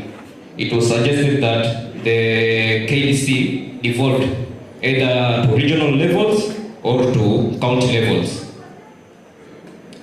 Also, the loans being given by 12%, these loans can enable the farmers to acquire the machineries to order to make their farm work. Can partner with schools, universities such as the Dedan Kimathi University School of Engineering to come up with tools of prototyping a machinery. You know, when you design a machine, it has to go into different phases before you come with a final product which is industry enabled and it has passed all the KEBS standards.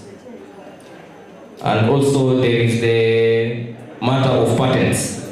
Do not be afraid to innovate. Nanisikia. Don't be afraid to innovate. You can patent your ideas at KIPI. That's all.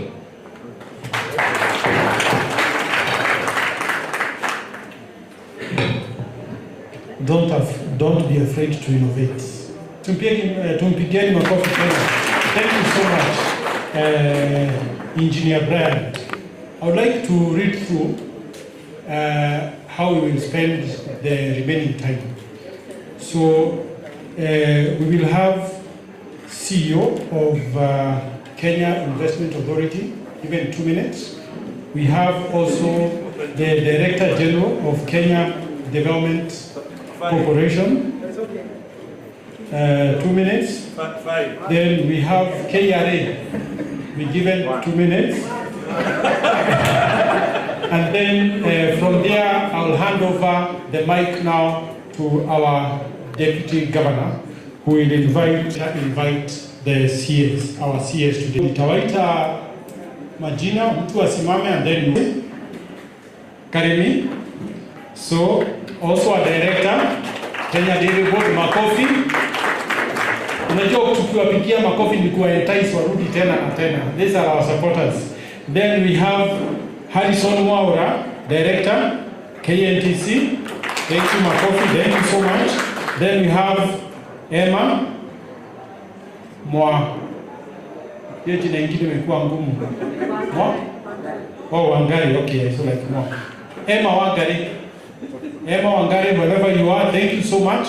That's KIE. Tajwa Marambili, thank you so much, Emma, wherever you are. Then we have Stella Kanide, produced by the CEO. But let me just say Helen Chemolai. Helen, she's also here. Asante sana, madam. So the CEO will speak. Then we have Macharia Taki. PPP, Public-Private Partnership. Those are good people to counties and national government also in resource mobilization. Kindly, tupige makofi to welcome John Mwendwa, the CEO of Kenya Investment Authority. Asante sana. John Mwendwa. Thank you. Good afternoon, everybody.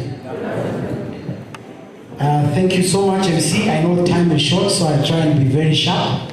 I try and make it in 2.5 minutes. So Waziri wa Biashara na Viwanda CSL Kinyanjui, Deputy Governor of Laikipia County, KRA Chair, Governor Murithi, and of course our convener here with other colleagues, DGKDC, my friend, and my sister from Keprobo, who's also sitting here, the CEO, and other people from government, and of course the great people of Laikipia County and investors.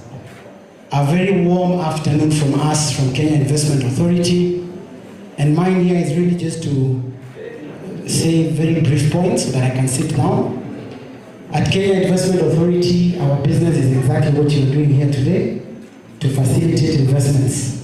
From the time you think of it as an idea, to the time you get into commercial operation, to the time you want even more support to expand. And I've listened to the deliberations today, and really I'm very privileged. Waziri, I don't think we could have chosen a better county. I have heard about leather on the ground, I have heard about agriculture, about tourism, about manufacturing, and all these are sectors that Kenya has a chance, and Laikipia is a county to watch. I can tell you that without a shadow of a doubt. For us as the authority, and the minister will speak more on the government side, we will support you with any information that you require. We will help you to profile investment opportunities where there is need to profile them. We'll also do matchmaking so that we can matchmake you with potential investors, like the wonderful investors with the wonderful car idea and concept, which is already in very early stage. And then we can see how to work with our colleagues across government to scale up other options. And I think, Waziri, this is really your initiative for us in the ministry, and through your leadership at Kenya Investment Authority. Have said, once we do the facilitation, sometimes also things get tough. You face some challenges, and I am glad there is a wide team from KRA that is here, because regulators, while they mean good, sometimes they do some things which may also become a problem, not deliberate. Sometimes, and you need somewhere to run. Did you know that you can come to us for anything? Did you know that? Please come to us. We have a one-stop center.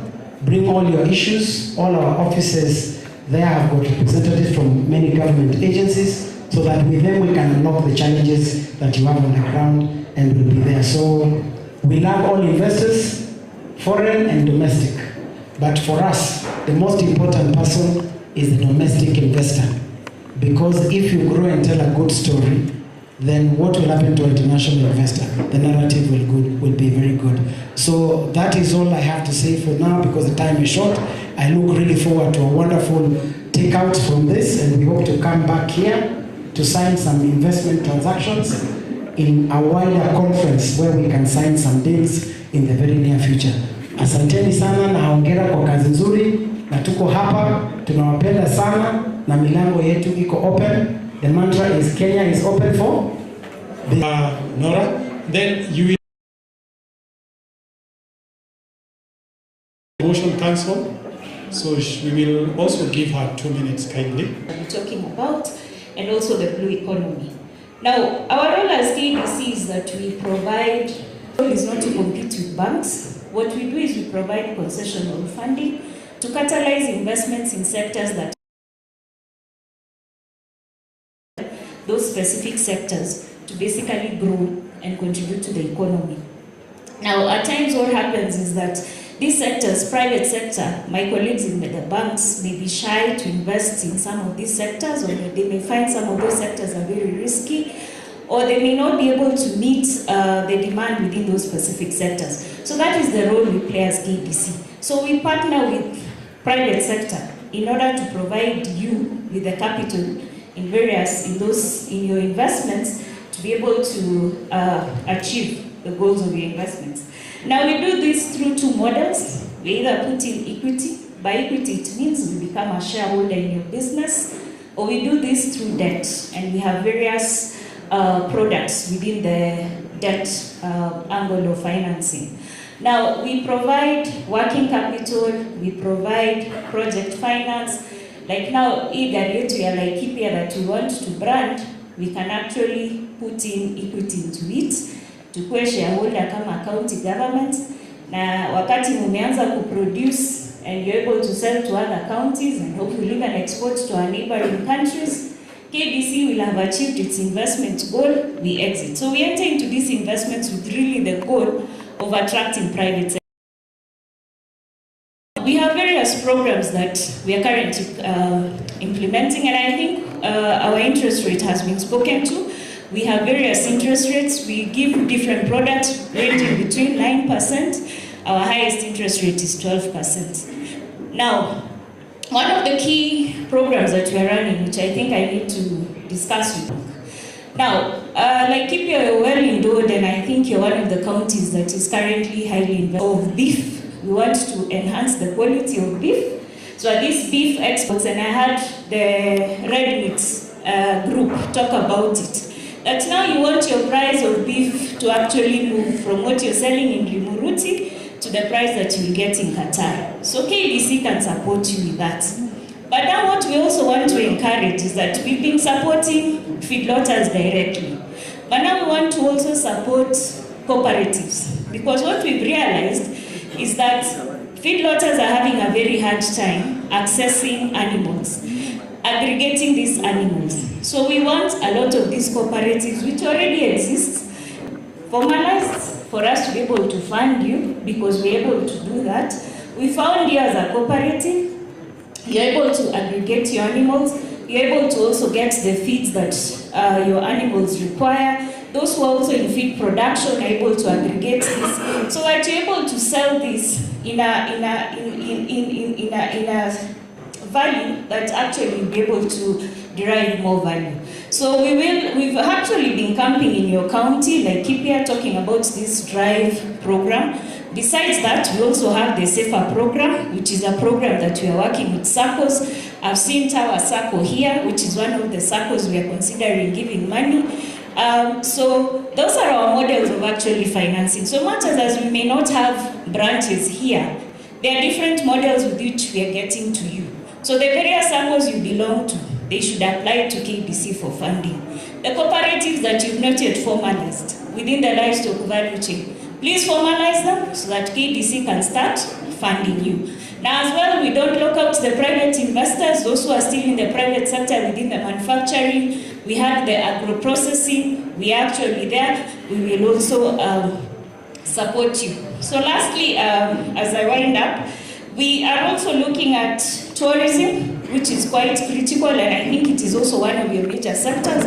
We've done various projects here in Laikipia County, and we want to do more projects. But now we want to move tourism to give comfort to that international partner, and you, the local investor, will also come with your portion. We invest in these projects and we drive Kenya to be the Kenya that we all want. Thank you very much. Asanteni sana. We are found in Nairobi, Uchumi House, but we're also available on eCitizen, and equally, I think, Waziri, what we are considering is working with the Kenyan to see how we can open local offices, but to mend digital, to tuko digital, si ndio?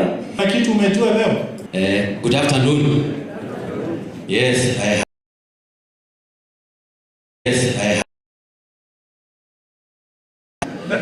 but anyway, we are and the deputy governor given half an hour. We don't talk and know how. Given half an hour. We don't talk and know how. We are related. We are related. Now, they has got a special table. Car is a situation whereby you find yourself incapacitated. You cannot be able to file a return. Whom we have sold to cannot be able to. You have charged him. That means that it is right now you have been there. Okay? Because if you are sold to that people and you cannot claim that he has half digitized iTax platform, in it there are these things we are calling e-teams and teams. So now if you make any sale, so ukiuza tunaona unauza, ukiuzia county government, the county government when it is paying you, it withholds some 2% of VAT.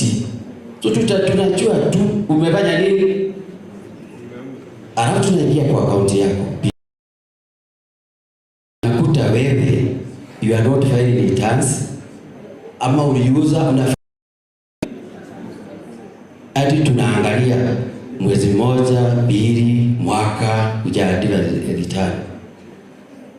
So any person, any taxpayer doing that is not doing the right thing, because we are not declaring what your sales are. We are not. We have the figures. We can tell you the figures are this. So what do we do with you? Tunakufunja mguu ukuje ili tukufungulia account na utulipe ile pesa hujatulipa.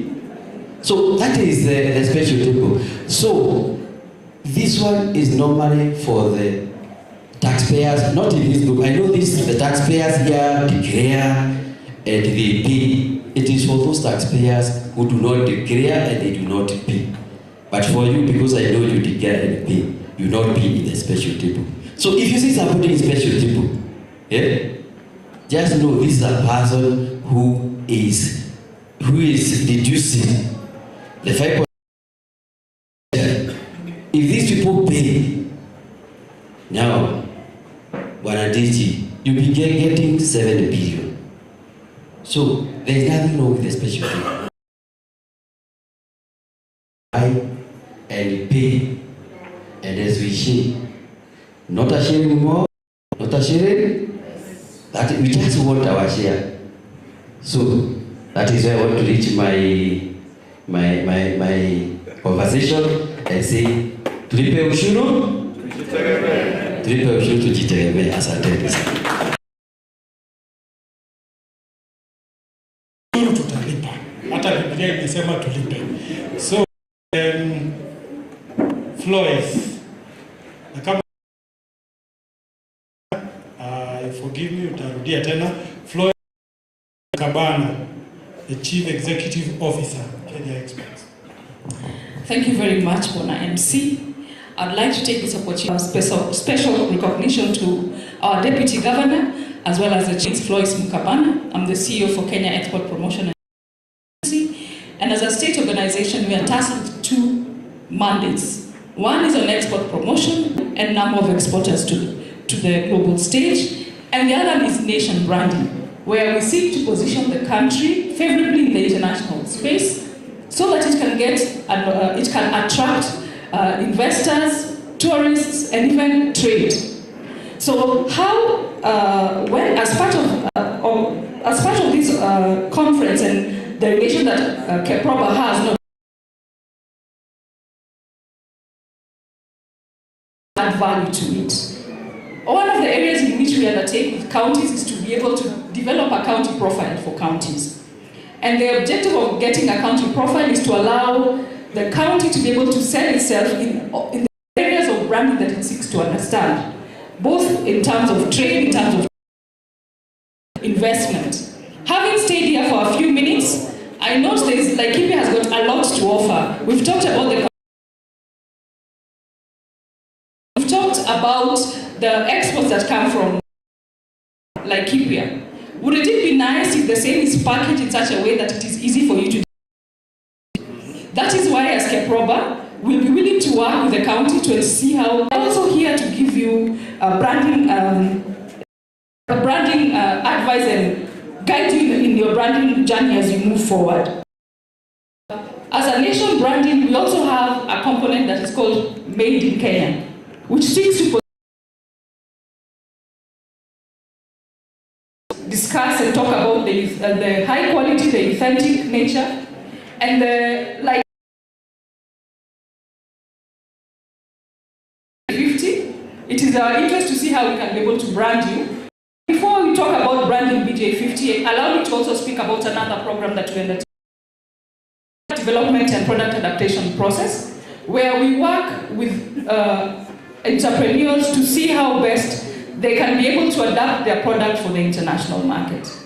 Usually when we come to forums like this, we engage with Kenyans who have shown that they have a product, but the product, because of international regulations, may not be fit for international trade because of issues of certifications, because of the standards that are required in market access.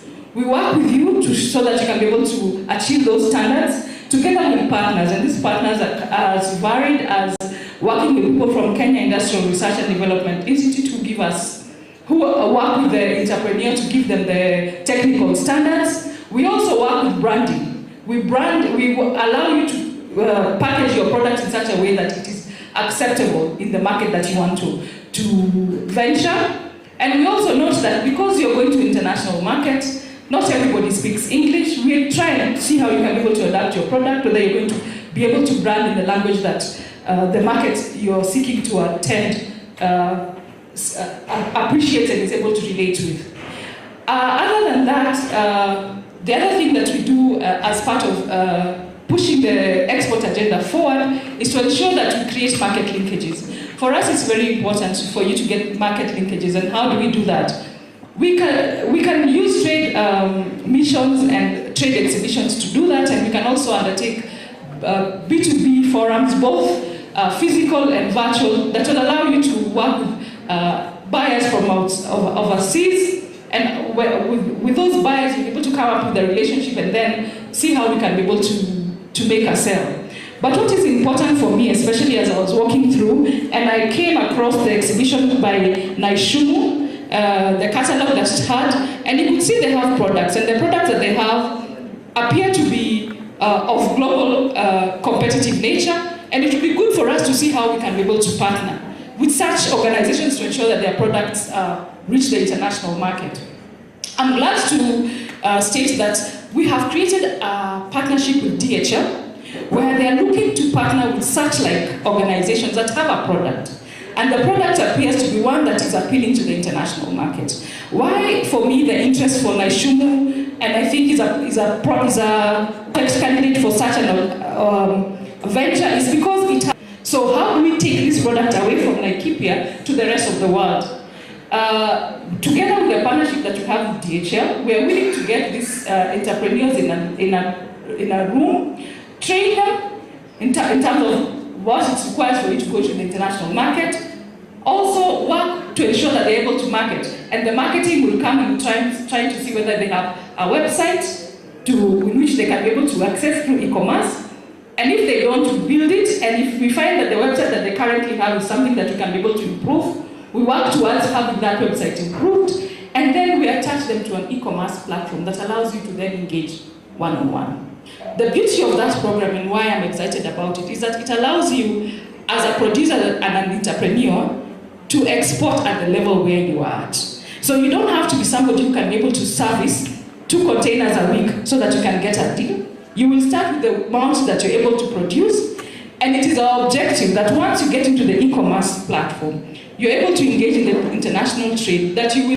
So allow me to stop there, but as I've mentioned, unaona tungefungia Jose product ya Jose nje. Jose nikakimbia nikasema, lakini kabla nikuje hapa, wacha nikimbie nione the potential that you have.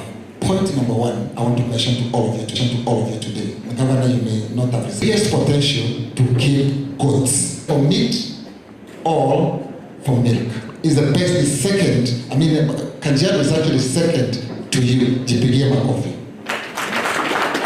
And we are zealous to testify that if you walk from Rumruti, just to hapo tu inaitwa nini? Maudone Mary.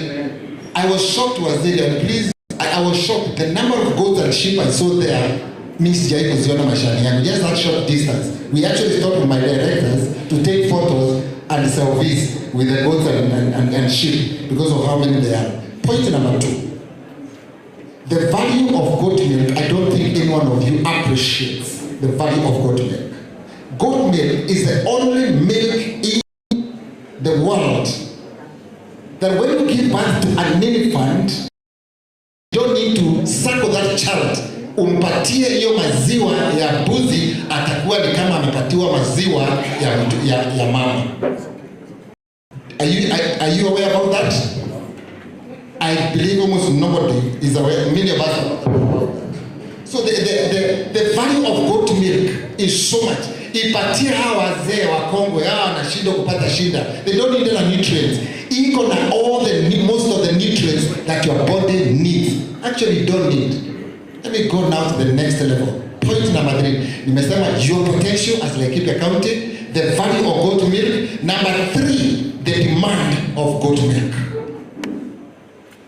Everyone with a young child will tell you if you got goat milk, then you don't need anything else. Number 2, most of the people with nutritional needs, they need goat milk. Today, if ukienda katika supermarket ya Nairobi or anywhere, hakuna pahali utapata goat milk.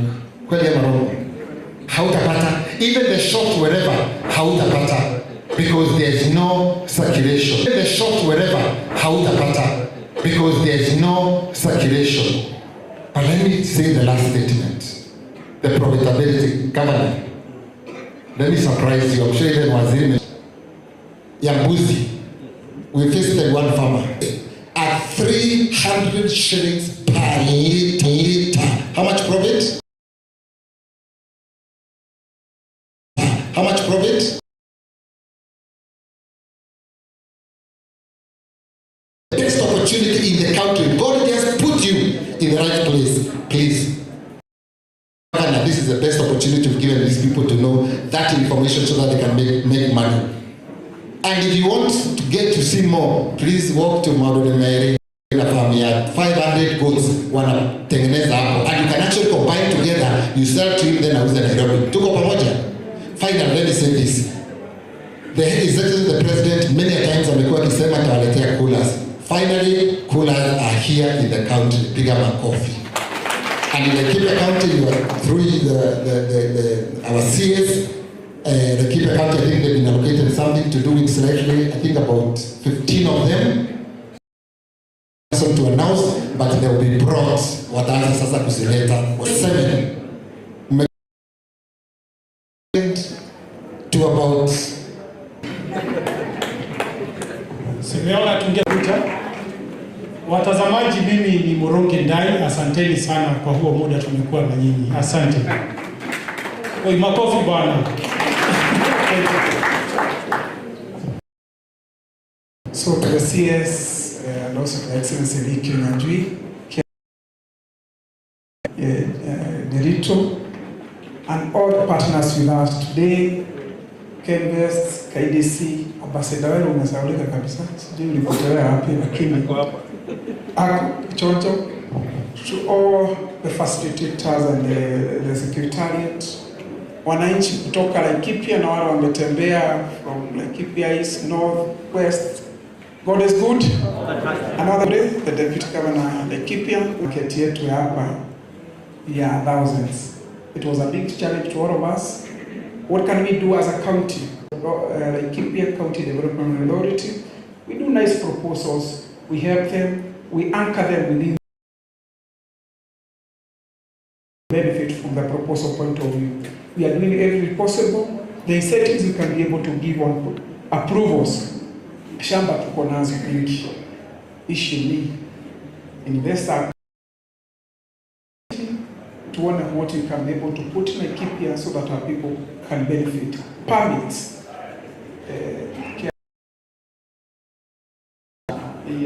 Yako mingi. Hata sisi huko mashinani tuko na at least we want to get our all source level to be at a level all of us can benefit and to be able to help our people. Currently we are doing 1.2 billion.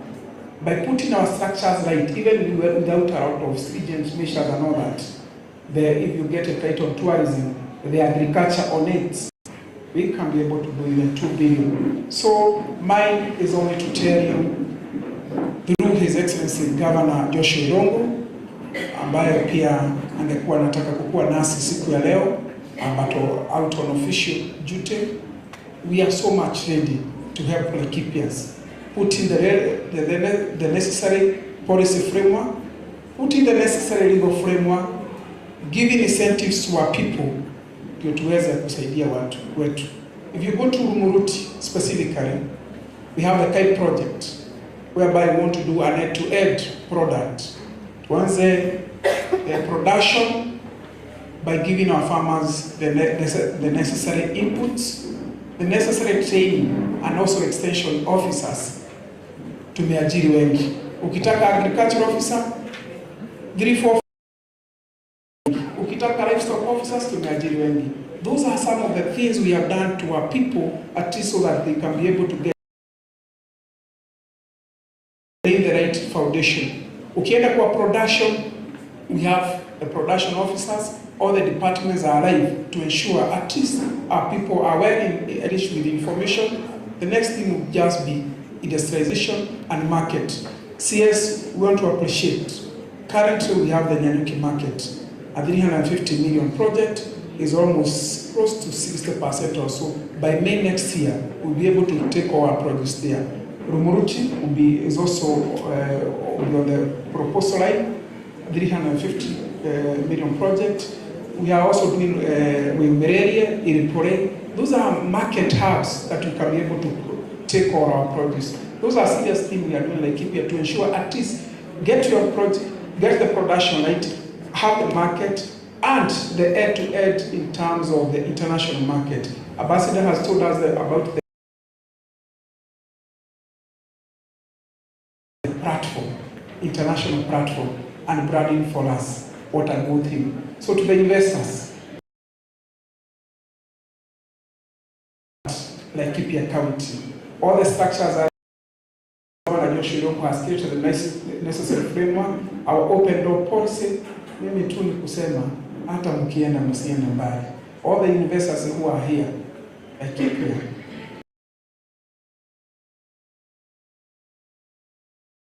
sisi kama officers revenue yetu patakuwa mzuri. Msiwe na haraka. The tourism, I am very sure there are people who are seated there na wajaona the 5 big fights. Laino inagonga tu pamoja tu pahali. It is only happening in Laikipia County. Only in Laikipia whereby you can be very sure miaka 72 kaweza mzuri, strategic location, maneno mzuri. It is only Laikipia you can be very sure you are going to get this. Most welcome. Feel Laikipia to be a home. Na sisi tunapenda wageni. God bless you. Looking forward to see you even to another such big event, an economic conference focusing on how tunaweza weka pesa mfukoni kwa watu wetu. Now, KRH, my good friend, karibu sana na uweze kuongea na wananchi na sisi tutalipa ushuru. Asante sana. Thank you very much, Deputy Governor Mheshimiwa Ruben Kamuri, Waziri Lee Kinyanjui. Thank you very much to you and to all the institutions in your State Department, in your ministry, for joining with us today as we looked to the opportunities of investments in Laikipia. Asanteni sana. I want to confirm that Can Invest, we have been at this journey with them for some time. I think the Secretariat will show John a video or give it to him that we made with Can Invest. But the result of that reinvigoration is what is Nyahururu today. So thank you to Can Invest, thank you. Ni effort. To finance the state, it takes effort. So we, as KRA, in fact, we want to be Kenya Revenue Service, to make it really easy, efficient, and possible for you to do your responsibility and your duty at the least cost and at the least hassle. To do that, we are doing. So you'll be seeing a lot of modernization of KRA, the partnership with the county government, the partnership of the sponsors, association. There is Ilingwesi, there is Shulmu, Thai Community Conservancy, na wengine wengi. Thai Community Conservancy, na wengine wengi. Tuwapigie makofi tu. Groups Kenya, supporting. Now, I know we are between you and lunch. And I know also, kuna uvumi that KRA. We invite you be closer to the mountain. Next Friday, tukutane hapo Nicole Hotel. Investments and what we, in particularly on trade facilitation, the institutions from MITI, please come. Only, okay, sorry, next Friday we don't have sponsorship, we only have partnership with one church. So you may have to be there at Nicole Hotel in Nanyuki. We welcome you there. Please consider increasing funding to DFIs. Now I know, of course, watasema sisi mko serikali. Yeah, we are in serikali together. But you know he is the boss of this maneno. Yeah, so I'm asking him publicly so that even when I ask him privately, he can. May I believe we must consider increasing funding to DFIs. DFIs ni kizungu mingi ya kusema development financial institutions like KDC and Kenya Industrial Estates so that they can invest in your businesses. Ugai hallelujah. So, Waziri tafadhali, I know times are tough, but I know there are creative ways in which we can increase the resources. So, mimi ni comment for being patient, for the amazing discussions that you've had. Thank you, Ambassador.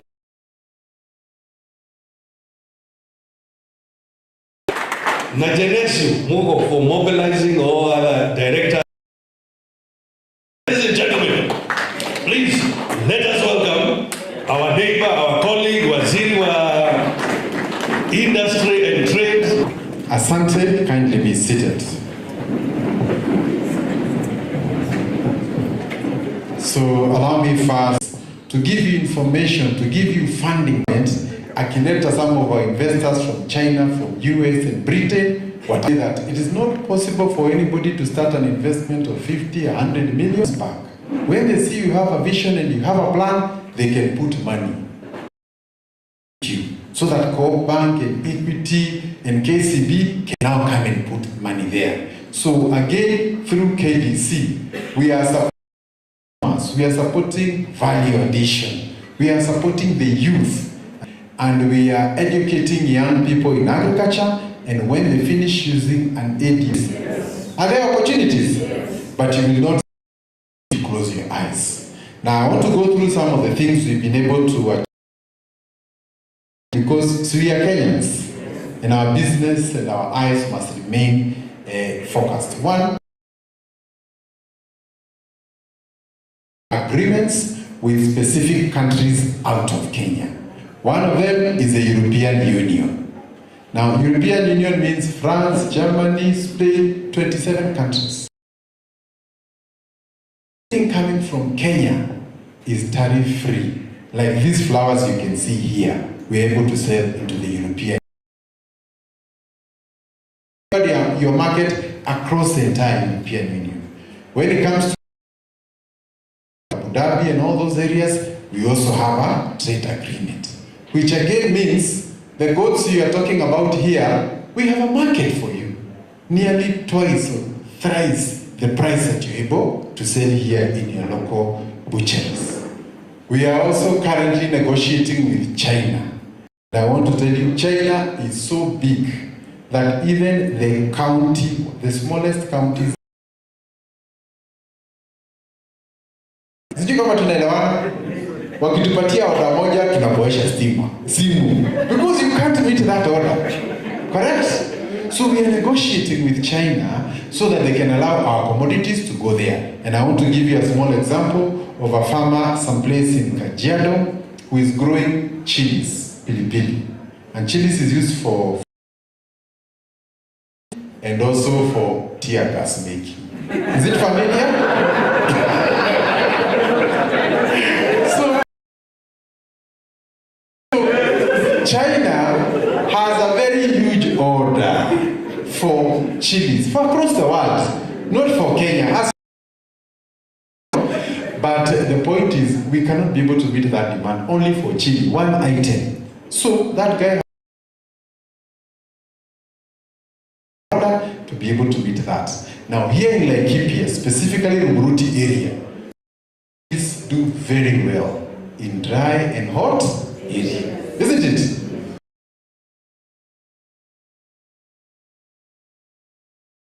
So that we can sell to other places of the world. So I'm saying those are huge opportunities. And we are negotiating with China so that our goods can enter China. Zero? Correct. So you can go and have your 10 acres, you don't even hapo, munashikana through the KAIP, county integration, munaleta pilipili zote, munaweka lori, yote inapeleka huko. KDC is also here to help you in case you want to make chili sauce or something like that for value addition. So that is one. We have open markets. We are also currently discussing with the United States of America, and as you know, much of the textile we sell to the US, and the tariffs currently across the whole world, Kenya is in the lowest band. And the people we are competing with, including Vietnam, including Sri Lanka and other countries, we are actually at the lowest, which means of the countries taking their products to the US, we will be having a strategic advantage because our product will arrive there maybe 5% or 20% cheaper than our competitors. So again, that's a huge opportunity. Are we communicating? There's a gentleman who talked about IT here. And for the young people who are here, I want to tell you that we started a long journey of bringing internet to all our town, all our villages and cities, and as a result of that, much of our rural areas are connected. And for that reason, Kenya is a country with the deepest penetration of internet. So we have a place like Nyeri. Business process outsourcing simply means like a hall bigger than this, like 10 times, and the young people are seated there taking calls from America, from Europe, and other places. So you have an airline like Delta Airlines. It has given its outsourced work to a company here in Nyeri. So if a traveler wants to book air ticket in the US, the number he calls comes to where? Isn't it? We are dealing with some companies where they have outsourced their entire HR and back office from the UK, and it is here in Tatu and many other places. And part of the biggest reason why we are able to attract this kind of investment, one is access to internet penetration. The second one is our English. Some English. Sijui kama tunaelewana. Unajua kuna watu wengine wakiongea hata Kizungu, you keep asking them, excuse me. Isn't it? You get it? But our English is standard English. We can only compete with the Queen. Correct? So to the young people who are here, a challenge here in Nyahururu. In Nyeri, we don't even have halls. The towns nearest Nyeri, ni wapi? So can we have the businessmen? We go, John here will connect the business process outsourcing companies. Mukuje tuajiri vijana kama 500, 5,000, and this can completely change our town here. I spoke with the governor of Nyeri some few months ago. Mwanze kutengeneza manyumba so that those people can come there. Is there an opportunity there? Yes. Can you see it? So I want to mention that like 3 years ago or 2 years ago, our currency had a serious beating. There's even a time when the Kenya shilling was trading speculation hoping it gets to 180.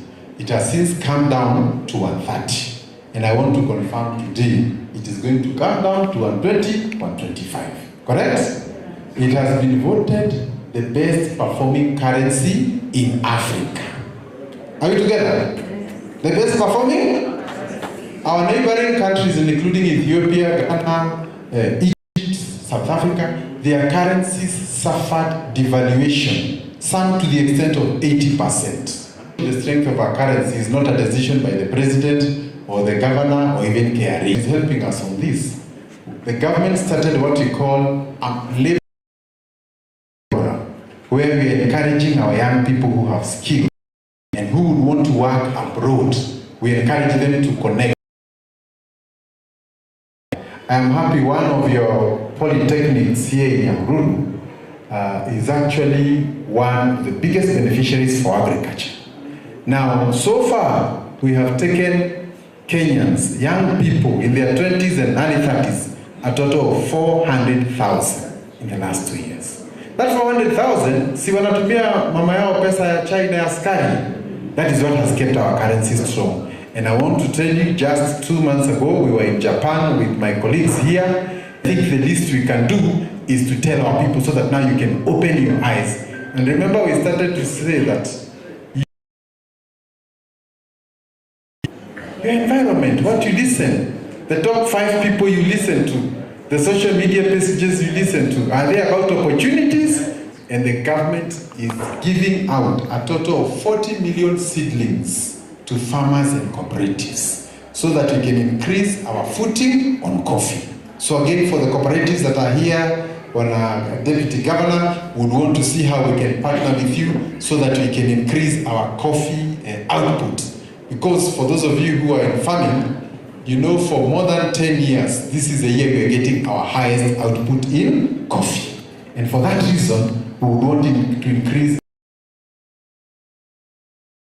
with our colleagues at the county, together with all the business people who are here. Now, recently, to do the next biggest road project in Kenya. From Rironi, you know Rironi, up to Mount Summit, the junction to Kericho, Kisumu. Now, that project, I know some of you are imagining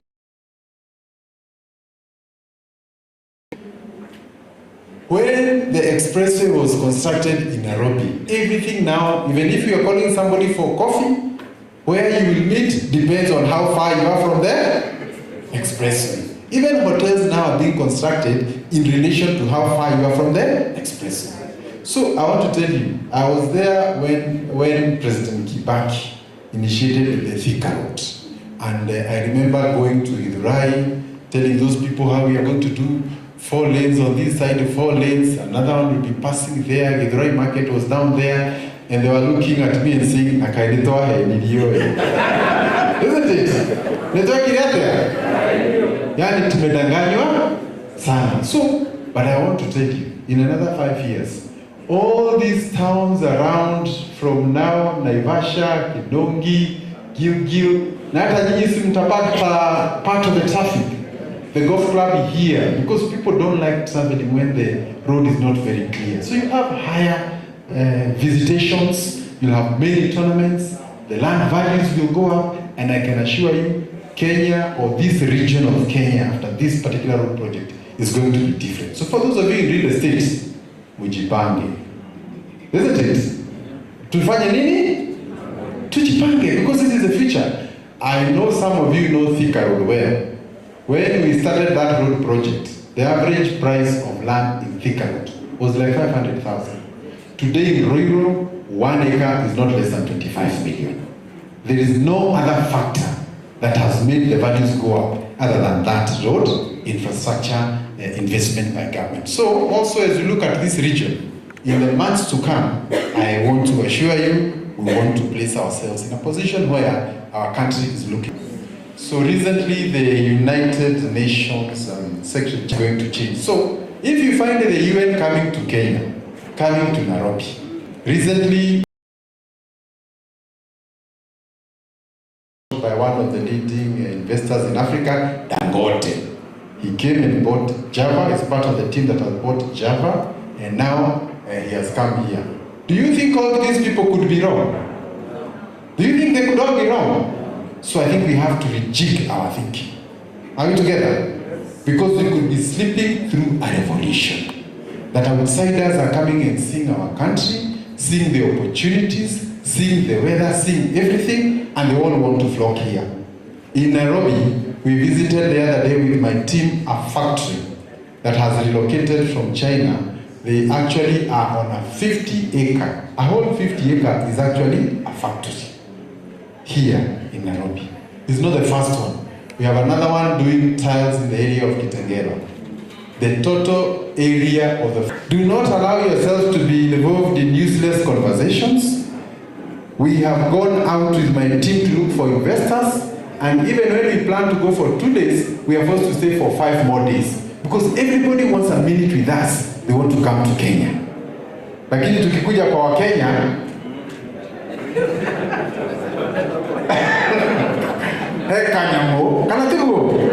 so tusikubali kwamba wengine ndio wanaona mema kwetu, lakini hatuoni mema ambayo inafanyika. And I want to tell you, Governor has just told you some of the great things that have happened, even here in Nyahururu, in the last 10 years or so. Where we were is not where we are, isn't it? The railway is connecting now from Maimahio going now towards Uganda. And you know President Yoweri Museveni was here yesterday so that we can make those connections. Their produce can come at a cheaper rate and so that everybody can be able to benefit. So I don't want to say much. For me, I think all I would want to say, I would not want, when things were changing in Kenya, I did not come to tell you. Because you will never forgive me. Our role as government and as the people of Kenya is to talk to our investors here, to go abroad and look for people who want to come to Kenya. Those business process outsourcing companies that want to come to Laikipia and Nyandarua and every other place, we come and connect them with the county government so that you can give them land, the county aggregation centers, the EPZs that we want to set so that they can come. Sijui kama tumeelewana hapo. Na sasa sisi tukienda huko, si ni vizuri tuambie pia wazungu wakuje Kenya, maana ni mahali pazuri and the investment is protected. So I also have a message to our young people that irrespective of the challenges we have, when you go and burn a supermarket where your mother sells the eggs, where your sister works, is that wisdom? Is that wisdom? So we also want to appeal to our young people that this is your country. There is no any other country you can go. Let us have a positive outlook. Where there are issues, we can solve them. The issues of elections will come. Sisi na Nderitu tulienda kwa uchaguzi, mkatuambia twende nyumbani. But are we still alive ama tulikufa? Si we are alive. Hata tumenona. So nobody should behave like an election is the end of life. Isn't it? It is just a small thing and Kenya goes on. But we cannot mortgage our country or put our country at risk just because of an election or small things. So let's put our country first. Let's talk to our young people. Let's show each other the opportunities. And these government agencies are actually judged by how much they disperse. Like this lady here, she has billions of shillings. So when we are judging her work, we ask her, what are you still doing with that money? And her role is to give that money to who? To who? To you, the investors, isn't it? This gentleman here, John, his work is to get those people who want to come here, they want partnerships, they want to work together, we want to connect them. So I think that's a message I would want to leave with you. And just the last two issues, I know once or twice, but we want the county governments also to follow suit so that we don't bury our businessmen in debts, especially when they have gone and taken their bank loan, their title, and so on, because that is not in our best of interest. Now, to the investors we found here with the motor vehicle that we want to develop, I have already told our team that we support innovation. And I think as a country, we must embrace innovation. The countries that are leading the world today is because they believed, even what nobody else believed, they believed in their own vision. So we would want to support that team, first in product development, and therefore we will give them the necessary exposure, so that they can be able to work around their product, so that by the time it goes out, everybody can do business together. Currently, we are also supporting. So who would want to know how you can be able to get, you call it sex semen? Yes, so that you don't keep getting useless bulls around here, you have no idea. So when your heifer is on hit, remember the number. You also need to get the contact for John Mwendo, and clearly, those of you who want to join ventures with companies coming from abroad, this is your contact person. He's the usher for international companies coming to Kenya. KDC for financing. I know there are many companies that want to move to the next level. KDC is here to help you move forward. And our county government, I want to say we are working with the counties, particularly on uniform licensing. Because we have found that a product made in Nyahururu, if it has to go to Nyeri, you have to pay licenses here, you pay in Nakuru, and it becomes very difficult. So we are working on that together with the COG, and very soon it will be coming out so that we can have a better place. KRA, we are cooperating with you in unspecified areas. But we also believe that if paying our taxes can lead to a good lunch, I think we shall pay. But the truth is, if you want a road, the only way the government can build that road is either taxing you or taking a loan, isn't it? Or selling part of what it owns, like now the way we are selling the Kenya pipeline. So, si mlisema mtaki madeni? Mlisema hivyo? Mlisema mtaki madeni? So you can't say you don't want all and you want a road. So, and I think this is the reality of life. I know it's a difficult job, but we are here to do it. And all our top professionals, including Ambassador Awero here, very seasoned person, we would want to use them so that we can be able to network and everybody can benefit. Can I say thank you?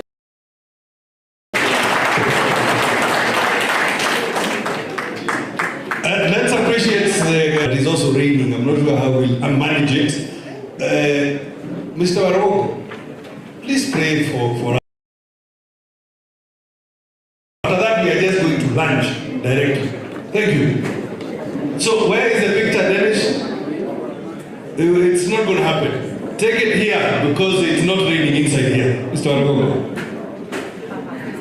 Let us pray. We come going further for this great day of trying to think how we can make our county great and our nation. We pray for the young people to be able to adapt and have the knowledge to lead our country and support whatever it is available today and in the future.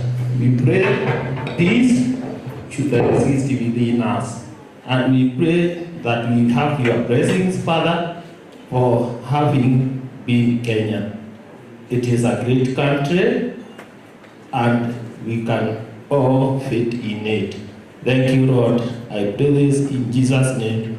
Amen. Amen.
had